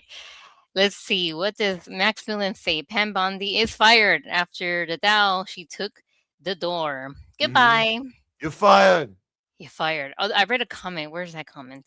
I'll find it right now. As always, free Palestine. Yes. Yep. I like this comment from Mouse SF. I'm 30 years post-duopoly. Hey, that's great. That's great. Brag Awesome, about it. though. You know, everybody has the moment, right? We all have that moment that we had the aha thing happen where we go, oh shit. And then you don't ever go back. So yeah, I guess we all kind of have that. I will never go back, Matt. Is it a sobriety moment? Should we consider it kind of like that, where people know how many days? I mean, maybe we don't know the day. I think in that regard, people know the days, but we can count years. I like counting the years. That's good. I'm gonna start. Let me do the math on the years. I think it was 2016 for me, 2015, 2016 for me. I can start counting years. Why not? I'm in the 2 digits now. I'm not gonna catch you, Mouth, but I'm at 11 years now. I'm at 11 years now. I think, yeah, something like that. From Dennis Laplante, Adam Works. If this was a pro-war protest, they would have rolled out the red carpet. Of course. See, we covered this on Tuesday's show. I don't know if you guys, I'm not going to pull it up right now, but if you guys saw the No Kings marketing going out there from MSNBC, they had Joyanne Reed along with Hollywood great. I got to say, Jane Fonda, she was there and she stood there and she goes, guys, wear your best outfit, bring your 5 friends. You got Joy. I'm not kidding. Joyanne Reed literally saying, you got to look cute when you go to a protest. And Jane Fonda's like, it might be your first one. You might be shy. Go in a group. I was like, they're literally getting people ready for a red carpet. Like, that's actually what they're doing. They're telling people that want to go punch up and be part of something. They're telling them, oh, this is just a photo op. You can post it on your Instagram and you can do your little pose. It's unbelievable that they turned it into that. But that's how you know it's not real. That's how you know. All right, let's see. I'll read this one from Eric. I am against subsidized daycare. I'll watch your kid. Might teach them a thing or two. How about reducing taxes? Yep. So both mom and dad don't work to survive. And they can spend a little time with their children, right, man? Instead of hiring their own babysitters so they can take care of their children while they go work to try to make money to feed their children. Wait, that doesn't make any sense. So what Eric is saying is, ideally, we wouldn't need 2 parents working 2 full-time jobs. In some 2 to cases, 3 jobs. Yeah. 3, 4 jobs. That's not, as Bush once said, that's uniquely American, right? To have 3 jobs, that's uniquely American. Ha ha ha ha ha. So what he's saying is, ideally, we would not want that, and therefore you wouldn't have to, the whole subsidizing daycare, that's a response to an economy that's not functionable, and we need to have help at home. So that's what he's saying, is that ultimately we wouldn't need to do that. And then you're saying you'll watch the kid. Okay, I hope we can get there, but in the meantime, people need access. They need access to shit right now. We can't restructure the workforce, and all of a sudden people have money in their savings account, and all of a sudden they can do, they can spend time with their kids. It's not a thing. That's a privilege. If you can do that, that's a privilege right now. That's not how people function in this country.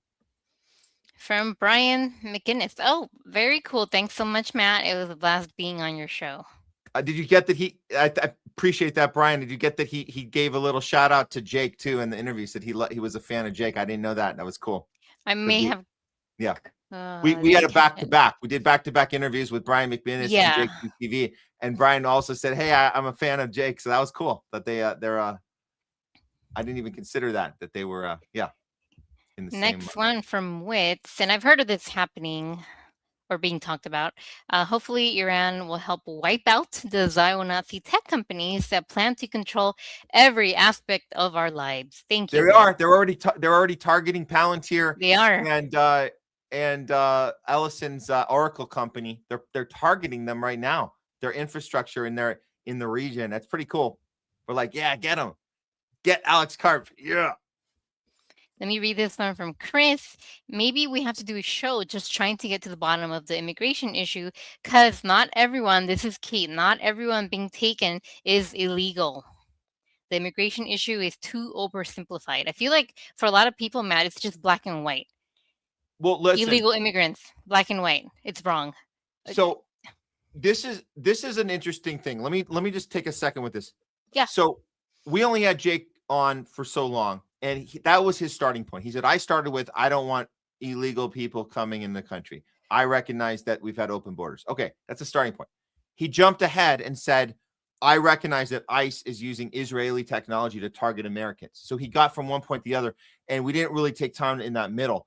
I think that his approach works for people that maybe they were never ready for this conversation. I 100% agree with Chris here. It is a layered conversation. We need to be able to have it. We need to be able to educate our right-wing populist friends about how imperialism works and how it affects our immigration issue from the beginning, because we never talk about that. So Jake mentioned that. So I'm speaking on his behalf because he understands the imperialist machine that creates the immigration party. So a problem. So I would say start with the easy thing to understand, which is the thing you thought that Trump was doing. He's not doing that. He's targeting Americans. Once you get people on board with that, then you can start having a more layered conversation about, hey, by the way, did you know how the immigration thing even started? And then you could start getting people to find that heart that got trampled over. I don't know, on the right. There's some, and I'm saying some of the right wing, they kind of got disconnected from the humanity of it. This might be a way to get them back. And then you get them back when you say, you know that ICE is targeting Americans right now. Like, that's their goal. They got you in a database. Like, they're laughing about it. They have Israel tech in their effing glasses underneath their freaking masks right now, putting you in a database if you film them. Like, you know that. Like, that's, so we start with that, and then we can start talking about the empathy and the humanity that we need to show people who are also being used, and their life experiences being used against them, and our fears being used against us. Let's cut through all of it and start coming together and being on the same team about this. Thank you, Matt. From, I think last week she said, or he or she, Sexy Blonde, 2002. Zionists are Satanists. They hide behind Jews. Those Zionists. Thank you. Brian Christopher, only king is Elvis. I thought that was a funny one. Or LeBron. Just kidding. Oh, my dad would love you saying that. I'm just joking. From Brian McGinnis, again, it's important not to conflate all Jews with the state of Israel, because there are many Jews who stand against Israel. Oh, did I freeze? I hear you, but okay, just come on in, come on back. If you can. Can you hear me, but you can't see me? I can hear you, I can't see you. So we'll just do remove. Here, I'm going to remove you and you come back in. So you have to unlog out. It's okay. We'll figure it out. Just log out, come back in. I'll go to the comment here. Well, that one's gone. Okay. We will get her back in just a moment here. It's too bad she's figuring it out. Oh, I think we see her back in the waiting room. Let's go ahead. Yeah, we got you. Your picture just went out. I saw you in the waiting room there. In the meantime, that was interesting. Okay, there you go. Let's go. Let's try you back in. Here we go. We'll try it. Take two. There we go. Sorry, that happened last week and it stressed me the hell out, but I'm back. It happened to me at the top of the show. We just started, and I worry that it happened at the worst time because I was just about to start the first segment. I riled up the crowd, and that's when the numbers start building. And then I'm about to. I was like, we're about to do real fake news, and then all of a sudden, it knocked me off, and I was like, and I came back in. I was like, I noticed the number. I had to start from scratch again. I was like, wait a minute. I was like, it's like we had to reset the whole damn show. It was weird. I don't like that. I think StreamYard is doing it to us, not the internet, actually. Yeah, I don't know, but I'm back. Yeah, okay.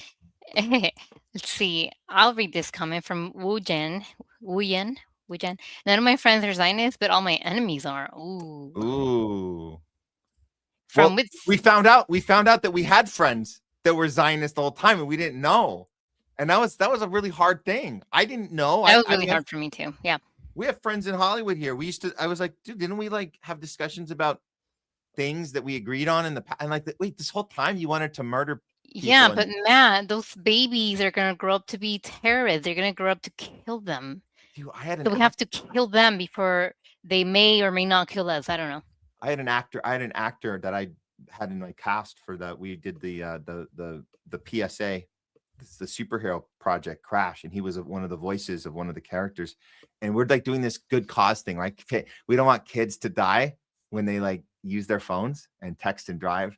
And so he was like, yeah, I feel like I want to be part of that. And so the whole cast was like, I feel like I'm doing a good cause. We're not just doing a project. We're doing one that you get it out to people and kids can learn that they have to be responsible drivers and parents. And I find out, and we did that project. We worked together a few years before October 7th. And then October 7th happens, and somehow I ended up in a thing on Facebook with him, and it was like, he's like, you anti-blah, you fucking. I was like, dude, what? And he's like, all those Palestinians have to be murdered. You're just like, whoa. I guess never mind that texting and driving thing we did. You want babies to be blown into bits. I didn't know that. Now I know. Wow, what are the signs we can look for in the future? I don't want that happening again. I don't. If you guys are out there, and you're like, you had this happen to you. From here on out, I don't want anybody I consider a friend now. I never want that happening again. Let's know the characters of the people that we make relationships with and we're friends with. So the next October 7th happens, we're not going to be like, wait, what? Are you okay? What the F did you just put? Oh my God. So I don't want, that was hard. That was tough. Wow. And then this comment, just reading it's going to make me feel weird. From Wits, if you haven't watched the video of Metsia, probably saying that wrong, pay on oral section during circumcision, don't do it. Yeah, I have seen, I don't know if I've seen a video. Oh yeah, I have seen a video and I've seen photos of it too. And I'm trying to be culturally sensitive, but that is disturbing and wrong and it's just freaking weird. I can't see how religion is justified. I don't understand it. First of all, why is a rabbi involved with that? Makes no fuck like you're talking about a medical procedure that you can maybe justify as a health thing, and then you have this whole ritual. What the F is that? Why would your church have anything? Well, then you realize it's not that they have something to do with it, that they were the one that the whole thing came from that. It's this mechanism of whatever this ritualistic, sick and twisted child. It's so really weird. And we're educated. I think maybe in my adolescence, I don't know. We learned about the female genital mutilation things that happen in some parts of the world, and all of us are disgusted. And it is so weird to learn these things are traditional and cultural, and it is disgusting. It is gross and sad and terrible all together. It's just disturbing. Yeah. But are people saying I have to respect this Metsiza thing. I can't say it, but why can't we criticize that as well without being called names? So weird. It's so Thanks, Mitz. bizarre. There's a Seinfeld episode about this topic, and I don't know how they put it into a sitcom, but maybe even back in the 90s when that came out, we didn't fully understand where that came from, and we thought it was just some, I don't know, some outrageous character that was on the show that for that episode. But the whole, now that you know, like, you can't even watch that without going, oh my God, what? Now that we know, we didn't know where that came from, the roots of it. Oh God, it's so bad. It's so bad. I don't even. I'll read this fun one. Okay. Hi, Donald Duck's mom. Thank you. Great to be Yay. here and seeing your name. I'll read this one that just came in. True, Brian. Unfortunately, seems that most worldwide do support the terror state. I mean, the state of Israel. I would say upwards of 70%. I'm interested in that statistic. I would disagree with that.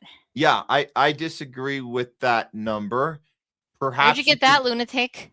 I mean, that's the person's name, lunatic. Oh, you said where did you get that number, lunatic? That's their name is lunatic for biscuits.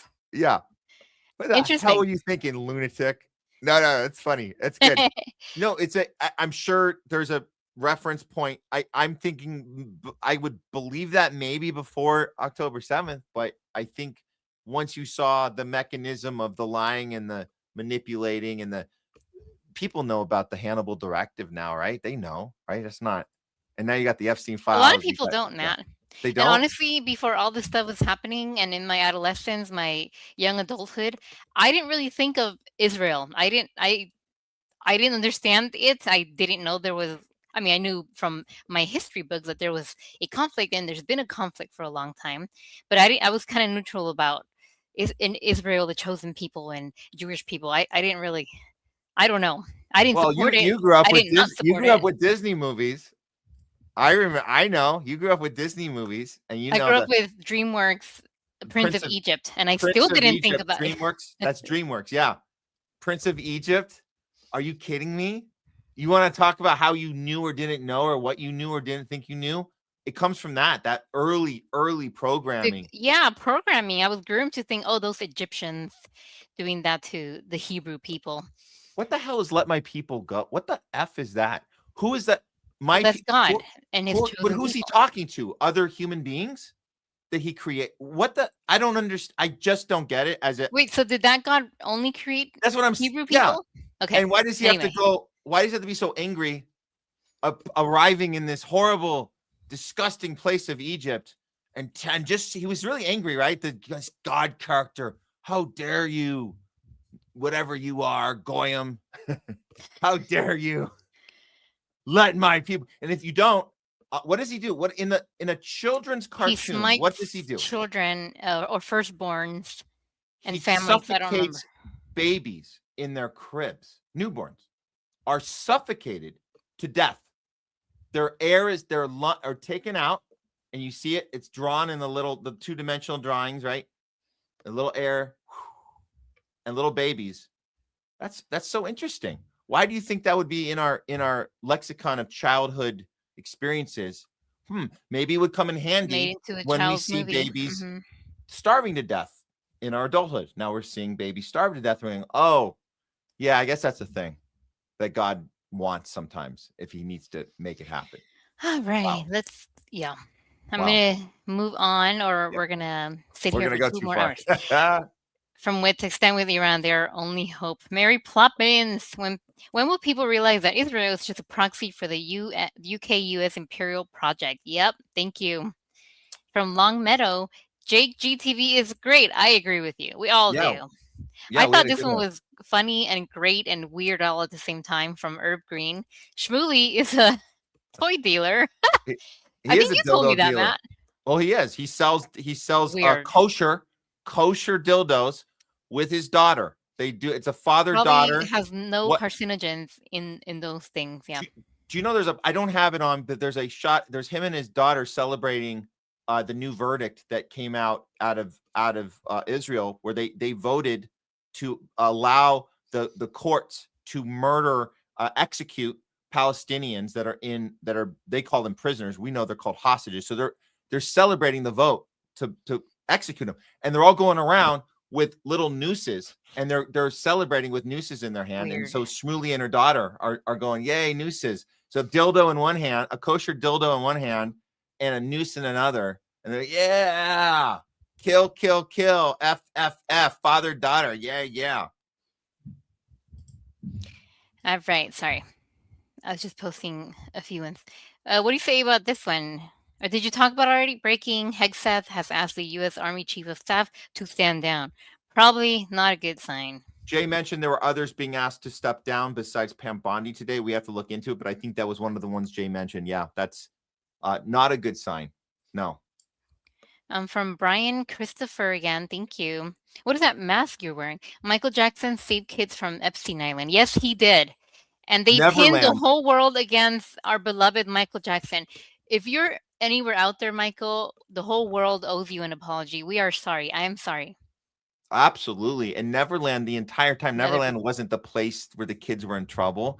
Neverland was the place where the kids had safety. They had sanctuary. And every kid that came out of there will tell you that. The only ones that will lie about are the ones that were paid off. And we know that they were paid off. We know families were paid off to make up stories. Neverland was a safe haven. And he probably did absolutely saved kids from getting killed, eaten, raped, tortured, killed. Right, I said that on Epstein. Neverland was where you needed to be as instead of Epstein, obviously. Like Michael's song says, they don't really care about us. Yep, they don't. Mm-hmm. From Mal saying, I never bought that Michael was a pedo for 1 second. Respect that. Respect that. Yeah. I was never sold either, but I do admit I was on the fence about it, and I feel bad about even that. Yeah. I feel bad about even being on the fence. I know. Yeah. From Geefbusters, it's not them versus Republican. It's us versus them. Yes. I like this comment. One of my favorite ones. We're not, from Eric, we're not conspiracy theorists. We are conspiracy analysts. Hell yeah.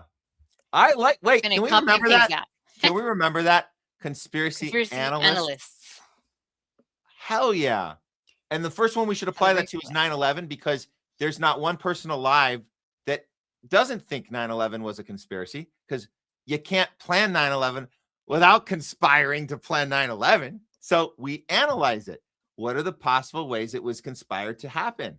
So we're all basically conspiracy analysts, except for people that don't want to use their brains and not look into anything, then they're not. But we are proud conspiracy analysts. I love it. I'm going to remember that one. We're like a badge of honor. Yeah. Badge of honor. You guys are funny. Yeah. I agree with this one. Oh, absolutely. The Sony, his Sony overlords. They did not. He had a song. I don't know if you guys know. Stoops, I don't know if you know. He had a song called Palestine. He had written it on a napkin. We have the lyrics. We don't know what the melody was going to be. There's no melody. There's lyrics on a napkin called Palestine.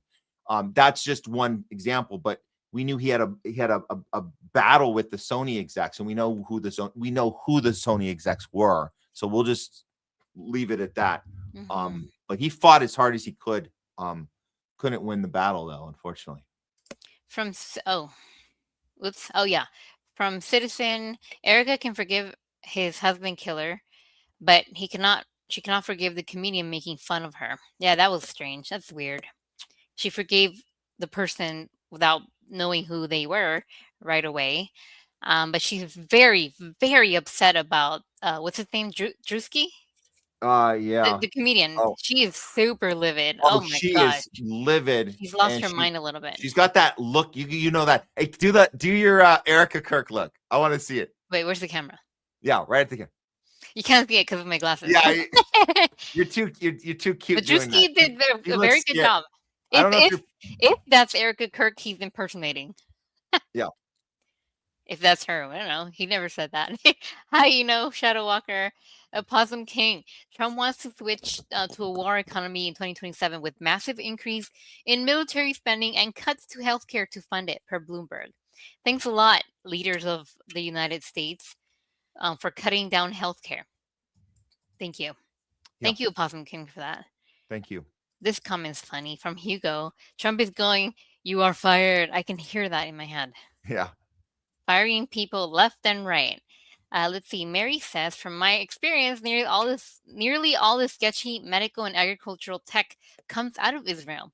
This has been going on for decades, probably since their existence. They even brag about it. They brag about so many things. They're not embarrassed or ashamed about any of it. Thank you, Mary. Let's see. Yeah, I think we all know that's true. Trump's under BB's thumb. Or is it the other way around? Or is it two wings of the same feather? I don't know. I mean, I think we spend way too much time arguing about this. And you know me, I like spending time looking into things. I don't like to skip over stuff. But honestly, like I feel like we've wasted so much time trying to divide up the percentages. I think that's a distract. Like, look, when one of them is clearly pulling the other one along, just call it out. Okay. It doesn't mean we're in all the way. Oh, it has to be this. There's different mechanisms in play depending on what we're talking about. But let's just whatever, man. Like, let's not spend too much time on dividing up percentages of blame. They're all guilty, but we clearly see Israel doing whatever the F they want. And then Trump, sometimes it looks like he has to catch up to what Israel's doing. That's what it looks like to me. But again, I don't want to spend all day going, well, who's more guilty than who? I mean, come on. They're all pieces of shit at this point. From Eric, again, it's not long COVID. It's simply lifelong vaccine injury. I've heard, Matt, the only people I've heard that they have long COVID are from the people that have taken multiple vaccinations. I don't know, make that correlation or not, but that's kind of weird. I don't think I've met someone that maybe has one or two or not at all say, I got sick from COVID in 2021 and I still have it. I still have long COVID. I haven't noted that. You're right about that. That's something that they don't want to, the people that are all in on the long COVID idea, they don't want to have that conversation. And I think that we were just getting started on that debate. And something occurred to me because we're going to do it again. We're going to announce to you guys, we're actually going to air this one. The last one we did was on Truthwire. It was kind of a warm up. We did it. It was like an hour and a half. It was supposed to be only an hour. We got to plan the next one. It's going to be it's going to be a big one. And I think that to get to the heart of it, the real question that needs to be asked, not where did you think COVID comes from? We were just warming up. The real question that needs to be asked to people that think this, you say to them, and it won't be the first. You got to get them to it. You got to walk people to something, the place they don't want to go, and you have to ask them this. And I plan to do this. I'm going to do this, guys. Whether it's in this next one in the future, I want to ask this question somehow. Are you afraid that there's a chance that the injuries that have been happening are from the vaccine, and does that affect you and the decisions you made? Are you afraid of that being a possibility? If it is a reality, how do you respond to that? That's a real personal question. And I don't think we can't just throw that out in the beginning, but it's something that I think is the reason why they don't want to look at this shit, because it does get very scary, a personal investigation of where they are versus, oh, there's this horrible thing going around and anybody can get it at any time. No, it's decisions we made. So they don't want to look at that. And it is scary. It's very scary. And I love this tag name. Don't know anymore. I don't know anymore. Everyone should get a LabCorp spike protein test, not doctor script. No doctor script required. LabCorp test at higher levels than Quest. Good to know. I'm going to look into that. Thank you. I do work with LabCorp at my current job. Okay. Let's see. This one's from Sam Hain Fire. I remember when Navy hospital ships were deployed because hospitals were going to be beyond max capacity. I think they returned 2 or 3 weeks later.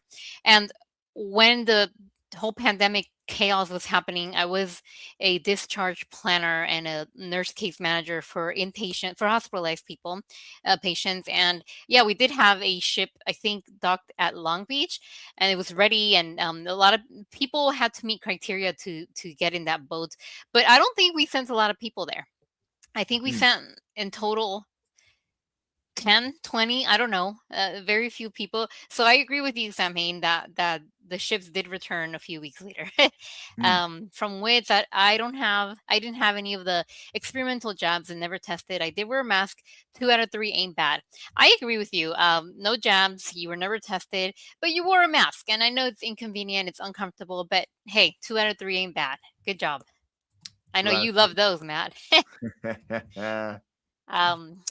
Have you, from Don't Know Anymore, have you noticed, Mary, they always do what they accuse others of doing, in which Mary says every accusation is a It's a confession. confession. Yeah. You guys. Let's see. What does it say from our friend? Is Trump the fall guy for the international collapse of the world economy? Reset and prison planet incoming? Oof, sounds scary. Sounds scary, He guys. doesn't want to be. He doesn't want to be the fall guy. He wants to be the hero. He wants to be of the this, hero. The storybook he's writing, where he could just say something and over and over, and then it becomes true. It's very bizarre. He's all in on it, I guess. Yeah. I just saw this from Ghost Start. Rest in peace, Chanda.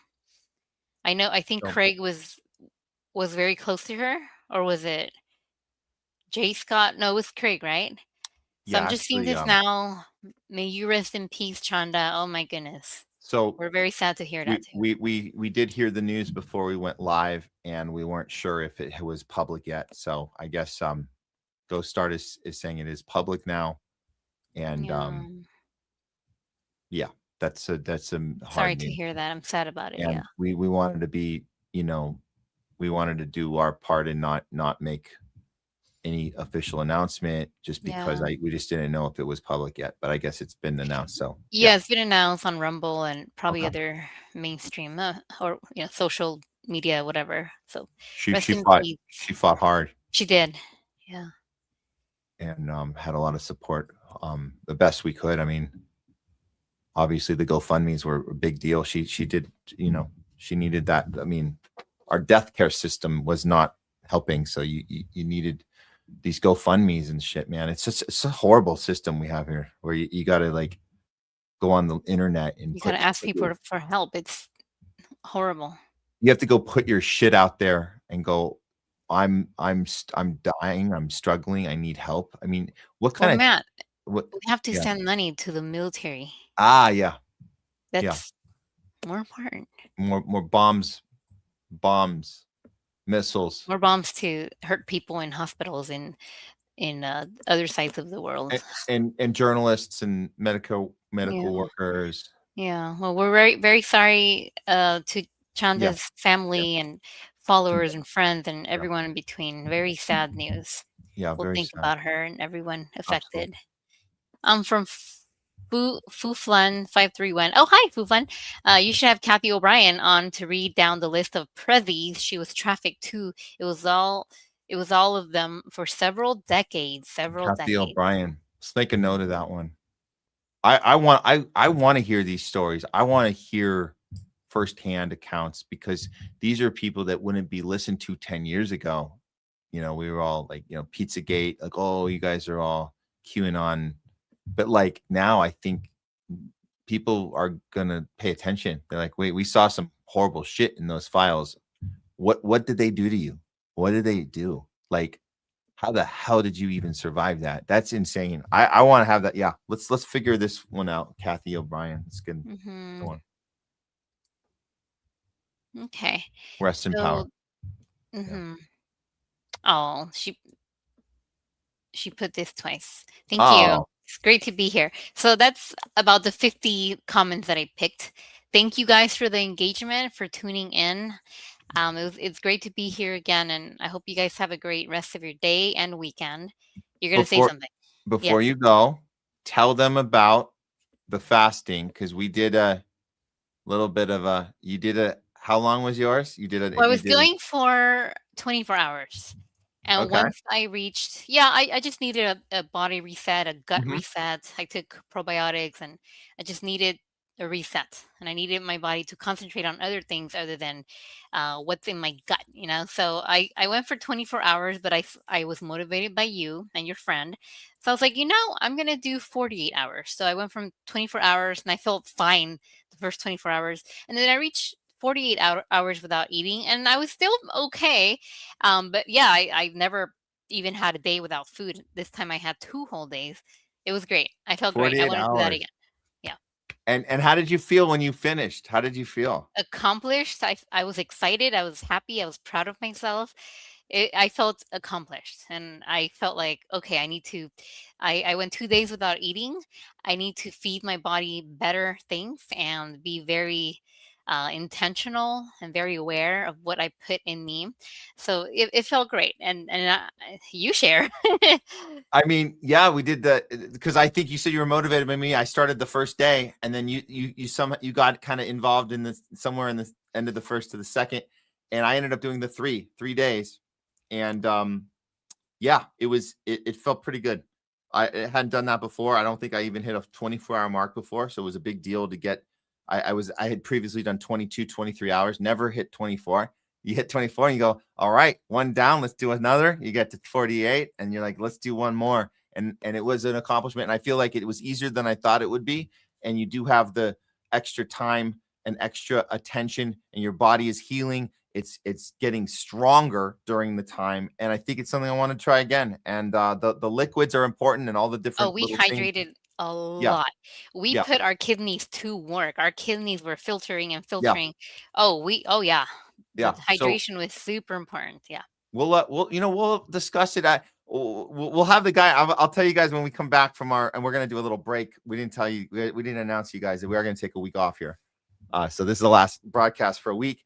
But we'll say this. Yeah, we'll discuss this more. This is a conversation, an ongoing conversation. We want to give you guys the tools that you can apply to yourself too, because we're all going for better immune health, and just that we can fight big pharma and fight all this shit, fight the chemtrails and the vaccines and the food, the contaminated foods. We can fight all this together, guys, and heal ourselves, on our own terms.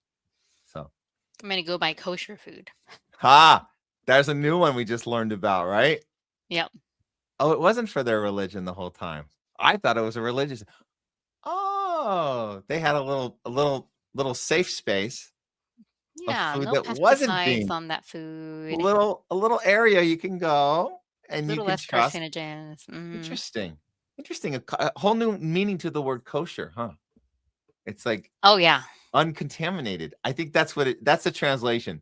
New translation, guys. If you don't know what we're talking about, we'll look at, just type a few things in on Twitter. You'll find some shit right now. But just letting you know, kosher doesn't. Oh, you'll find a ton of things. You will Kosher, be yeah. Kosher actually means uncontaminated, right? It means untouched. Mary says ew. Yeah. It's something Yeah. you might want to be a It's little not more. contaminated. It's super mega organic and Mega, like non-pesticide real. and a little less carcinogens, a little less of everything. Because according to what is that law called? That you have to be able to track where everything came from. So manufacturers of kosher food can't add all these extra things to your food. They have to be real careful about what they add to their food. And how do they know for sure that it's that it's not effed with? How do they know? Because the food companies that do contaminate their foods are owned by somebody owns those companies. I don't know who, but if you own the companies that are purposely putting chemicals and poisons, and then you have this area where you don't put chemicals and poisons, and you can call it something that has to. Interesting. That's a nice little technique. We learn something new every day. Keep learning, guys. Thank you. It's great to Okay. be here. All Bye, right. Mary. All right, Leslie. Bye. Take care. All right, guys. Man, this has been a monster show. A monster show today, guys. We've been fighting the algorithms on our networks here. We've been fighting the censorship industrial complex. We've been fighting the war machine, the pharma machine. We've had some pretty damn cool guests coming on with us. Aside from our trusted co-host, Jay Scott, Leslie's been great today talking to you guys. We are not signing off just yet. We have one segment left for the week, and we just announced to you that we will be taking next week off. We'll be uploading all the videos in the meantime, and we'll be planning some really cool shows starting the second week of April when we return, or I guess the end of whatever the hell that is. But we'll be back. We'll be skipping the week and coming back with some really cool guests coming up, including, I think we already booked her. It's Dr. Mary Talley Bowden will be back with us on Tuesday the 14th, and we have some other great surprises as well. coming up to announce. So that you can mark your calendars now on that. And we want to go out strong today with you guys because we do need to take a breather next week. And you can expect some engagement on our channels for sure. We'll get those segments uploaded when we can, and you can share those out to your people and start conversations with your friends and family and reconnect with people with these conversations that are important. And even if somebody uninvited you to Thanksgiving a few years ago or had a fallout with you because you voted for the wrong person at the election, now might be the time to get through that and start to reconnect again and build those bridges, rebuild those bridges, and start a real call to action for a populist movement against the entire uniparty, the entire captured two-party system and the Israel-U.S. war machine. We have to take the power back. That's how we do it here at the Homeless Left. So let's go ahead and we're going to cut to a 3-minute break here and stick with us. We got a really cool top censor news we've been saving for last. So don't go anywhere. We'll be right back with top censor news. And this little one, I tagged this on because this is another Jake G. You guys know JAKEGTV was on earlier. And what we found was another funny commercial that he did in one of his little videos. And it has to do with making fun of Erica Kirk again. You're going to love this one. We'll see you guys back here in 3 minutes for top censored news of the week. We'll see you in a sec.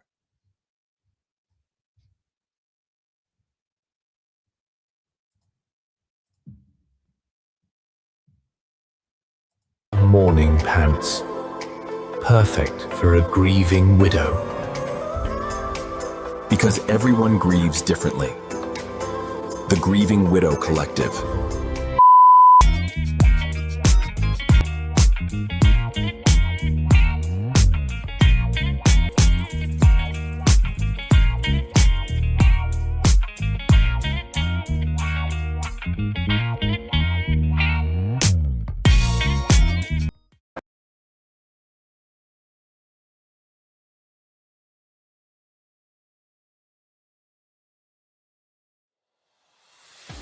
Uncanceled Comedy Collective presents Top Censored News of the Week.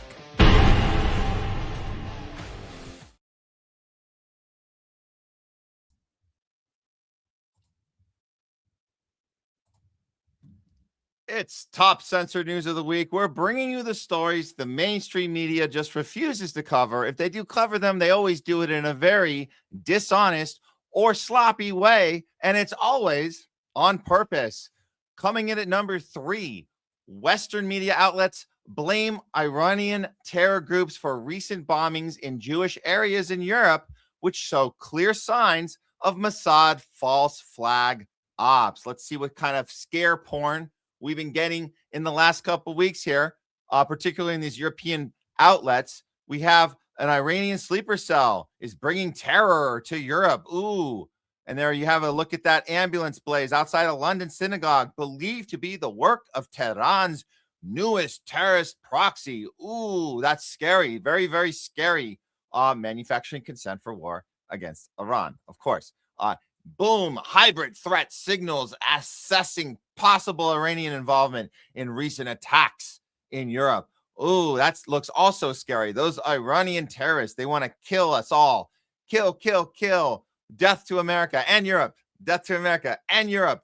Yeah, they went all out on this article, telling us about on February 27th, since that's when we murdered what would you say, 160 innocent schoolgirls? That sounds like an act of terrorism, but that's not what they're concerned about.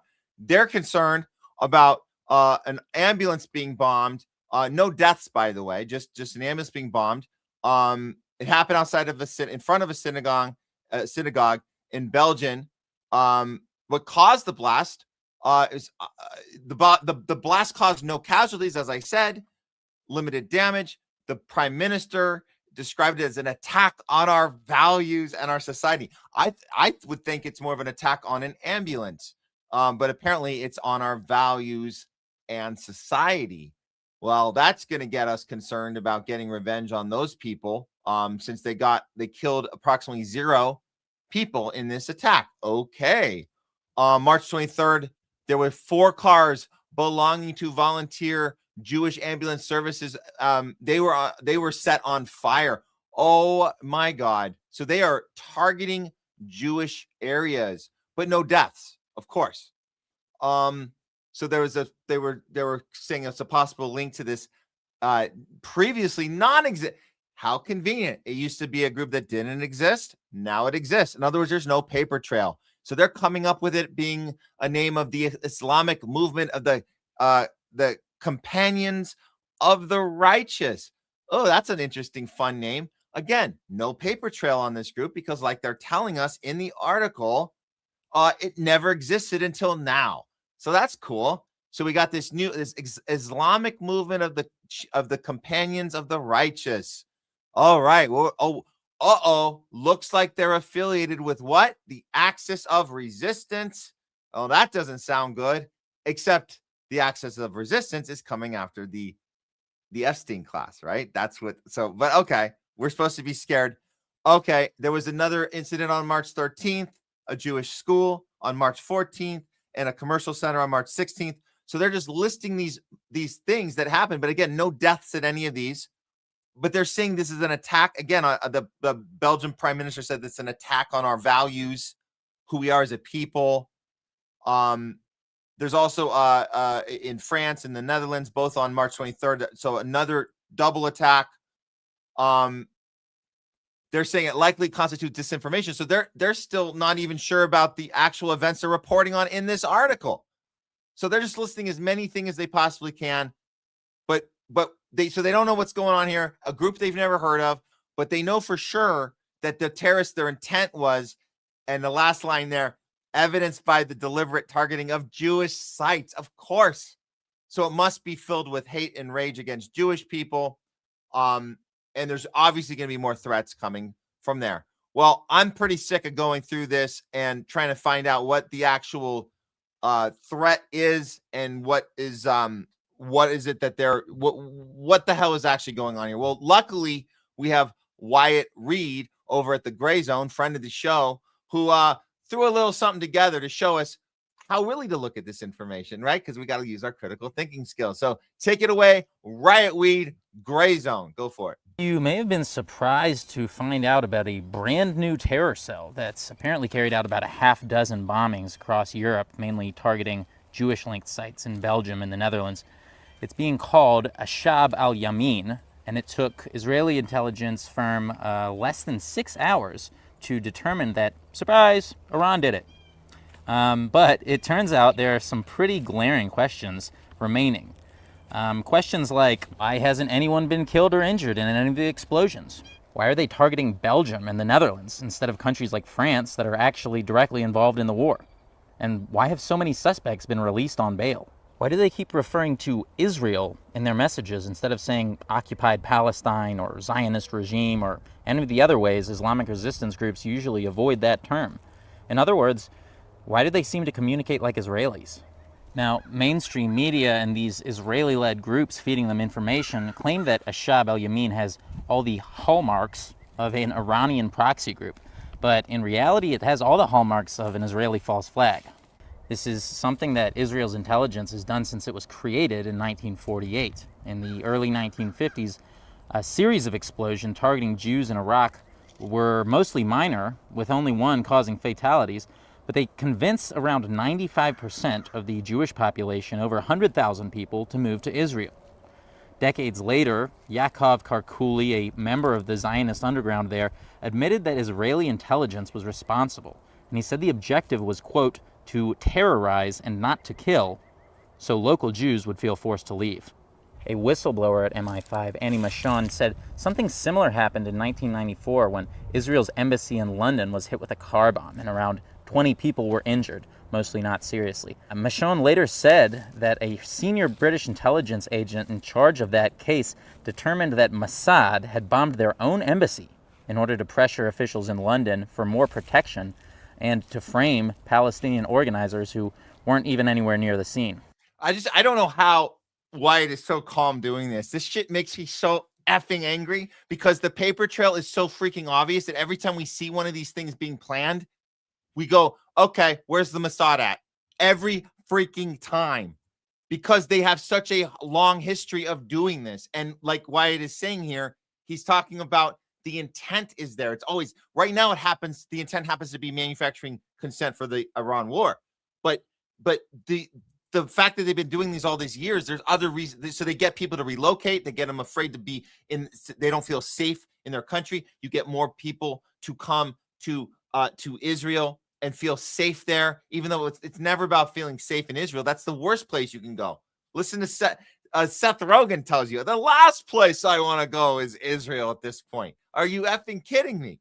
It's not safe at all. And it's disgusting. And it's filled with people that are just horrible. Like, no, don't fall for this shit. So Wyatt is just showing you very calmly. And I got to give him props for keeping this calm. Because, I get pretty angry on this stuff. But that's what he's showing you. The paper trail is so freaking obvious. And of course, the mainstream will keep lying to you and tell you that a brand new group of an Iranian sleeper cell organization that has no paper trail at all decided they're going to go to countries and bomb an ambulance here and set a couple car fires off over there. And that constitutes some Iranian terror cell. Yeah, right. Like Iranian terror cells have any time to waste doing that in those countries and not really making any impact at all with what they're doing as they fight the Epstein and pedo warmongering psycho class. That's what they're doing. That's called the axis of resistance. Okay, next story coming in at number 2 on top censored news of the week. U.S. intelligence agencies have been compromised as FBI directors' personal email has been hacked and photos, docs leaked online. I'm not going to show you that funny one of the dude dancing around. That turned out not to be cash. That's just a funny one that went around, dude dancing in the hotel. That's not what this is about. I'm going to show you what this story is about and why do we think the mainstream doesn't seem to care about this at all. Let's look. So the FBI says that Director Kash Patel's personal email has been hacked. They are admitting it. This is on a Fed agent website. They're admitting it. This is not rumors. This actually happened. No government data has been compromised. So they wanted you to know that all of the data that you might be suspicious of that has been compromised is totally safe. Don't worry about it. It's all good. Okay, well, the FBI confirmed this. It was Kash Patel's personal Gmail account. It was hacked. Some information was accessed. Okay. Now they're saying they're aware of malicious actors targeting Patel's personal email. And then the necessary steps have been taken to mitigate for potential risks, blah, blah, blah. It's all good. Nothing to see here. We took care of the problem. Did you? Did you take care of the problem? Well, they figured out that it was a hacking group known as Handala. How did they figure that out? They didn't. Handala claimed that they did it. They said they did it. So that took a lot of detective work. Good job with your detective work, guys. Handala came out and said we did this. Okay. So they claimed responsibility. This is right after I guess the DOJ had seized 4 domains connected to Handala. And this was just the hacking group noted as they said they did this. They admitted they did this. The seizures on its website, it said it breached Patel's account in retaliation. That makes sense. Okay. So in March, they claimed responsibility for this attack against U.S. medical device company Stryker. So this is another attack they did. So the Fed government is offering $10 million reward about any information about hacking groups from Iran, including Handala. So they don't seem to be like cool as can be if they're offering a $10 million reward. I'm not so sure that they are as cool as can be right about now. Doesn't seem like it to me. You want to see what was, let's see here. Yeah, this is some of the stuff that came from his actual email. Again, not the dancing video you guys might have seen on Twitter. This is actual stuff taken from Kash Patel's account. You can see here. It's not that it's that incriminating. And maybe that's the excuse of why the mainstream doesn't really want to cover this story. It doesn't really do much except make him look like a normal dorky dude with a private email. Like everybody has their personal account and they have stuff on it. But that's not the point of the story. And you guys know we're not putting this in Top Censored News because we care about this isn't a Hunter Biden laptop situation. This is just a dude with some dorky email stuff on there. Okay. So given that, why does this matter? Well, we know why. Let's let this dude, this TikTok dude, he kind of breaks it down for us. Let's take a look. Hold on, and grab the file. Here we go. This is a nice little breakdown. If you guys want to know what's really going on, here we go. We have breaking news right now. A Justice Department official has confirmed to Reuters that it appears as though Iranian hackers may have breached FBI Director Kash Patel's personal email. A group that goes by Handala is claiming, and this is a group that is linked to Iran, is claiming to have gotten access to Kash Patel's personal email and has published his resume along with other photographs that have not been independently verified just yet. Here are some of the photographs that the group, the Handala hack, is claimed to have published. You can see Kash Patel, what appears to be Kash Patel with a cigar. They also claim that hacking into his personal email was a joke, was simply easy to do, essentially. Now, I'm going through the rest of the release. Obviously, it's very concerning that hackers potentially were able to get into the FBI director's personal email address. But I also will say that there's been a lot of concern about personal email addresses for Hillary Clinton, for example, from Republicans. Not that same concern for someone like Kash Patel. So we'll see if that changes.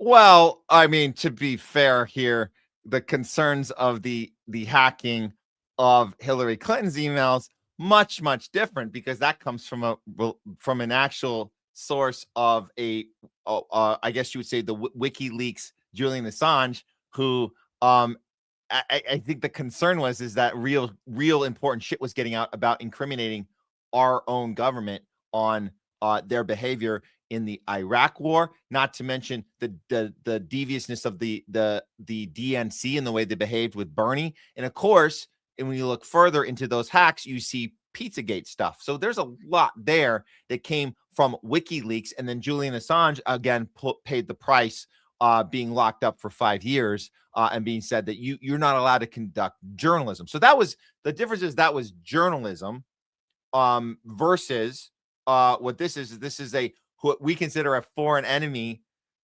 showing us, and this is why this is important, showing us that they are capable of compromising the agencies that are supposed to be protecting us. And so when you talk about the FBI, CIA, these organizations, that their function is to protect us, they're supposed to be looking into shit. And yet there's this hacker group that can just come in and show us Kash's personal emails. So that's what they're showing. They're showing that they're just testing the waters. They could do a lot worse. And we've seen other stuff they've done. We covered this last week on the show. You guys remember this one, right? This was that little one blip that came out on the White House. Their Twitter account was also hacked. Now, they won't admit to this one, but there's no way that Carolyn Levitt, there was another, like a 4-second video as well. I won't put that up again. If you guys saw, you guys go back and watch the show. You guys saw that 4-second one. Just a weird video that, how else was it put up? They're calling that one an accident, but it goes to show you that we're living in a time where the people that are supposed to be protecting us, they're too busy putting whistleblowers in jail, saying it's Julian Assange that compromises our security and safety. It's it's these type of people like Eric Snowden who compromises our safety and security. So we're gonna banish them and lock them up. But meanwhile, what you're demonstrating in the FBI is that you are compromising our security, because you can't even contain your own freaking email without a hacker group going into it and showing us how easy it is to hack you. So again, we can't trust you anyways to conduct any sort of honest investigation on shit you're supposed to be looking into, like the Epstein files and Charlie Kirk. So now we can also see you're incompetent of also protecting us as well. from any sort of outside threat. So you're totally useless, and you're a liability to your own job. That's where we're at. Just quick from Hustle Bitch, because he's always on top on this. They got him. They got Kash Patel's email. The activist group, Iranian activist group, drops the bombshell. They got him emails, private conversations. So it's a whole bunch of stuff. All the private shit you don't want out publicly, because it's private for a reason, right? While they're busy spying on us, they have that double standard. It's funny how that backfires on you when you're on the inside there, huh? The timing. So he's saying the timing isn't random. This is days after the. So we already kind of covered this part. So this is a retaliation, as we said earlier. Iran's intelligence arm is reportedly mocking our security. This is the point. They're mocking us because there's nothing really. This isn't 100 Biden laptops. There's not really anything in there. They're calling it a joke, and it's a warning that this is only the beginning. So, and the Hustle Bitch put this out before the FBI actually confirmed it. They actually have confirmed it now. It's real. It's not just a hack. It's a message. The message is what? When it happens to people in charge of national security, what happens to us when those people can't even secure themselves? Okay. Last story, top censored news of the week. Big one, guys. Drum roll. Here we go. Boom. Matt Gaetz reveals the existence of an alien hybrid breeding program. What? So the question is asked, is Matt Gaetz a whistleblower, or is he a mechanism of a larger PSYOP rollout on the world population? Great question. Let's walk you guys through it.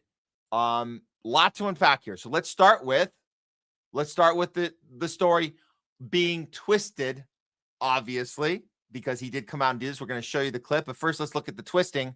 Here's a little twisting. What do we got here? Well, Matt Gaetz claims the U.S. Army briefed him on 6 to 12 secret alien human breeding programs. And at this point, sure, why not? So the writer of this article at the Liberty Line is kind of having fun mocking Matt Gaetz. Nothing really to see here, but sure, let's just let him have his little fun with his stupid alien story. Matt Gaetz, the man who spent, go ahead and smear the guy. That's a good one. The man who spent better part of last 2 years embroiled in his own personal scandals. That's a funny way to start introducing Matt Gaetz. I would say he's a guy who stood up against AIPAC in Israel and his own, by the way, his own party for that matter. He organized a pushback within his own party. He did the thing for the Republicans that the Dems refused to do. We saw that. We gave him credit for that. But yeah, let's start with personal scandal. That sounds like a good way to start. And of course, he didn't get the attorney general job. Why? Which he effing should have, by the way. We just lost that. Isn't that funny? This just happened, and we just lost the Pam Bondi just got fired. And they remind, thank you, Liberty Line writer, for reminding us that Matt Gaetz was supposed to get that job that Pam Bondi effing failed at, but she did her job. And what was her job? What was Pam Bondi's job as Attorney General? Not to look into the Mossad or Epstein being actually alive in Tel Aviv. That's another part of the story. But so it's funny. So Matt Gaetz is telling his story, and he's getting smeared by a news outlet that should be treating him a little kinder. But no, you won't get that kindness because you've already stood up to Israel. Now you're whistleblowing an alien program. So let's go further on the alien stuff, because that's what's going on here. So this writer says, went on the record claiming this a uniformed U.S. Army officer briefed him on 6 to 12 secret facilities where captured aliens are actively breeding. What? Captured aliens are actively breeding with humans to create a hybrid race capable of intergalactic communication. Okay, that's a lot to process. And again, it's coming from a guy who had the guts to stand up to his party, had the guts to stand up to Israel and AIPAC, and did not get the attorney general job, which is now vacant. By the way, it's open. If you want to submit your resume again, Matt, go for it. Because I think the spot is open right now. Not that you would get it. You already got denied it once. Okay. Let's hear some of this interview. Let's just suck it in. Let's just take it in. What happened here when he went on the Benny Johnson show here? Let's hear some of this. The most important information will be the biologics that are not human that have been discovered. And like even some of the briefings that aren't classified just need to be out in the public. I mean, I had someone come and brief me who was in a military uniform, worked for the United States Army, that was briefing me on the locations of hybrid breeding programs where captured aliens were breeding with humans to create some hybrid race that could engage. Look at Benny's face. That's pretty classic. He just has to keep it. He has to keep it like that. I was imagining if I'm in that box as it were, I don't think I'd make that face. I would make the I would be more like this. I'd be like, But Benny's like, and he looks like, what? Anyways, I was just noticing that that organic reaction of what the F did he just say on my show? It's a little funny. I'd be like, oh no, tell me more. I want to hear. Like, tell me what exactly happened. I want to know about this. Engage in intergalactic communication. An actual uniformed member of the United States Army briefed me on that. Non-human biologics, interracial alien mating. What the F is going on? Look, wait a second. You had whistleblowers tell you this kind of thing? Can you please unpack that? Yeah, I had a guy who was uniformed. He was a senior enlisted with the United States Army. Came into my office in Crestview, Florida, in a non-classified setting. I had members of my staff there, and what they explained is that the military ran a very secret program where aliens that were living were in forced breeding programs with humans that had been abducted from war zones and from even the caravans of migrants. Now, again, I didn't verify this, but what the whistleblower was telling me is that there were like between 6 and 12 locations around the country where this happened. And what he wanted was a group, members of Congress, to all show up at the same time at all of these different locations so that any of those activities could not be moved. And okay, so unfortunately that didn't happen. He goes on to say it's a physical impossibility because you can't get all these people to show up at all these different locations at the same exact time. I don't doubt that this conversation happened at all. I think this conversation absolutely happened. So let's hold on to that. So there is an element of what Matt Gaetz is doing, which is considered whistleblowing. There is. And we're going to get back to it because I think timing comes into play. So we're going to talk about timing here in just a second. But let's get a first response reaction from Mays. Mays does some great work. Mays love.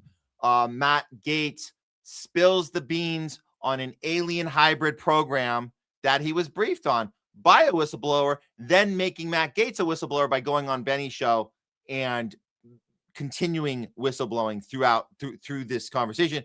So first it's UFOs and UAPs, which that was on a national stage, right? That was covered a month ago or two. I forget how many months ago. Then you had non-human biologics and interdimensional beings. Now you got this alien hybrid breeding program. So all of this is kind of kicking us further and further down a path of what is coming next. Mays asks the right question. Why now? It feels more like narrative steering to me. However, I'm interested in where this goes. I'm right with you, Mays. I'm concerned about timing, but I am interested in what happens next. So what did happen next? Well, here is a congressman, Tim Burchett, going on Newsmax to back up the claim. And you thought the look on Benny Johnson's face was off? Wait to see this dude. He didn't see this coming. He thought he was going to have a little fun laugh with Congressman Burchett. Now, Burchett's actually a sitting congressman right now, where Matt Gaetz had to retire and start a, what do you call it, a podcast like we do, right? Watch this interaction. This is doubling down and validation of Matt Gaetz's story by a sitting U.S. senator. Watch this. Hat on just yet, Congressman, but I'm wondering, kind of how you react to that, because you are connected. You're on the UFO subcommittee. I mean, I'm just wondering what you make of that. Have you heard anything like that? Well, I'm still a member of Congress, so I can't really comment too much on what Matt said. But I will say this. Wait, seriously? Are you being serious, or is that tongue in cheek? I'm being 100% serious. Okay. Yep. I've been 100% serious. I've been briefed by just about every alphabet agency there is. And I'll just tell you this. If they would release the things that I've seen, you would stay up. You'd be up at night worrying about or thinking about this stuff. We just need to disclose it all. I'm sick of it. Well, I was briefed. I'll just tell you this. I was briefed last week on an issue, or excuse me, 2 weeks ago, and it would have set the earth on. This country would have come unglued, I think, if they would have heard all that I heard. They would demand answers, and we need to. But it's never going to get. Unfortunately, it just keeps getting covered up, and the people that know are dying or disappearing, as the case may be. Yeah, that's a lot to process. We're now at a place where a sitting congressman is validating this story, which, as you guys saw earlier, they're trying to smear Matt Gaetz as somebody who's always involved with scandal, not being honest about where he's coming from. And now he's saying that the story is checked out and that these conversations actually happen. Okay. So is that the end of the discussion? We're just talking about whether he's lying or not, and we discovered it's more likely that he's not lying and he's not making this up. Is that where we stop? No, it's not where we stop.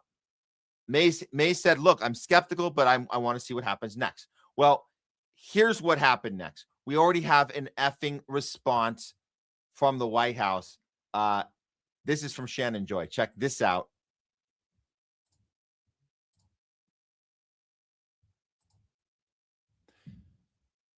You know that they're desperate to distract when they trot out the alien invasion psyop. So this was from February 20th. This is what I was talking about. The buildup, it's a step process. His response isn't, I'm sorry, so his response isn't to this, this story, this whistleblower story of Matt Gaetz, but it's showing you that when you get to the national level, there is an order of operations in place where Trump will be putting this out and making you think that he's getting to the bottom of it, which he's not, okay? He's not getting to the bottom of anything here. Based on the tremendous interest shown, I will be directing the Secretary of War and other relevant departments and agencies to begin the process of identifying and releasing government files related to alien and extraterrestrial life.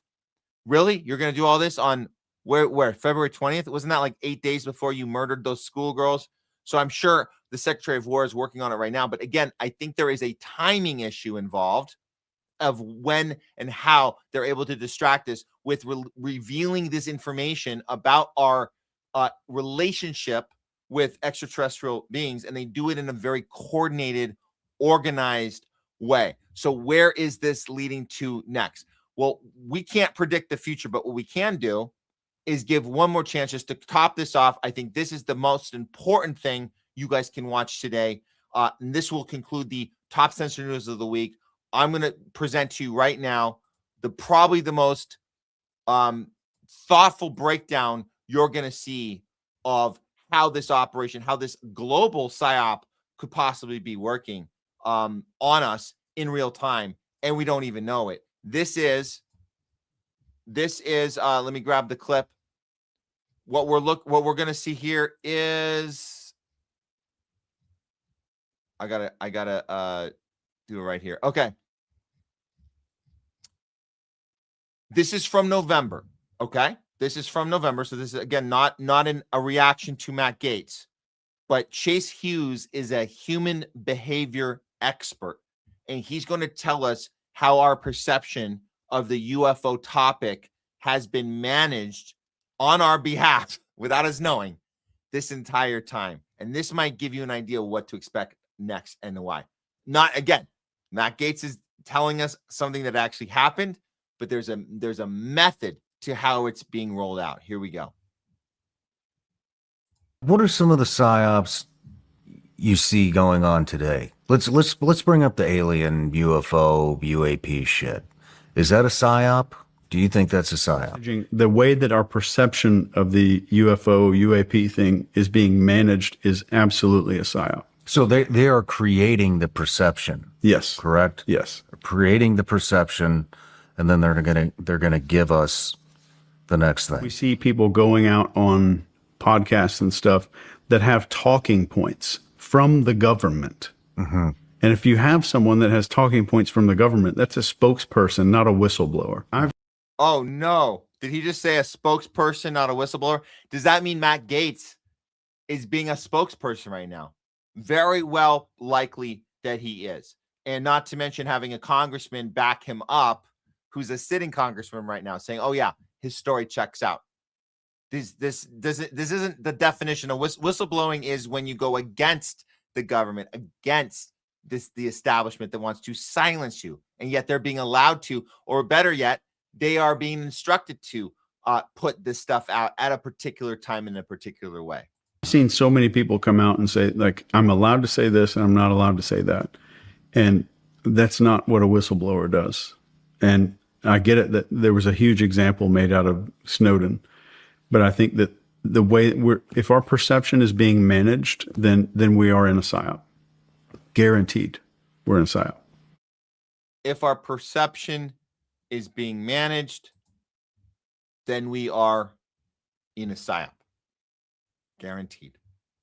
So moving forward, I would say this, as far as Matt Gaetz goes, listen to his story, listen to the details, listen to them being validated.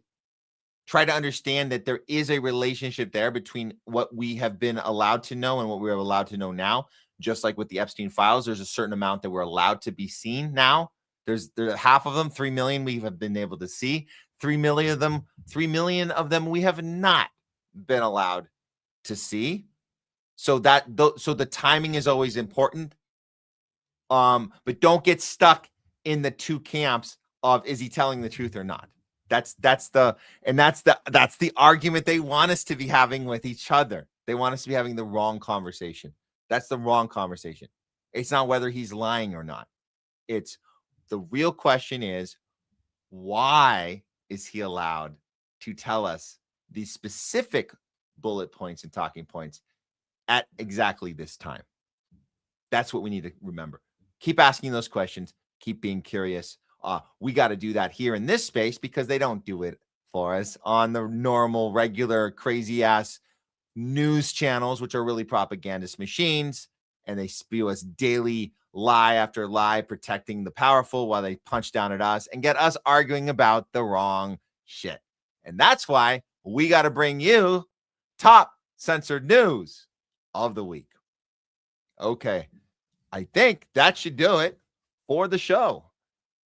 Great show, guys. I do know I've been made word that this show has been algorithmically suppressed on YouTube. I think we started getting some traction on Rumble. I'm feeling pretty okay about the Rumble statistics. We'll take a look after, see what's going on. I don't think we're going to hit our 100,000 on YouTube, which is a shame because we had such great guests, such great conversations today. I just want to thank everybody that had something to do with today's show. I don't know how many mods we had working today on this. I don't think we had our normal one, so I had to do a lot of this stuff. Leslie's been inside, outside, behind the scenes, on camera, talking back to you guys. We appreciate Jay Scott always coming in, doing his thing. And then, of course, a shout out to our guest today, Brian McGinnis, a powerful conversation about the third party. And, of course, JAKEGTV. Love having you on, man. We'll look forward to having both you guys on it again. And like we said earlier, we will be taking the next week off. We will be back here starting Tuesday, April 14th, and then the 16th. That's going to be 2 shows a week from then on. And upcoming guest, Dr. Mary Tally Bowden. I'll also tell you we have we have another guest we're going to announce as well that will be probably that same day or the next. Craig Pasta will be back with us, as well as Jay Scott and some other cool guests we're going to be announcing. So that should do it for today. I'm going to leave it with this. I actually I pulled a video that we hadn't seen in I think we played it for you guys weeks back.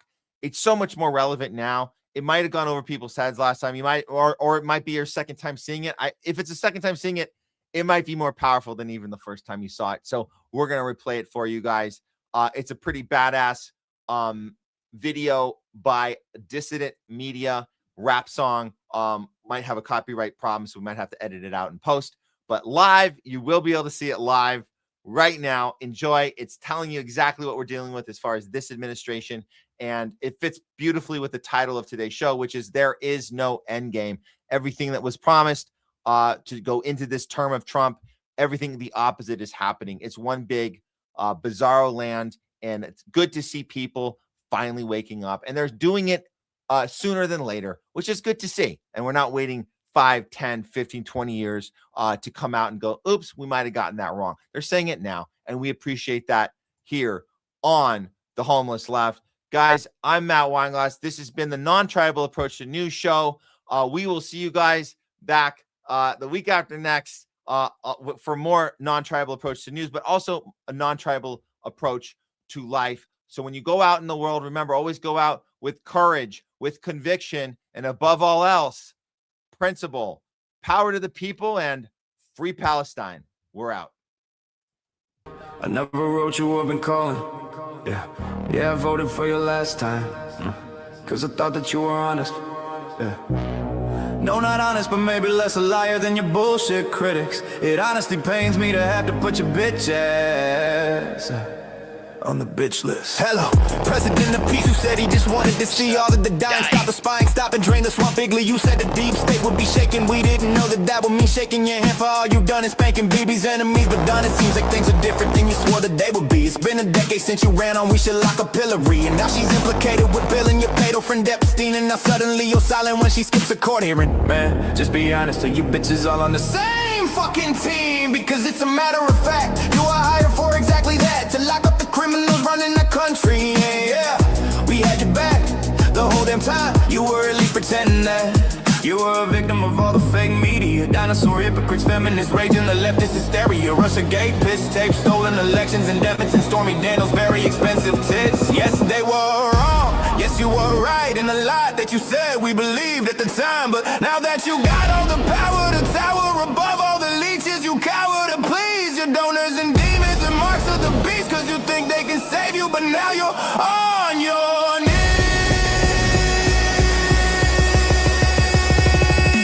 Donald, you were supposed to be different. We loved you up until you proved you were the same. But with a martyrdom complex, no dissent, the dissidents are getting pissed at, you're to blame. Yeah, Donald, we pumped our stupid ass fists and we said fight, fight, fight to another Democrat bitch. I guess that hope is addictive. Hope is addictive. Yeah, I don't mean to be mean, but I got a lot of fit into this, and I wish you wouldn't have brought us on yourself. But the hell, I gotta believe you when you say you don't need my vote. I voted for peace, I voted for reach, ain't results from over in the Middle East. I voted for Russia and Ukraine on day one. I voted for justice for every and each victim of COVID and Epstein. And Joe Biden's threatening Civil War 2 or World War 3. But it seems all we got was another old white female dude, cause in the same damn rings. Betray your base for power and fame, or you might get JFK. Don't lose your head, would be a shame to see the beautiful ballroom splatter painted. Yeah, we know the stakes are high, with some big bold choices to make.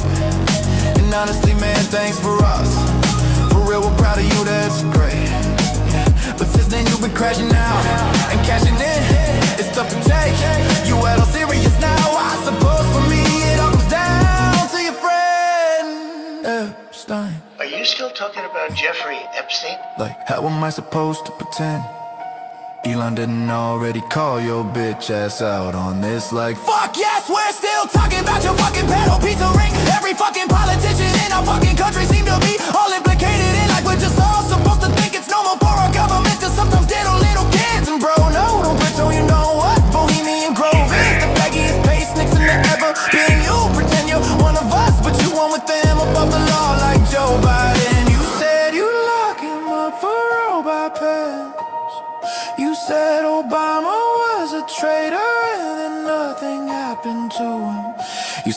our country great someday. You'll lock up all the sinners. You had more wars in this year than all your failed marriages. But bro, don't worry about the evangelicals. They're still buying in, cause dispensationalism already convinced them that Jesus Christ is a Republican and Trump is a Christian. If America pulls the plug on Israel, God will pull the plug on us. How are we to act like it ain't obvious?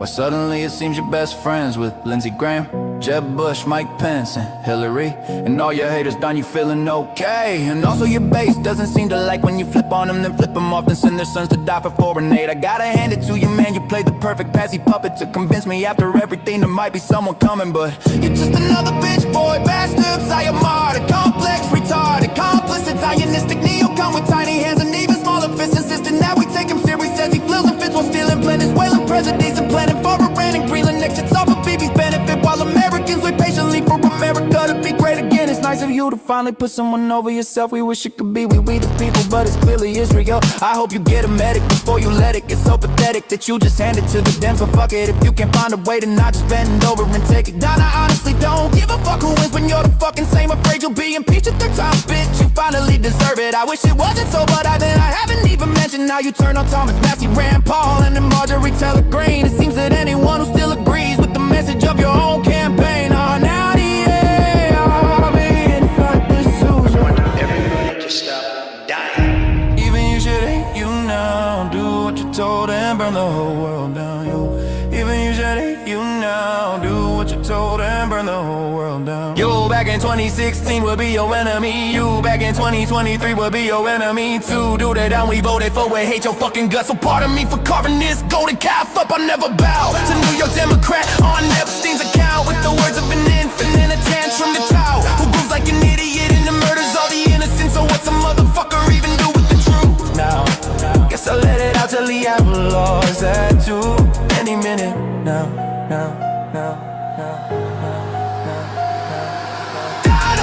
You were supposed to be different. We loved you up until you proved you were the same. The dumb complex, no dissent. The dissidents are getting pissed and you're to blame. Yeah. We want the stupid ass fists and we said fight to another Democrat bitch.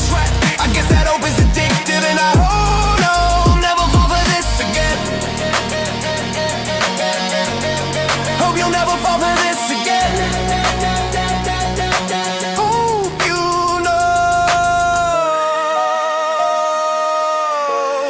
we'll never fall for this again. Hope you know we'll never fall for this again.